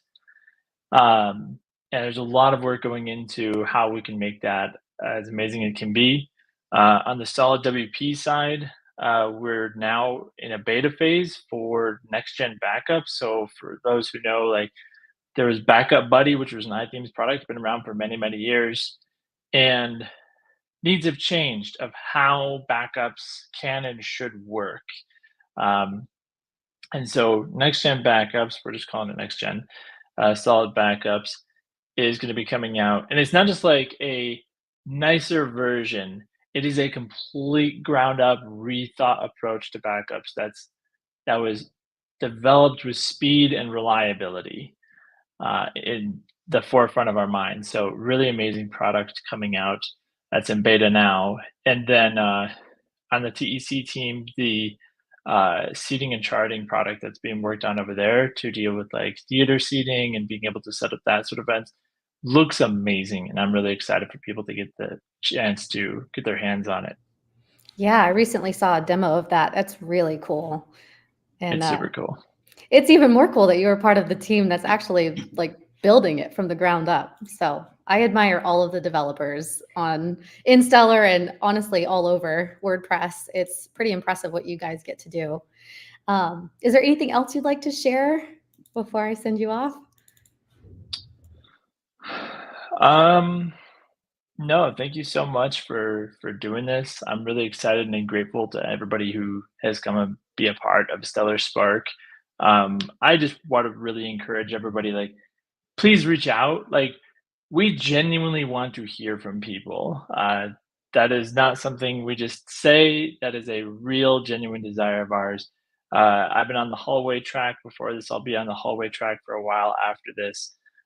So we totally welcome suggestions, comments, questions, complaints, whatever is on your mind. Like, we genuinely want to hear it all and really appreciate it. Perfect. Well, thank you so much for this quick little interview and sharing everything that you have going on. I really appreciate it. And for those of you who are just joining us, we're going to be back in about 5 minutes at the top of the hour. We're going to have guest speaker Corey Moss coming on. So stay tuned for that. We'll be back in 5 minutes.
becoming cloudy overnight, low around 55 degrees. 25 got you out there.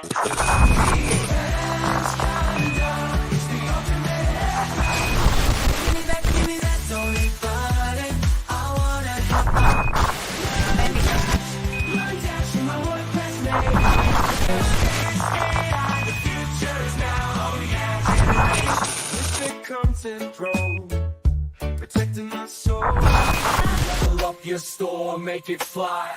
With this plugin, save your goal. With a simple click, you can run your restaurant. Building connections, powering dreams in the vast world of WordPress.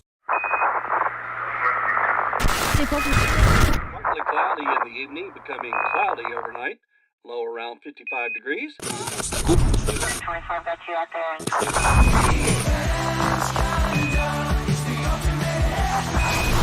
Give me that Tony body. I wanna learn dash in my WordPress name. The future is now, oh yeah. With content grow, protecting my soul. Level up your store, make it fly. With this plugin, save your goal. With a simple click, you can run your restaurant. Building connections, powering dreams in the vast world of WordPress. Hello, welcome back to Stellar Spark. I'm Katie, and I am really enjoying all of the talks that we have going on today. As a reminder, we are running 2 tracks at the same time. So we are recording every session and we'll have them posted next week for you to watch and rewatch. We also have a hallway track for networking and speaking with our speakers at the Stellar WP team. The link for that is on our schedule page at the very bottom. Our next presenter is Corey Moss. Corey has been building for the web since 1996 with a focus on WordPress since 2011. And he has started his first SaaS app in 2004. It's weird saying years without a 20 in front of it. Sorry. And he has launched dozens since. For over 10 years, he's combined his love for entrepreneurship and WordPress by building, launching, and selling numerous WordPress plugins and SaaS apps built on WordPress. Currently, he's focused on the OMG WordPress plugin. Corey's talk is titled Picturing Success, Maximizing Image Engagement in WordPress.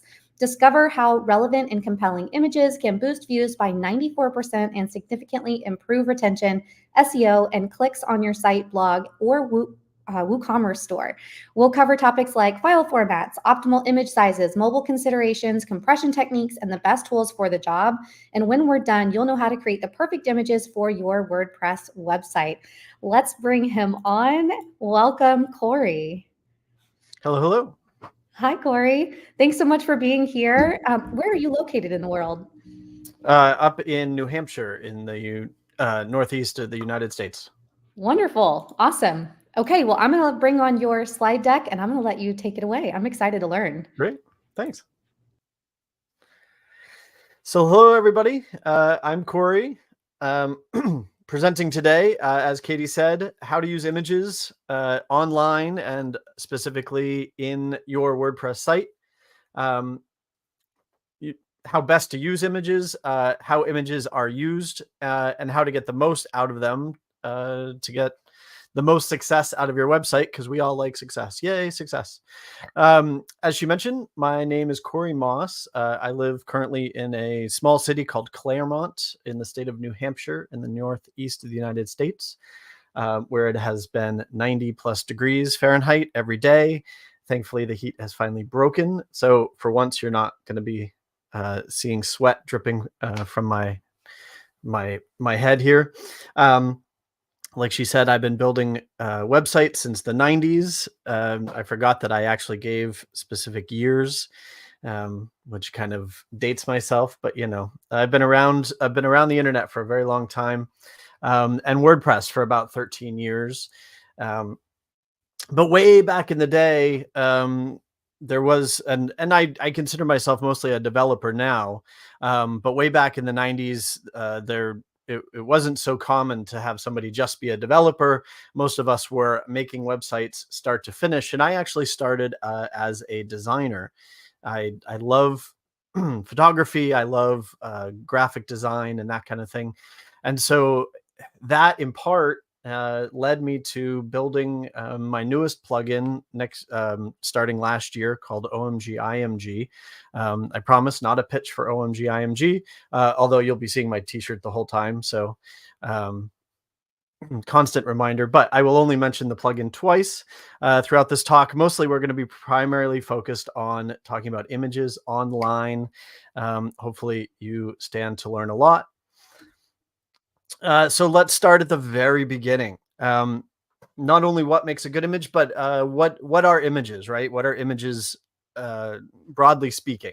So you've kind of got two types, right? Like most of us think of photos, photography. We used to be able to say that we could call a photograph something that was taken with a camera. Obviously, that's not so true now with things like AI. But often I think of them, at least, of it's some sort of rendering of something that might exist in physical space. And I only kind of define that so that when I'm talking about photos today during my talk, you have a sense of what I'm talking about. And then also graphics are the other type of image that generally we're going to see online. Things like illustrations, some people will say clip art, graphic design, and then also things like infographics, charts, graphs, things like that, right? But all of it can be used on your website, so we're gonna touch on all of it. So getting back to the big title here in front of you, what makes for a good image? Again, not to get too philosophical, but if you think about images largely exist for humans to consume them, right? Weird thing to say, but it's true. And so if there's a human involved, then generally there's going to be psychology involved. And so what makes a good image? Well, talking about psychology, things like colors and shapes that we consume are generally going to have an influence on emotions and behaviors and how we perceive an image, and again, whether it's good or bad. But some real high level things to think about, right? Like examples of the color red denoting danger, at least in Western cultures, or something like a square denoting stability, or circles denoting unity, things like that. And then part of that psychology is also because we are human. Generally, there are lots of little rules to think about. Like generally, we look for faces. So one of the right away, here's a little nugget, right? Images used online. Kissmetrics, a website that does a lot of analytics, quoted a case study that said 95%, if an image included a human face, they saw a 95% increase in conversions, rather than just like an infographic or something like that, right? So there's a lot of psychology that goes into what actually makes a good image online. And we'll get into some more specifics, but one of the things that I want to say right off the bat is, as we get into these specifics, you might feel overwhelmed. You might go, well, but I'm not a graphic designer, or I'm not a photographer. The main thing that I'll say is, honestly, trust your eye, right? Like most of us are online all day, every day these days, and are consuming images. And I bet you have a pretty good sense of what you like and what you don't like, and what is a good image and what isn't a bad image. So worst case, yeah, trust yourself. And if that fails, you can always copy what other people do. If you have websites that you like, that you are trying to emulate, go see what they're doing. I'm not saying copy them or anything like that, but see what they're doing, see what works, and see if you can implement some of those things yourselves. So with all that said, There are some actual quote unquote rules for photography. Rules were made for breaking, as they say, but there are a few rules of thumb that you can keep in mind especially when looking at photos, right? Photography.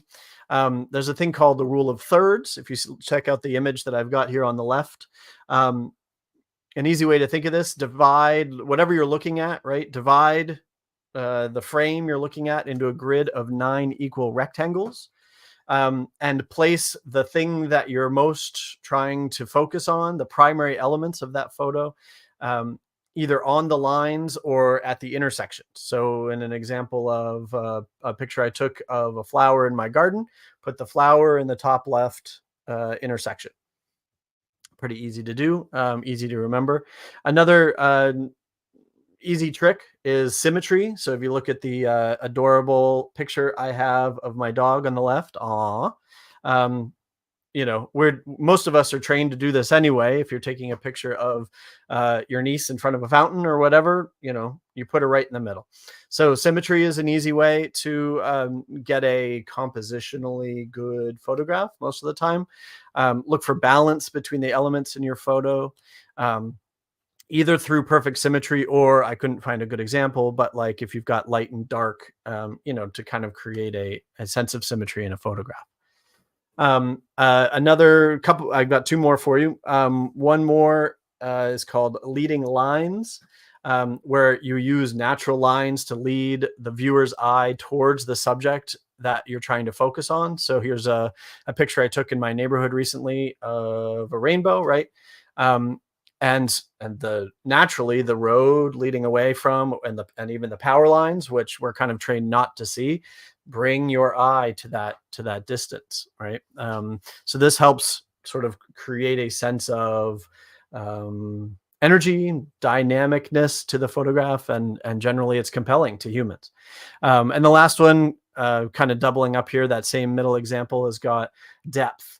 Another easy example or an easy trick to do is when taking a photograph, make sure it's got some depth to it. Include objects in the foreground, middle ground, and background. So 4 easy rules to hopefully remember for you.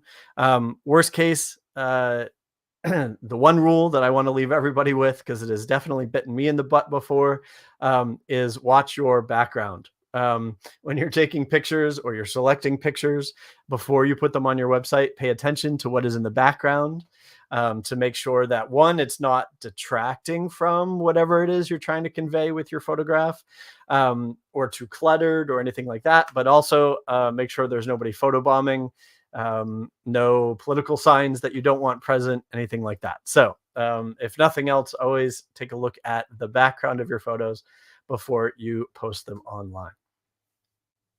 All right, so narrowing it down from what makes a good image, what makes a good photo, to what makes a good image specifically for your website. Once you've got some images that you're like, these are awesome, right? How to decide whether they're actually images you should use on your website.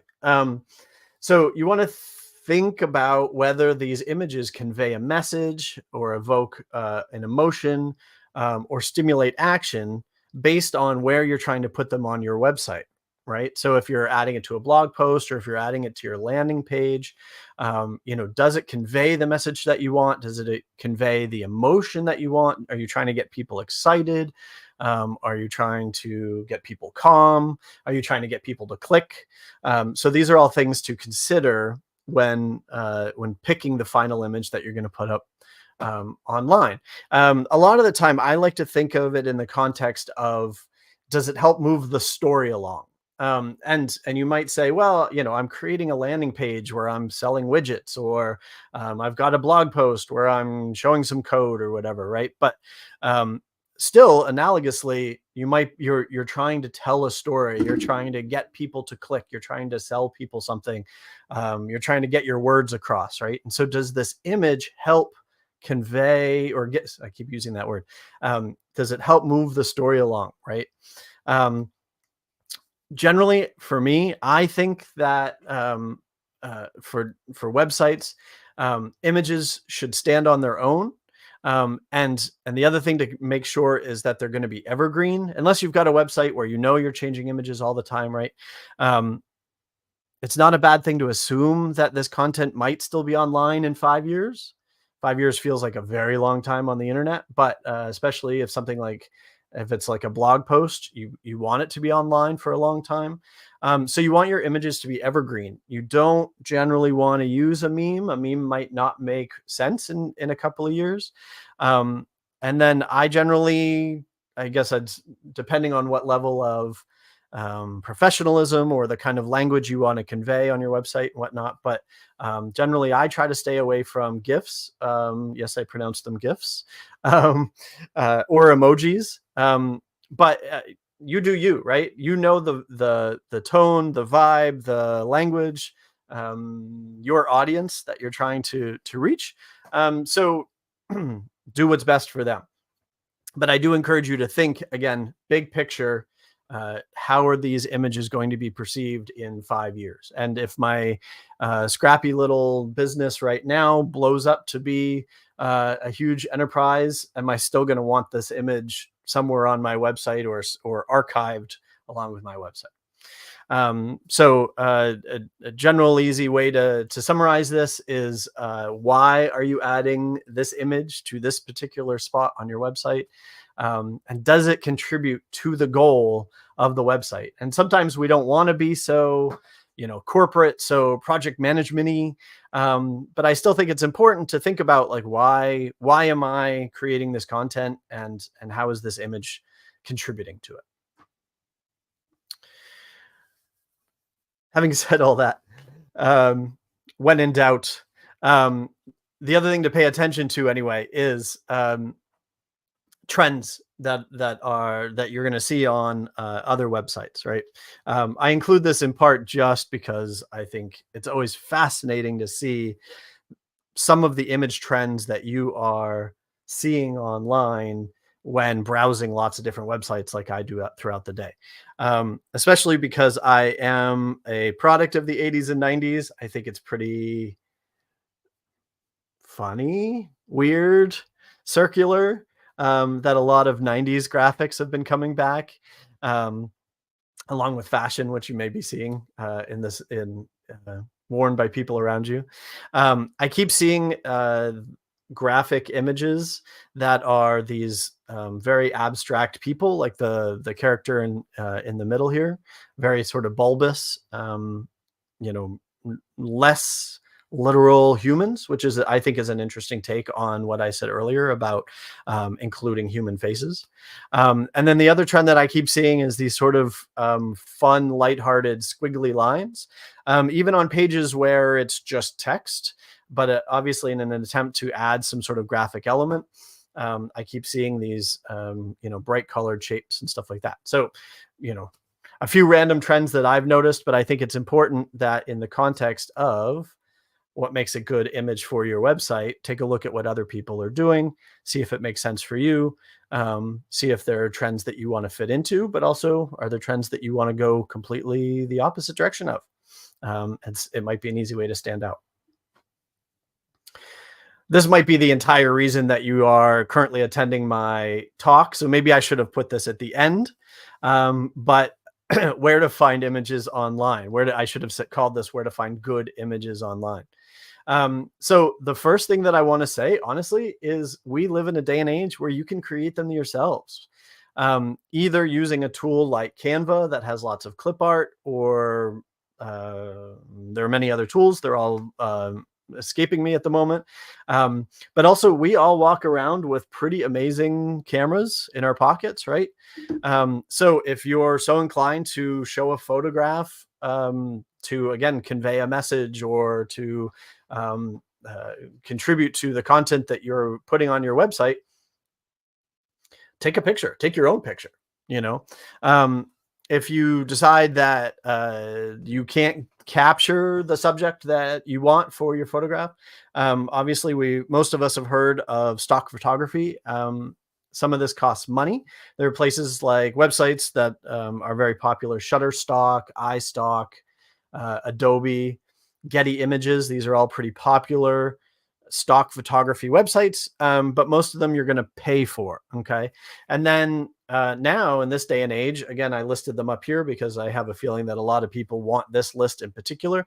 There are now a lot of websites that offer free stock photography. Unsplash, Pexels, Pixabay, Stock Vault, Free Pick were kind of the top ones that I sometimes go to. And then ... AI, of course. We now live in a world where AI can generate images for us that are unique and individual. Results may vary. I've had good results with AI, but it's worth trying, right? And then I've found also that there are tools online. I couldn't find a good example minutes before presenting here, but creating infographics.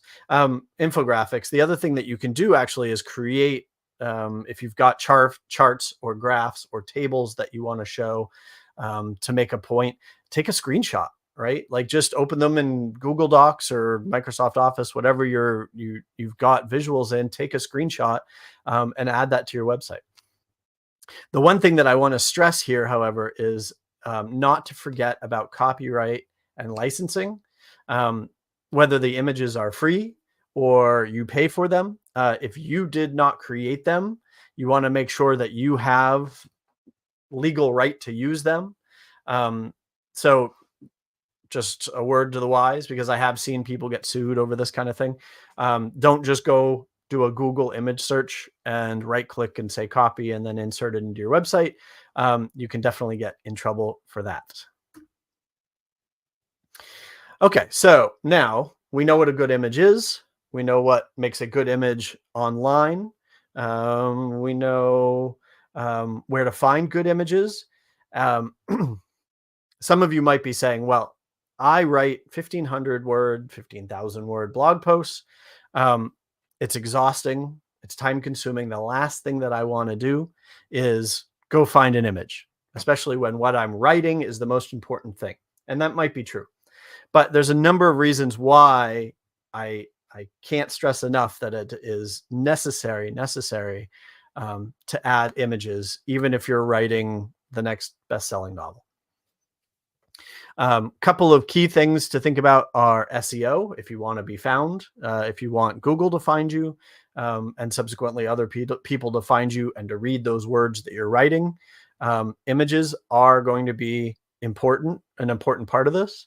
And then also user engagement. And here's a few stats that I'll throw at you. To get a website called HubSpot, big on small business marketing, quoted a study that said content with relevant images gets 94% more views than content without relevant images. So that means more views.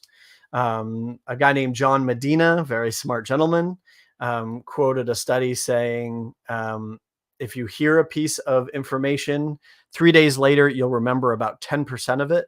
But if you add a picture, after 3 days, you'll remember 65% of it. So that's even just remembering facts. Having some sort of graphic image, some sort of image to go along with it, you're way more likely to remember it. So that's better retention.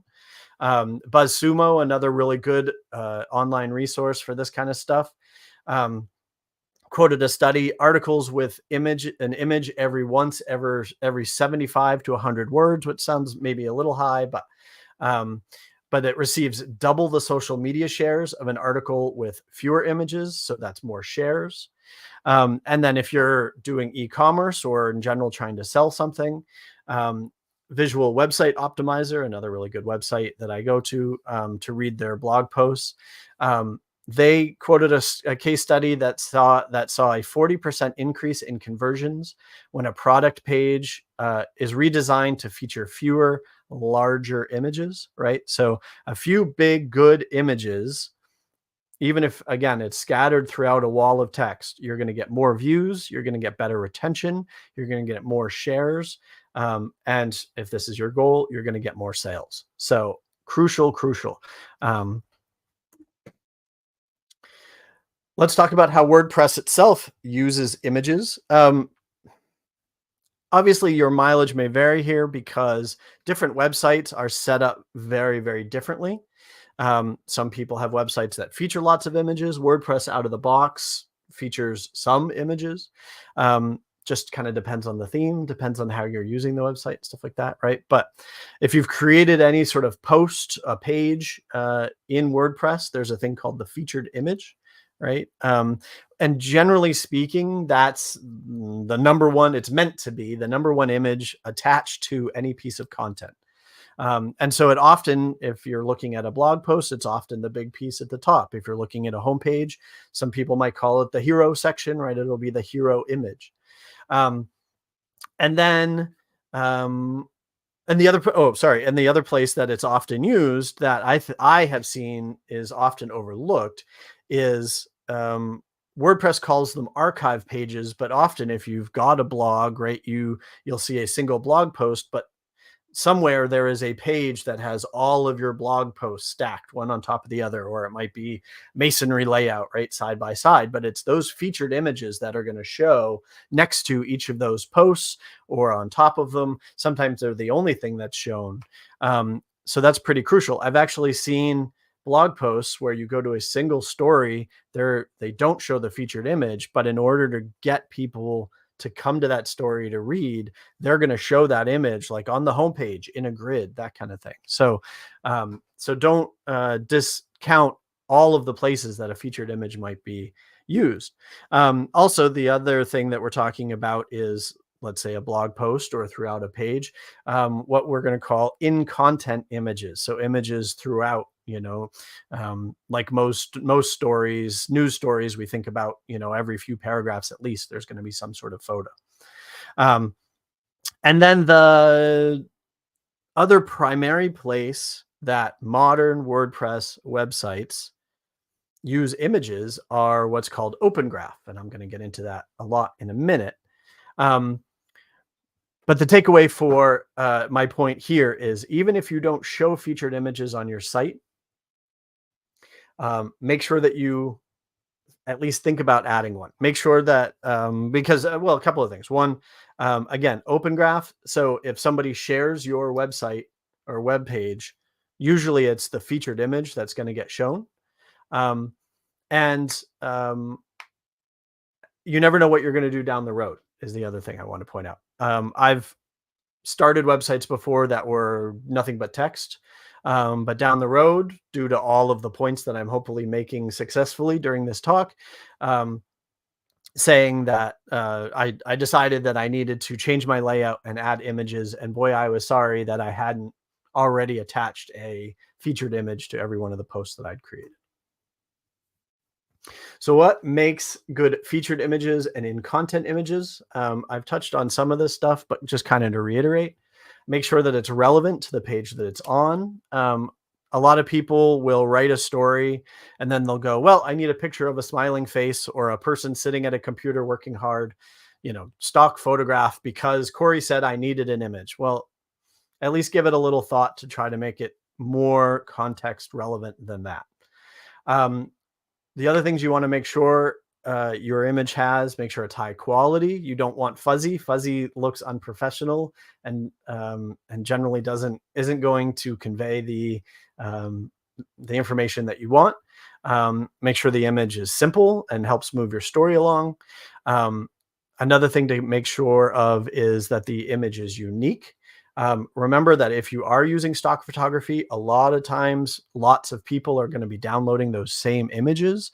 So it's worth digging a little deeper to maybe find a photo that's a little more unique or a little more original, or again, go take your own.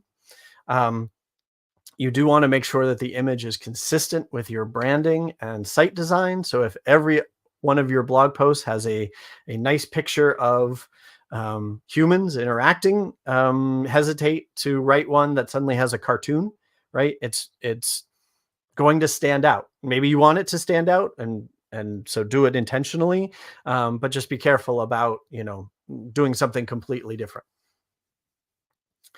And then the last thing that I like to talk about is A/B testing. So if you're trying to consider which of a bunch of images to use with some context, there's this thing called A/B testing, where you actually show the each of a different or a different image to different people to see how they react and which one they like best, right? Sort of the group mindset. But I've had people push back on this and say, yeah, but A/B testing is complicated or technical or whatever. And here's the cheat code. Ask your friends, right? Have them quick glance at a piece of content you've written, show them a handful of images and go, which one do you like best? If 3 of your friends pick out the same one, you're good to go. Twitter is really good for this too, by the way. All right, so some tech tips for featured images and in-content images.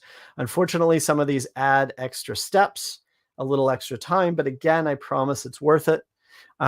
Make sure that your image is the right format. So generally there are 2, 3, 4 types of image formats. Most of us have heard of JPEGs or PNGs. GIFs are still used occasionally, but usually more for something that's animated. JPEGs, quick rule, great for photos. Soft, complicated, real things in the real world, JPEG. If it's line or text, PNG. And there's this other thing now called WebP. Most of us are not actually like creating images in WebP. We're using services that automatically convert, But as long as you're JPEG or PNG, but with intention, you're good to go. Make sure your images are the right size. So you don't want an image that is 10,000 pixels almost ever, I promise you. Take a look at the theme you're using or the page that you're using an image on. You can make sure the image is a little bit bigger to make sure that it's high quality. So you don't want it to be too small either, but resize your image. Take the time to resize your image and make sure it's the right aspect ratio too. If your whole website uses 16:9 or square images, make sure that all of your images that you upload are the same 16:9 or square. Compress your images. So the easy cheat here, right? So there's highest quality images, and then there's ways to take a little bit of the quality out, which makes the file size decrease dramatically. And even in this day and age where we've all got super fast internet connections, that's not actually true. A lot of the world still does not. And you want your images to be delivered quickly, right? And then generally you're just doing the internet a favor by making your images smaller, because that also means your pages load faster, which Google does look at, and then humans care a lot about too. The easy way to do this is to use, I like a series of websites called compresspng.com, compressjpg.com. I drag my file there, it converts them, I download them, and that's what I upload. They are more or less like I have never been able to see the difference after I compress them, but usually they're smaller by upwards of 2/3. So it's just an easy extra step that saves a lot of space, bandwidth, that kind of thing. There's also local applications that you can use. Like there's one called Image Optim for the Mac. And then there's also actually WordPress plugins and services that you can use. You can go Google for those. The one last note here is don't forget about mobile, right? So you think to yourself, okay, I need to upload a nice big image. Maybe that's super tall and skinny because that's what my design looks like on desktop. Make sure you go look at it on your phone, and you might find that tall and skinny takes up the entire screen. Doesn't look good. So just don't forget to think about how things look on mobile. All right, so I've mentioned a bunch of times about this thing called Open Graph. What is Open Graph? Open Graph was this techie thing that Facebook created, and essentially the easy answer is it's a bunch of little pieces of information that describe a web page. So what you see on the screen is when I view the source of my website, omgimg.co. Whoops, that's not the second time I was going to mention it, but I'm not talking about it. If you look at the source of most websites, you will see things, meta tags, right? Things like description, And we've had those for decades. Relatively new is this thing that Facebook invented called Open Graph, which is the meta tags you see in the lower half of the screen. And these are tags that describe a website. Technically, this is often asked and often debated. Technically, this does not directly affect SEO. Google does not technically look at these at least at the moment, does not look at these and read this content and boost or knock down your website. So hard and fast rule today, as far as I understand, this does not affect SEO. Google does not care. However, the way that Open Graph tags are used ultimately gets you more clicks and gets your website interacted with more, which I'll explain in a minute. And Google does care about that. Google cares about the traffic going to your website because they view that as authority. So technically, there is a small SEO impact of Open Graph.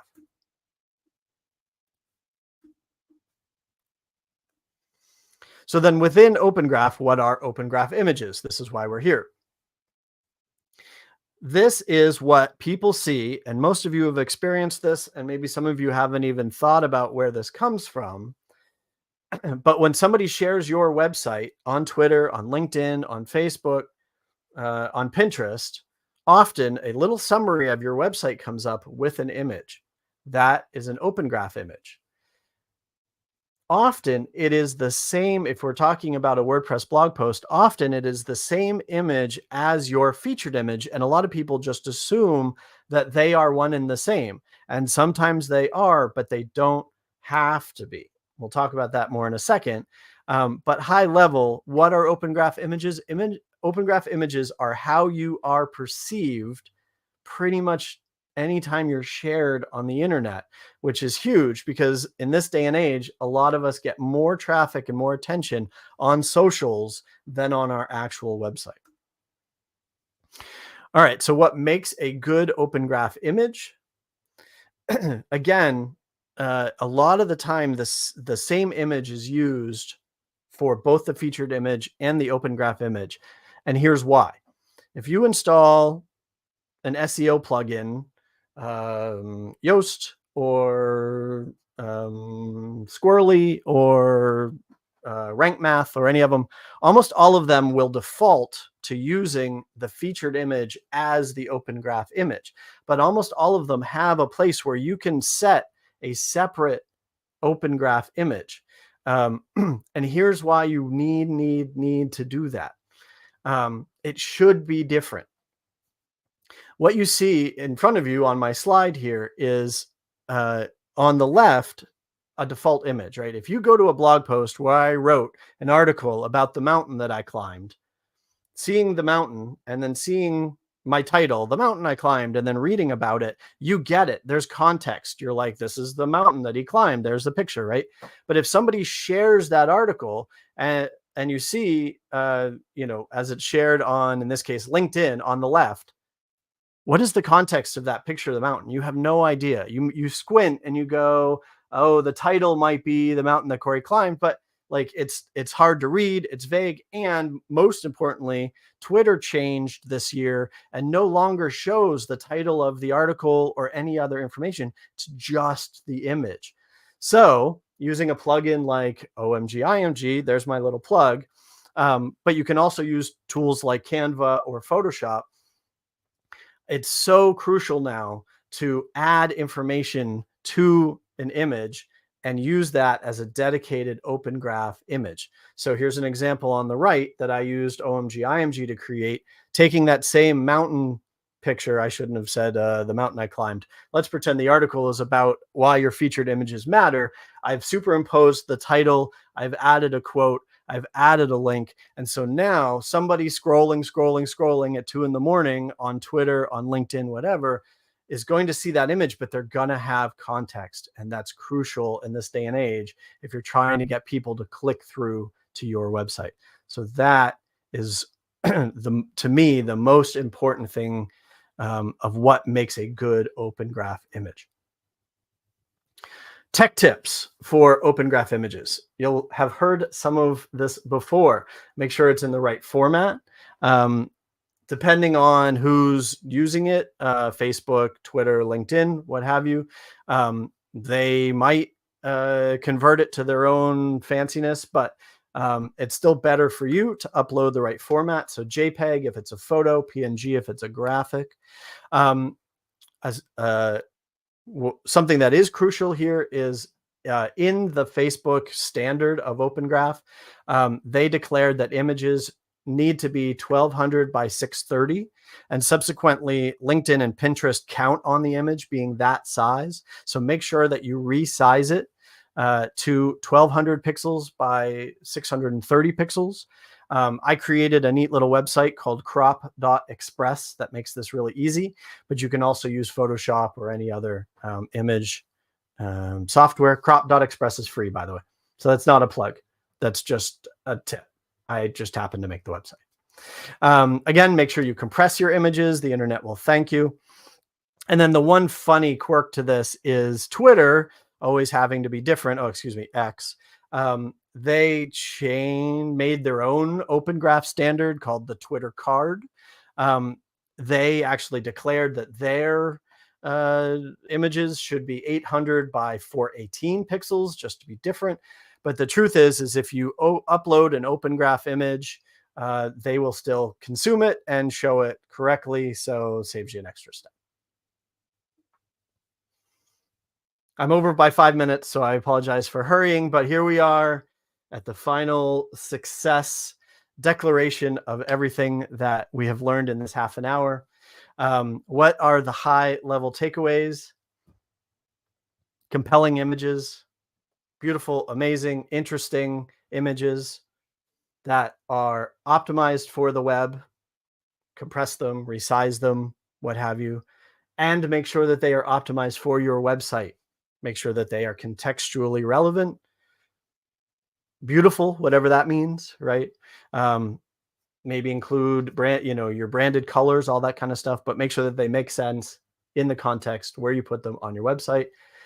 And that these images are going to be used for WordPress within WordPress on your website, but also maybe more crucially in this day and age for Open Graph, meaning when they are shared on socials, this is how you are perceived.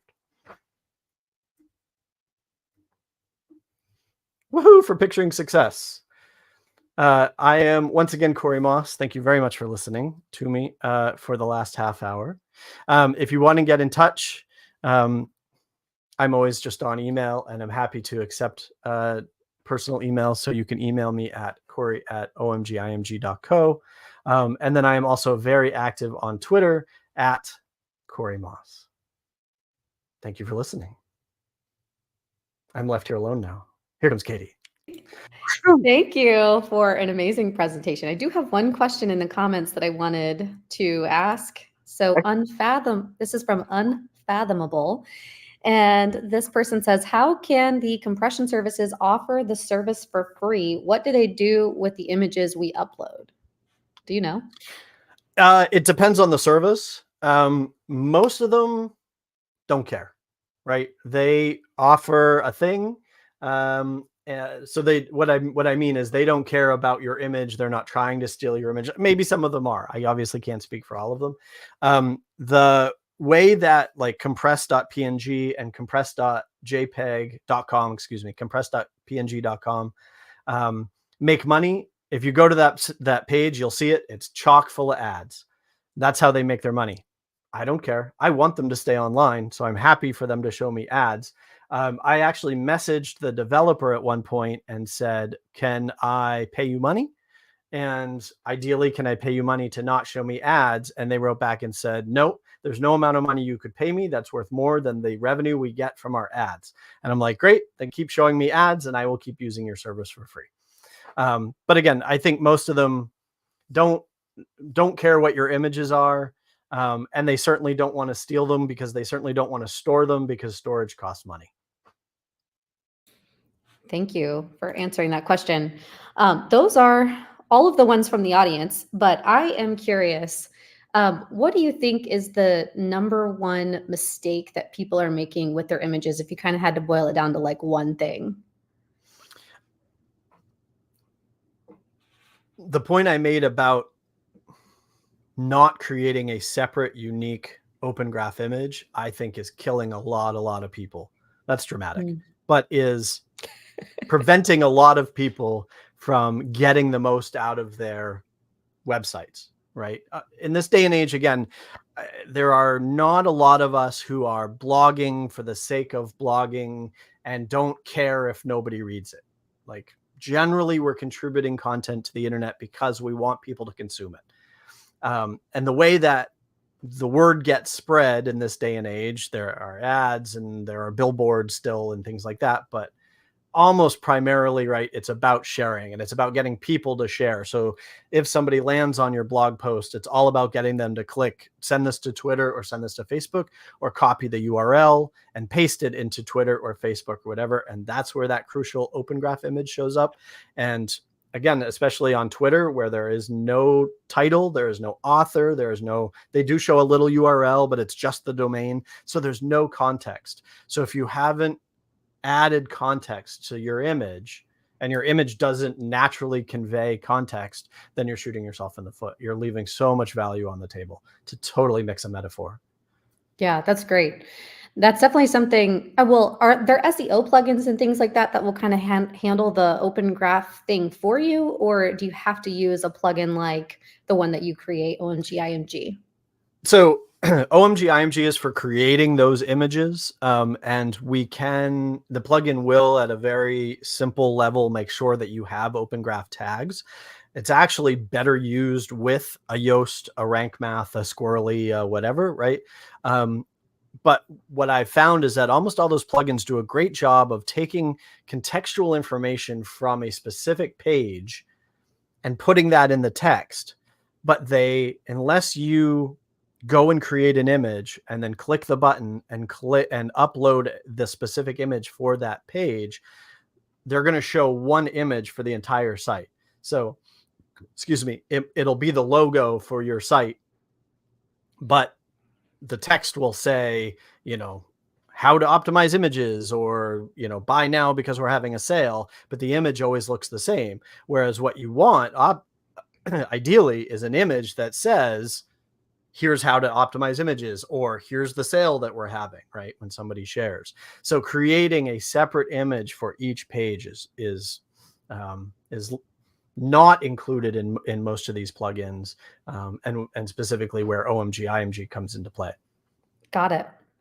Awesome. Well, this has been so helpful. I hope everyone in the audience and whoever's watching the replay also got a lot of value from this. I know, especially for beginners images, I feel like is one of the easiest things to kind of mess up, because like if you take a native phone or a native photo on your iPhone, for instance, it's going to be massive. And then if you try to upload like a 3, 4, 5 megabyte picture to your image and you're wondering why your website's not performing well, I think that's also an easy mistake to make, but also one that can be easily fixed if you have the right stuff. So just follow all of Corey's tips, and I think you'll be off to a great start.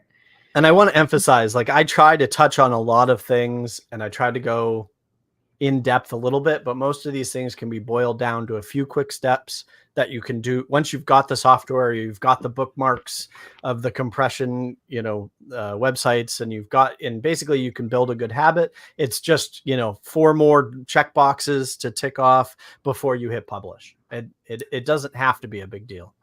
Yeah, so it's more of a best practice and a workflow to follow on an ongoing basis rather than some hairy, scary thing of like, Exactly. I've got to optimize all these images. And a lot of people, unfortunately, view it that way because it feels technical and it feels overwhelming. But, again, it can be boiled down pretty well. We have one more question. Yes. It says, could you please share opinion about using SVG format of images in WordPress? SVG images, if you don't know, are vector based. And so basically, instead of an image that's an image unto itself that's made up of gobbledygook code, SVG is actually, you can view the source and it looks just like HTML. It uses what's called XML. They're beautiful. They scale infinitely, which is the big advantage of them. They can be styled, so you can go in and say if you've got an SVG that's got circles and squares, you can make them blue and green and then change them to red and yellow, whatever. So there's lots of advantages to the image format. WordPress doesn't support it natively. And then you also have the risk of them being shown in weird ways because they don't necessarily resize and reshape well. And then they are not consumable by socials. So like Facebook will not consume an SVG image as your open graph image. So they're really good for like logos in the top left of your website. In this day and age, that's not true. A lot of websites, it used to be, if you were looking at the logo and you right clicked, it would be a .png. Now you see that it's a .svg because again, it's always going to be the highest quality. But it doesn't generally make for like a good featured image, a good in content image, unless you really you've got a nerd like me on staff, or you yourself are a nerd and know how to handle it well. That's great. Thank you so much. All right, we are going to say farewell. Thank you, Corey, for your amazing presentation. And we are going to interview Jennifer Schramm really quickly with Stellar WP. Also, let me hide this comment. And then after that, we will have Adam Weeks for our final presenter. So, Jennifer, I'm going to bring you on stage. Hello. Hello. How are you? I'm great. How are you today? I'm good. It's a wonderful day to do the Spark conference on a Friday. I love it. I've heard it's going really well. Yeah, that's great. Tell me your name and what you do at Stellar, your title, your role, Sure. things like that. Okay. I'm Jennifer Schramm. I'm Director of Product Marketing at Stellar for 3 of our core brands. One is Solid WP, which is our foundational brand, backups, security, and site maintenance. Also for LearnDash and MemberDash, which are our membership site and LMS plugins, and the events calendar. So those are my brands. You have a lot of hands in all of the brands. I didn't mean for that to rhyme. Yeah. Okay, and then where are you located in the world also? I am actually in central Pennsylvania. I'm in the heart of the Amish land here in Pennsylvania. Oh. So lots of horses and buggies. My husband, interestingly enough, is from Philadelphia. So this is completely new for him. But yeah, Lancaster is a wonderful place to live. How long have you lived there? About 20 years. Wow, that's so cool to have horses and buggies all around. Very cool. Yeah. Previously, I was in Boston, and before that, San Diego. So this is a pretty big difference. Oh, wow. Okay. How did you, sorry, wrong question. What do you love about being a part of the Stellar WP team? I love the people. I love how well we collaborate with each other. It's a very natural motion where we reach out to each other. I like the way we treat each other, frankly. It's a genuinely nice and kind group. So yeah, the collaboration and the people are absolutely my favorite thing. We have some really cool products, but the products don't exist without the people. Oh, that's a really good point. That's a really great point. What are some of the exciting things about the product that you are pumped up about for the future? Yeah, I love Solid Security and the way we continue to innovate, not only to make it easy for WordPress developers to use, but also to reduce friction for their users with like passwordless login, account creation on page, and some of the things that we're doing there. So I like the way that we're not just thinking about how the product functions for the direct user, but also for the end user as well. I'll tease a little bit about some upcoming changes to our backups product. Super excited about how we'll be evolving there as well, making things much easier to use. And some of our future products are going to focus on site performance, which is very exciting. That's great. Is there anything else you want to share with the audience as well, just about your role at Stellar or things coming down the pipeline? Yeah, so I manage an amazing group of people whose number one job is to understand our users and our audiences. And, that's really what they love to do, is to reach out into the market and into the users and get to know each other, get to know their audiences really well. So perfect. Well, thank you for hopping on really quickly and sharing your story. We appreciate it. We are going to be back again at the top of the hour. So we've got about 7 more minutes. And so stay tuned. We will have Adam Weeks.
Partly cloudy in the evening, becoming cloudy overnight. Low around 55 degrees. 25 got you out there.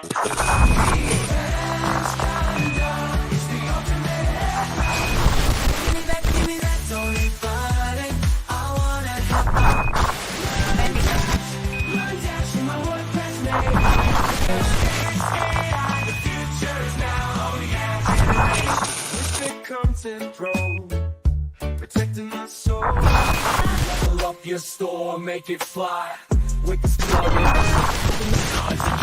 I'll save your goal. With a simple click, you can run your restaurant. Building connections, powering dreams in the vast world of WordPress.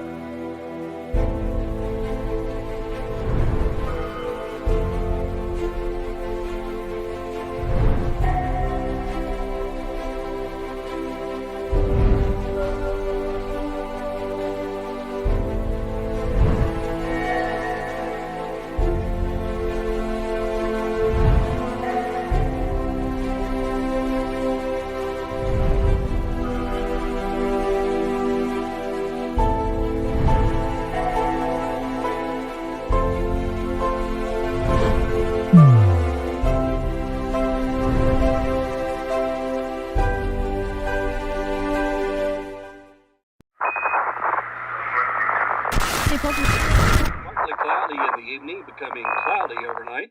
Low around 55 degrees. 25 got you out there.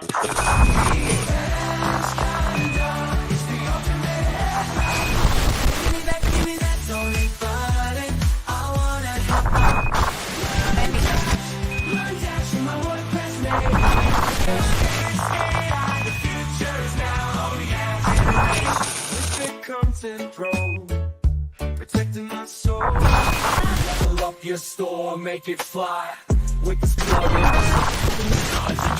I'll save your goal. With a simple click, You can run your restaurant, building connections, powering dreams in the vast world of WordPress.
All right, welcome back, everyone, to the Stellar Spark Conference. We have one final guest. I'm so excited to introduce you to him. First of all, I'm Katie Poikin. I'm the marketing manager for Cadence, and I'm really enjoying all of these talks that we're having today. Just as a reminder, we are running 2 tracks at the same time, so we are recording every session, and we will have them posted next week for you to watch and rewatch.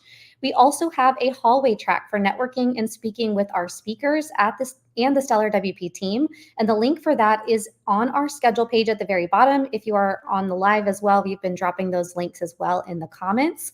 So as I mentioned, our next presenter is Adam Weeks. Arriving from the world of education, Adam continues to teach and learn in the world of WordPress. Adam has a unique perspective to share as a connector between the WordPress community and companies wanting to grow their influence and impact in WordPress.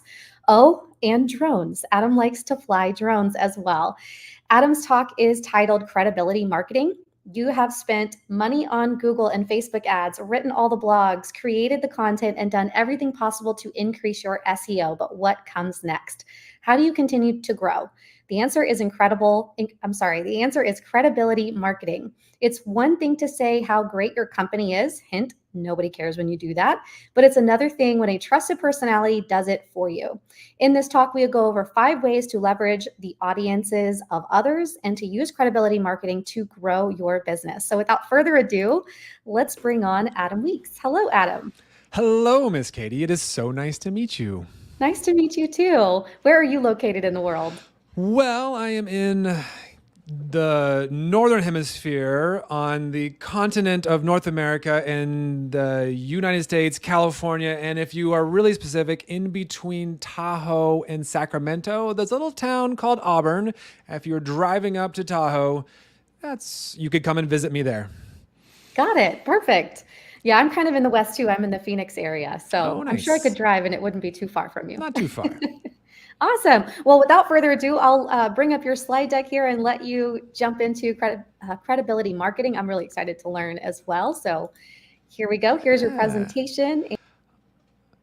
All right. Well, here we go. Thank you so much, Katie. I appreciate it. Yes, my name is Adam Weeks here at Cirrus Influence, and I'm excited to share with you credibility marketing. What better way to explain what that is? Because we have an issue of a definition of terms. If you ask 10 marketers what credibility marketing is, you'd probably get about 10 different answers. So let me explain to you as best as I can what that is with an example that happened yesterday. All right. So Adam Pressier, he is a pretty big deal in the WordPress community. He has, it's almost hitting about 250,000 subscribers on his YouTube channel. And yesterday he threw this on X, Twitter, whatever we want to call it. What do you notice in this Elementor renewal notice? And you will notice that this will expire in 4 months. Adam's a little frustrated here. He is taken to Twitter with a grievance about Elementor, and people started hopping in.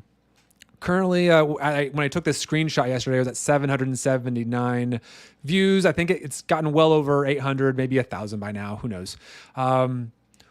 What is a company to do? Adam's a big deal. His opinion matters in this community. A lot of people learned how to use WordPress because of Adam's work. So let's see what happened. Miriam, if you don't know Miriam, you should. She is at Elementor. She is an incredible person. I have met her personally on a number of occasions at different events. And she jumps in this Twitter thread and says, this is actually not expected behavior. Our renewal notices happen once a month in advance, not 4. And she puts an emoticon, a crying face. I DM'd you with some questions so we can try to get to the bottom of this. Thanks. And because I knew that I was having this talk, I jumped in. I'm going to use this level of service as an example in my talk tomorrow for Stellar Spark. I want to be like Miriam when I grow up. Adam says she is next level awesome and the same in person. Aw, you guys. What's interesting about this interaction is if you wanted to pay for this as an ad, you really couldn't. It would be impossible. I don't know how much it would cost. What is at stake here? What are we talking about here? Again, I mentioned WP Crafter. Adam has 249,000 subscribers, 615 videos. And if you are, even one of his big videos here is an Elementor tutorial with 354,000 views. I mean, Adam is a big deal. How much would it cost for you to get to his audience? And his audience is a valuable one. This is an example of credibility marketing. This is really what it's one of the things that it's all about. And you say, that's great, Adam. That's helpful. Thank you. But maybe, what does it look like when you do it wrong? Oh, I'm glad you asked. Well, this morning, actually, no, this is yesterday. I've got a LinkedIn ad. Maybe you've gotten something that looked like this. This nice lady posts in my thread, and it does say sponsored. This is again July 18th. That was yesterday. Cheryl Napoli hops in. Adam, your background is intriguing. I think you might be a great fit for a CEO group in your area. Are you free to talk? Here's a link with more info. Warm regards, Cheryl. All right. This is not credible. And it's frustrating because even if I wanted to talk, when I click on anything, I can't actually click on anything. The only thing I can do is click more. And then I get sent to this Vistage homepage, which has this very nice UTM right at the top so I can see exactly what's going on here. And Cheryl doesn't really want to talk.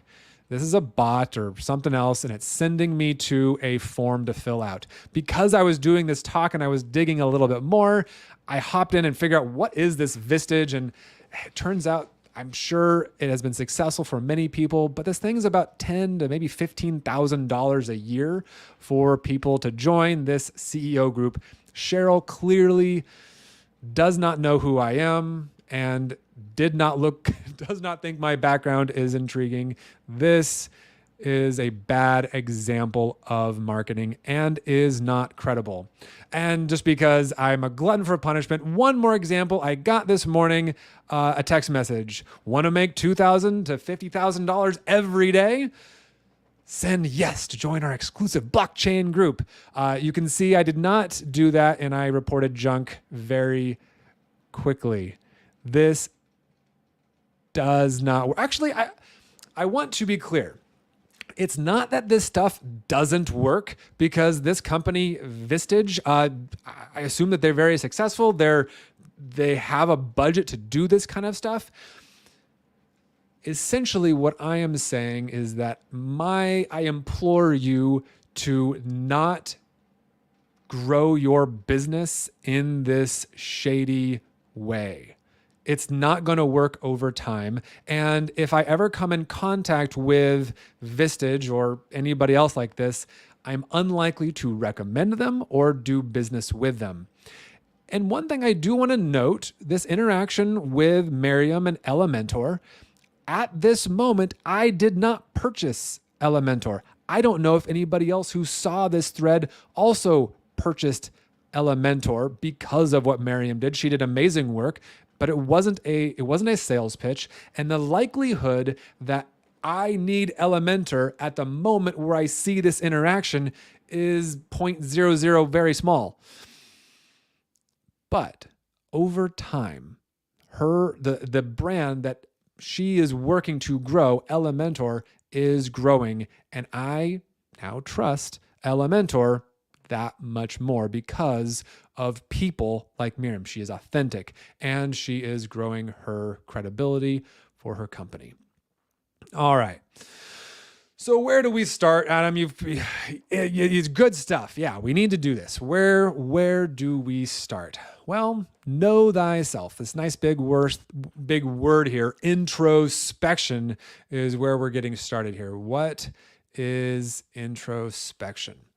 All right, well, what we're going to do is we're going to have a little activity. I'm going to have you follow along, type it out in the comments, and I will give you feedback if I can in real time or at the Q&A at the end. We're going to do something called a one-liner. This is a framework for your company, and it is going to help you know how to think about your company. If you do this activity, do it with me right now, open up another chat window, write it on a piece of paper, whatever it is. I want you to do this one-liner with me, all right? I'm going to give you an example in just a second. So what is a one-liner? It's problem identification. What does your product, what is your company, what problem do you solve? The trick is to pick one thing because you are likely to want to pick all the things. So we're going to get into something called feature creep in a while because it does this and solves this and this. Like, yeah, stop it. Pick the one thing. Distill that into one thing. Number two, what is the action that your company takes to solve that problem? And then this is so important. What does it feel like once that problem is solved? A lot of people miss this third and very important step. What does it feel like once that problem is solved? So let me give you an example. We'll go ahead and do Cirrus Influence because, well, it's what I know well. All right. So what is your one-liner? Really more of a two-sentencer, but it's not as catchy. So what's your one-liner? In red here, we're going to start with the problem. Many WordPress brands struggle with visibility.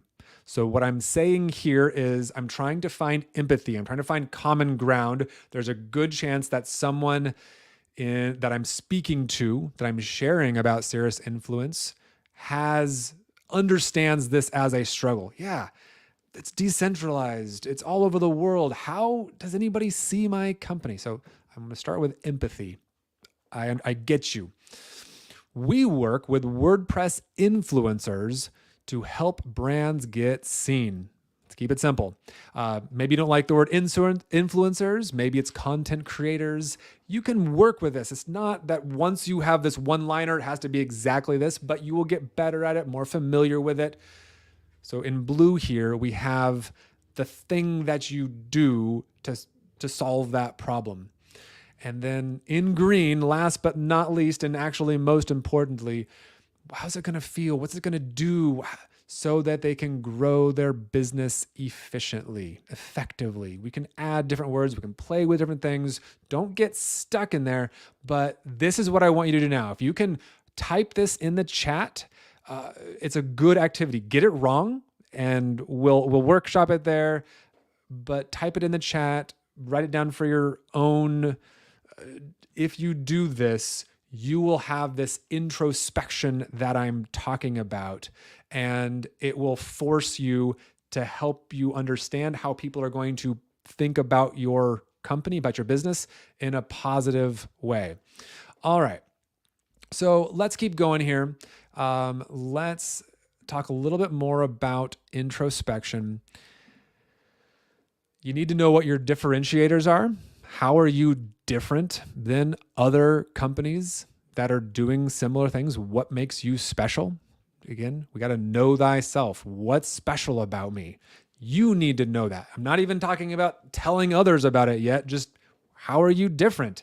And if you can't come up with anything, that is a problem. You need to figure out what it is. And one thing I'll give you, at some point, when our product becomes more of a commodity, let's take water, for example. How many of you have seen, the different water brands, and they're trying to separate themselves, and there is, death water, and all these different brands, and it's water's water. But if you're going to separate yourself, you has to be some way in branding or communicating, being different. So what's your differentiator? This is stuff that you know. You need margin in order to be a good marketer. To have credibility marketing, you need time, money, and energy. If you don't have this in your business, it is going to be difficult to do credibility marketing. I do want to encourage you that everyone can do credibility marketing. This is not beyond, you don't have to be a company as large as Elementor paying someone like Miriam full-time to do that. It is something that you can do. It is within your grasp, but you do need to set out some time, money, and energy. There's this thing we talk about is that oftentimes founders, people who have products, they are busy working in their business. When do you work on your business? And you can only work on your business when you have margin. Do you have time to do it, the money to do this, and of course the energy to do this? All very important. All right, this is number 1. Let's go to number 2. I promised you 5. We're at number 2. Authenticity. Be yourself. I couldn't help myself. Whenever I think of this term, be yourself, it's Aladdin and the genie, and he says, just be yourself. That is the secret. This is the key.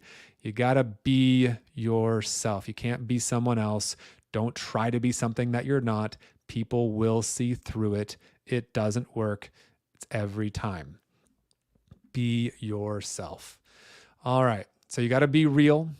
You got to be a person, and you have to be confident. And you might say, but myself isn't a confident self. We often underestimate what we actually know. And this is key. This is important. I want you to remember this. It is difficult to remember what it's like to not know something. It's difficult to remember what it's like to not know something. And you may think all the things you know, of course, everybody knows them. At some point you didn't. And there's someone who is a potential client, a potential customer that doesn't know it. There are things that you know, you take them for granted. Be confident in that knowledge. So be real. Don't try to pretend. LinkedIn is chock full of this stuff. Be a person. Don't be mean. Don't be stupid. Don't be terrible. Don't. But please be a person and be confident. Authenticity. You have to be yourself. All right, we're at number 3 right now. This is exposure. Exposure. All right, now we're getting to it. So the first 2 were on the you side, where you were paying attention to yourself. It was our introspection, our authenticity, your thinking about this stuff. But now we're going to start talking about how do you actually get out there? How do we have our brand get recognized. All right, so what I'm going to do is when it comes to exposure, I want to first teach you something with a lesson on how to avoid feature creep. And I'm going to do that with an example of a tale. I'm going to tell you a story of two remote controls. Everybody see these remote controls? This remote control you probably recognize. This one you probably don't. This is from a little company, a small company called LG. Actually, you've heard of them. This is a remote control, hold it a little closer, for a fairly cheap little one of those like Pico projectors. It's not very good. But there are so many buttons on this still fairly small remote control. And what I imagine is that when the engineers were putting this remote control together, they couldn't help themselves but put a touchpad on this cheap projector. Why do you need a touchpad on this? You already have this as well. There's a bunch of buttons here that I don't know why I would ever need them. And then these things, and sure, they all do something, and you can make an argument. An engineer can make a strong argument for why all of these buttons should be here, because they do stuff and they are functional. Let's compare and contrast. Apple, this is an old remote control of my old Apple TV. This is a very simple remote. They both have similar features to it. They're both trying to accomplish similar things, but this one had restraint. This Apple remote had restraint and said, I don't need to put every button under the sun. Our remote, this one, doesn't need a touchpad. It will only add complexity and will confuse people. We have a nice, clean design. We have fine, what every other remote is, clunky, complicated, does not stand out, confusing, doesn't get me excited about using the product. In fact, there are no batteries in this remote because the only thing good for this remote was when my son said the other remote control needed batteries. Feature creep. The engineers could not help themselves when they were putting this LG remote control together. So Adam, what neat. That's fantastic. How does this remote control story you are telling me, what does it have to do with my company? When it comes to exposure, you need to avoid feature creep. When it comes to exposure, you need to avoid feature creep.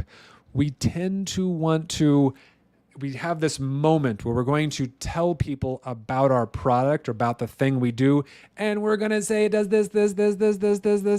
Shut up. Stop it. Stop it. Resist that urge to keep adding in your text, in your copy, when you are sharing about your company.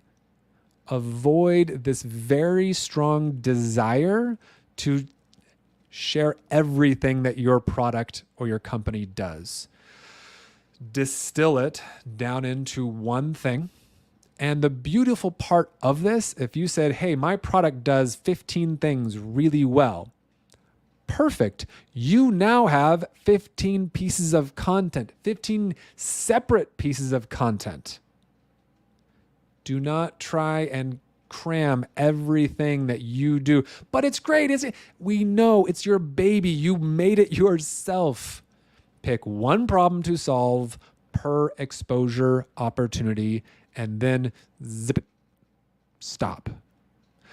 Take a breath. This isn't your only chance, your only opportunity to get in front of people. This is the long game. This is over time. Avoid feature creep. It's really hard to do, but I encourage you, stop it. All right, how are we doing here? Let's talk about exposure a little bit more. So exposure, timing is really important. When do they want to hear from you? What stage of their journey are you on? Are you for brand new WordPress users, people who are just getting started, and is that who you're for? Or are you for professionals? Are you for people who have been doing this WordPress thing for a long time? Who is your client? Where are they? And then who has the trust of those customers? So profile your ideal customer, but it can do it for this, it can do it for pros, it can for beginners. Stop it. Avoid feature creep. Focus. Who has the trust of your ideal customer? Ideal customer, not your only, not like, don't, it's okay. Your ideal customer. Which media outlets in your industry have their trust? Where is the value? Where is the trust? And then I want you to write those down, create a document, and recognize who those are. We're going to get into a few of those. I'm going to give you some examples in just a little bit. Before I do, I want to talk a little bit about something called the communication matrix. As we're talking about exposure, there are 4 different methodologies which you can use for communication. And I'm a bit of a nerd, so we're going to use some nerd talk. All right. So we're going to use a little nerd talk here. This is my communication matrix. This is not unique to me, but I put it in this little slide to help you understand. Method of communication is on our left column here. Amount of data to be transferred between people. We're going to measure this in data. And then on the right side, our purpose of that communication. You need to know the reason why you're communicating, and then this will all make sense. We use text. Text is measured in kilobytes. An email, a text message, sharing facts. Facts. It's a great way to share facts is through the written word. Beautiful, lovely.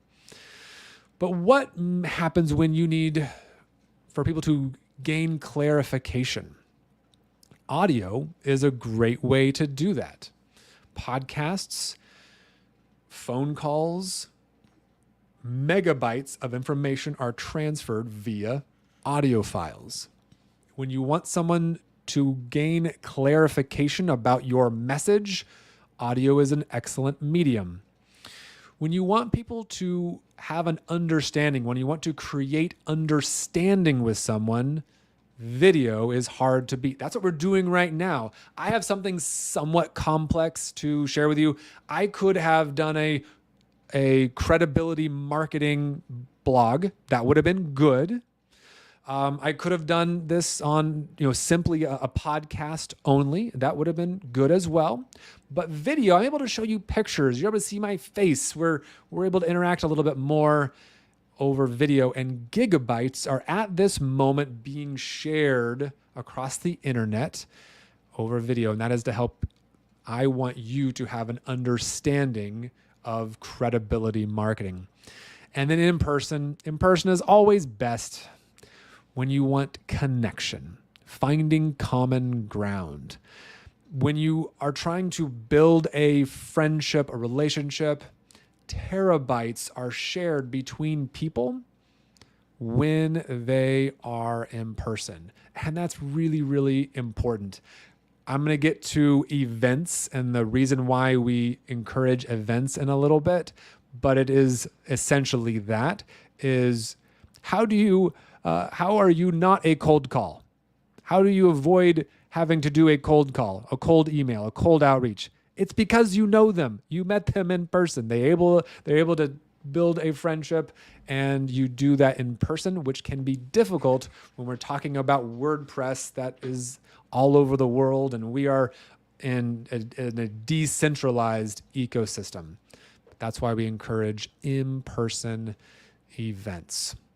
All right, so this is still on number 3. We're still on this exposure topic. And what types of exposure can we expect? And again, we're going to focus on the WordPress community. Let's hop into the WP Awards. So, as you can see, this is going to be coming up here pretty soon. Mark on your calendar, July 22, September 16. This is a time to be open for nominations. Then we've got open for voting, and then the winners are revealed right at the end of the year. This is one way for you to get exposure, is to win an award. And there's lots of awards. There's the Webbies. There's all kinds of different things in our industry. This is one that is accessible to you. And I encourage you to work with your marketing department or talk to yourself, talk to your coworkers, and make it a goal to get nominated. I encourage you to go and look and see if you can go to past award winners and see what it was that got them nominated, what people are saying about them, and then you can use that as you plan for being nominated. This is an excellent example. All right, what else we got? Review Signal. If you are in the hosting industry, this is one of the few ways that you have to have an authentic review of your hosting business. Kevin Ohashi is a good friend of mine. He runs Review Signal, and he has this very special hosting helper that will help people find the right hosting solution for them. But hosts will spend money for Kevin to review them. But what's incredible is that Kevin is transparent. He actually says on his website exactly how much each host spent to get reviewed. And then he will put that host through its paces, speed, security, safety, all those kind of things. And this is, again, another way for you to get exposure is by a company, an outlet like Review Signal. Review sites are fairly common, and this is no exception. Kevin Hoshi runs Review Signal. I highly encourage it. All right. This is post status. You may be familiar with post status. In all transparency, post status was really my entry into the WordPress community. I still help out in the post status community, whether it's with sponsorships or memberships. This is their list. If you want to be listed, you can pay to become a member and get listed on here. And I just clicked product to sort by product. And what did you know? Stellar WP shows up first. There it is. These are useful. They will cost.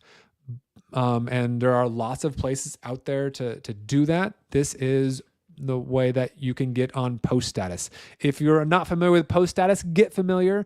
It is billed as the business organization for the WordPress community, and their Slack is one of the most helpful Slacks around, especially in WordPress. But you can get on lists like this, and post status has one just for you. And there are very niche other outlets that you can get on. One of my favorites, you may guess why, is Do the Woo. I am a co-host. I co-host with Emma Young from Hostinger, and we do a podcast called Woo Biz Chat on the Do the Woo network of podcasts. I want this to be, I want you to be aware of Do the Woo. It is the only Woo-focused podcast network out there. And there are a bunch of shows, and they're looking for guests. If you know the right people, you can probably get on a WordPress podcast such as Woo Biz Chat or one of the other ones. There's a lot of them out there. So Do the Woo, excellent community. This is another example. All right, let's do a couple more. All right, this is the Beaver Builder Slack. You can see that they're almost hitting about 6,000. They got 5,997. I wonder when they're going to hit 6,000. This is an incredible Slack. Exposure. Be visible on different platforms such as Slack. Post Status has a Slack. The WP Minute has a Slack. Do the Woo has a Slack. I encourage you. These are ways to get exposure. All right. In-person events. This is exposure, right? WordCamp US. I'd love to see who in the chat is planning on going to WordCamp US. I'll be there coming up September 17 to 20. You can still get tickets, I believe. Show up to WordCamp events. If you are not sponsored by a company, it may be expensive to get there. It's worth it. This is an important opportunity. It's like I said before, how do you avoid cold calls? It's because you meet these people in person, and you do that at an event like WordCamp.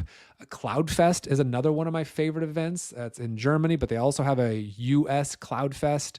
Show up at these events. It's really, really important. It's on how you're going to get there. Yes, Christian, Crayler Made. I just want to make sure that everyone knows who Christian is in the chat, Crayler Made.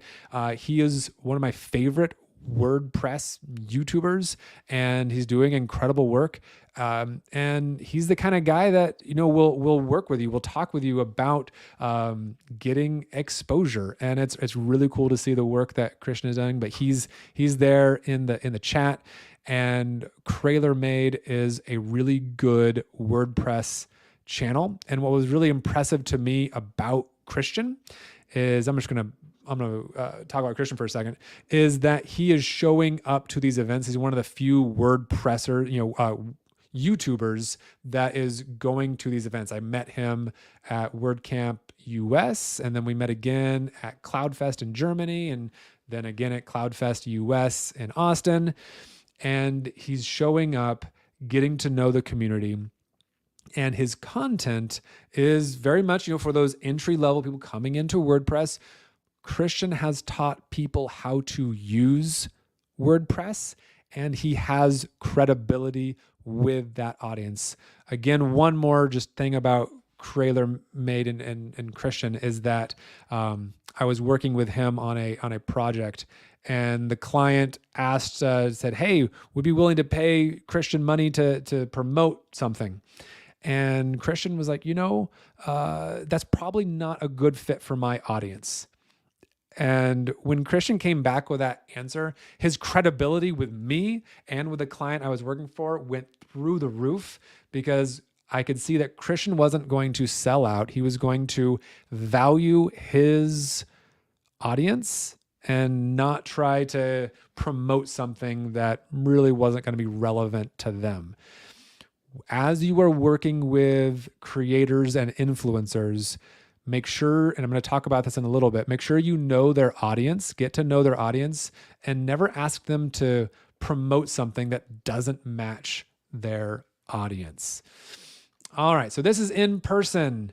WordCamp US, be there. Be square if you're not. All right, repetition is number 4. We're at number 4, ladies and gentlemen. Number 4, oh man, I'm getting out of time. I got to go quick. All right, so play the long game. All right, you got to play the long game. Repetition.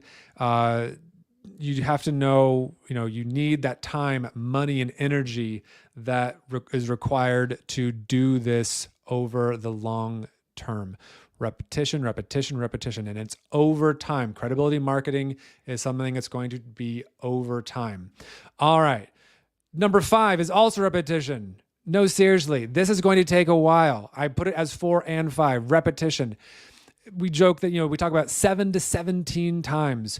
The question, what is the likelihood that the moment that you see that post, that's going to be the moment that your customers are ready to buy? And you know this to be true, because how do you buy? And you might do we're going to do a thing, and then people don't buy right then. Like, this marketing stuff, it doesn't work. Credibility marketing is dumb. It's like, no, it's over time, over time, over time. This is how you build brands. So number 4 was repetition. Number 5 was repetition. But because I said I was going to do 5, let's do a bonus. Bonus time. All right, so here are some of the details. All right, this is what you guys have been waiting for, because let's get into it in these last few minutes. This is where You're going to be drinking from a fire hose because we're going to talk about the how of credibility marketing. How do you do things like podcasts, YouTube, social media, public speaking? All right, let's get into it. All right, podcasts. Get a good mic. This is a good mic. Have nice lighting. Make sure people can see your lovely face. Even if it's an audio podcast, just do those things. Tell people on social media about your podcast episode. Add this episode that you're on to LinkedIn. Put those things out there. One thing you can do is your coworkers, make it a culture of your company that whenever your company posts something on social media that you're going to be doing something on a podcast, have them repost it, interact with it, make that part of your culture, but you have to be intentional. Practice your one-liner. That's a good place to be showing off your one-liner is on a podcast when you're interview. Ask good questions of your interviewer. It's going to help them ask you better questions back. Bring value. Don't brag. Your product isn't for everyone, and that's okay. Your product isn't for everyone, and that is okay. Toastmasters is, I'm going to put a little shout out for Toastmasters.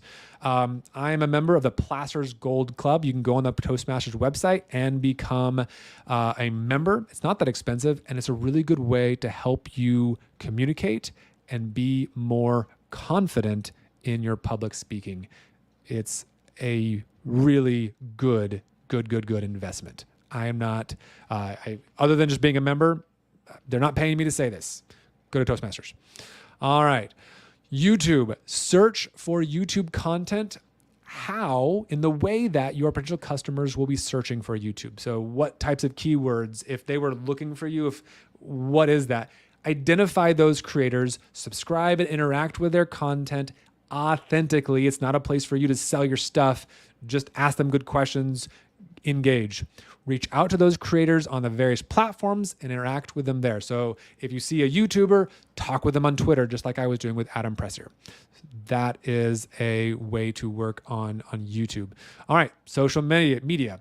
You know this, nothing surprising here. Be intentional. Ask your coworkers to follow you and repost, interact with your content. Add value content. That is how you boost your influence.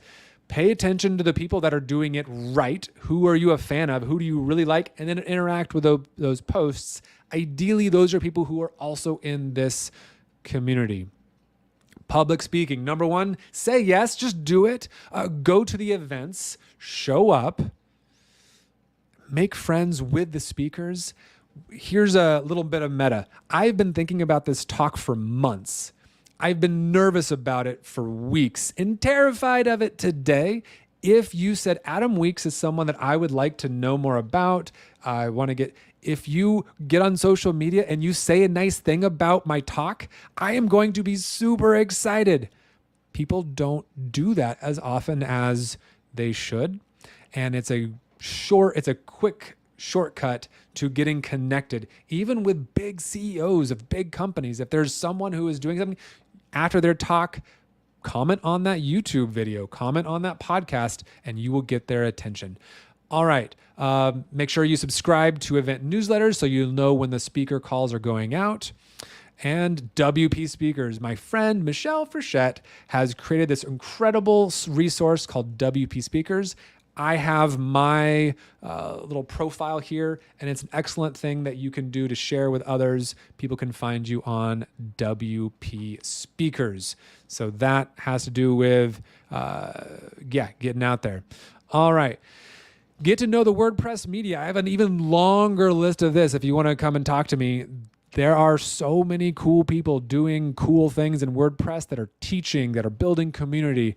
The WP Weekly, that's where you're going to find the awards that are coming up. WP Tavern, not a lot is happening on the Tavern these days, but hopefully soon. WP Minute, Matt Medeiros, freaking awesome. Poodle Press, Jamie Marsland, an incredible YouTuber. I could go on and on and on. Get to know the community. The result, what happens when you do credibility marketing right? More sales, confident customers. All right. Well, that is more than you bargained for. I went over time, 1,000 apologies. The result, more sales and confident customers. Awesome. Great Great work, great presentation. Thank you so much. Thank you. I do have a question from Bobby, and Bobby wants to know what are the most or what metrics are most important to track the effectiveness of credibility marketing, and also how do you measure the ROI for your marketing efforts? This is the bajillion-dollar question. Yes. Because if anybody tells you that they can actually give you a number, they are making it up. They're lying, because it's truly impossible to accurately measure. However, the things that you can do is you can find out, all right, how big is their audience? So if it's a YouTuber that you're working with, how big is their audience? And you can get metrics like that. And then essentially shopping around. And you say, okay, well, this YouTuber says we can do a video for this amount. This YouTuber says we can do a video for this amount. You compare their audiences as best you can, and you can find, okay, well, here is the good deal. So how do you measure the return on investment? This is where things like Facebook ads, Google ads have kind of ruined us in a little bit, because the metrics are so beautiful there, and you can see how much I paid for that click, and it's incredible. The same thing can be said for, well, what about like billboards? Companies still do billboards, like some of the best brands out there. How much does it, what's the ROI when, some of these brands do stunts, Red Bull. They're always doing crazy, silly, stupid stuff, skydiving and whatever.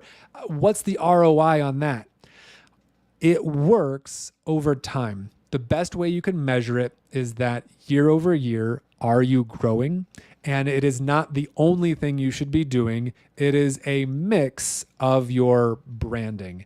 And what I would say is have a budget and just start doing it. And the more you do it, you'll learn whether or not it's working. And that, I recognize, is not the answer you're looking for.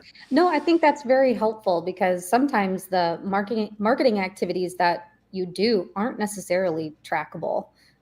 Now, the key ones, like you said, running Facebook ads and things are, but showing up in a Facebook group consistently week over week, adding value is something that's growing credibility for your brand, but isn't necessarily, I mean, you could, I guess, track maybe hours spent in that group versus leads, or, I mean, there's probably some way to track it, but there are things to track. Yes. There are things that you can track. How big is this podcast? How many people are in this Facebook group? How many people are on this Slack? How many engagements did I get on Twitter? All of those things are metrics. How does it result in sales and an actual sale?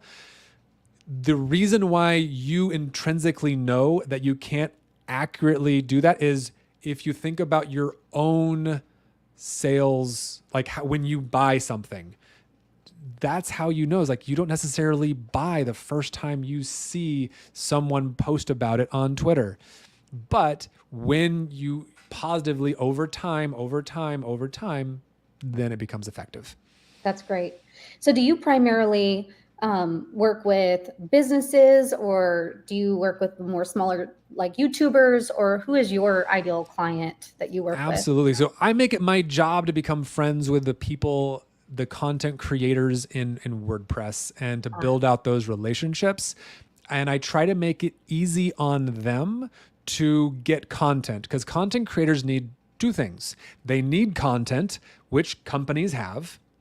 They also need to eat. So they need revenue, and they need that through ads or sponsorships and that type of a thing. So that's where I come in, and I'm going to help YouTubers and podcasters, and I'm going to, here are clients, here are companies in WordPress specifically that need exposure to your audience and in a positive way. And we can do that sometimes through just pure PR, earned media, we call that, where it's free. You show up on as a guest post for a blog or on a podcast. Or second, and maybe a combination of, hey, we're going to sponsor. Oh, and we oftentimes will interview our sponsors. That's oftentimes how that works. It's a balance. I try my best to protect the integrity of my creators. I want to make sure that they aren't seen as a sellout, because then that audience is no longer valuable. Oh, okay, that's so fascinating.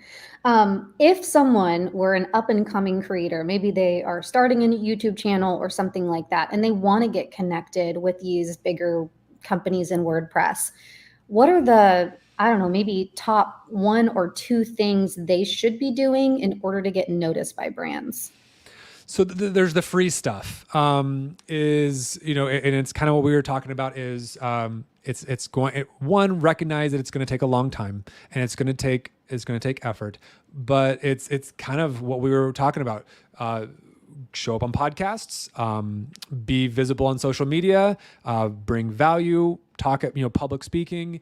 And one of the things to encourage is to put yourself out there in an authentic way. Social media is social. Interact with people. When a company or a person that you're interested in is posting something, interact in an authentic way. That is not the moment in which to sell them something. That is when you authentically build a relationship with them. Got it.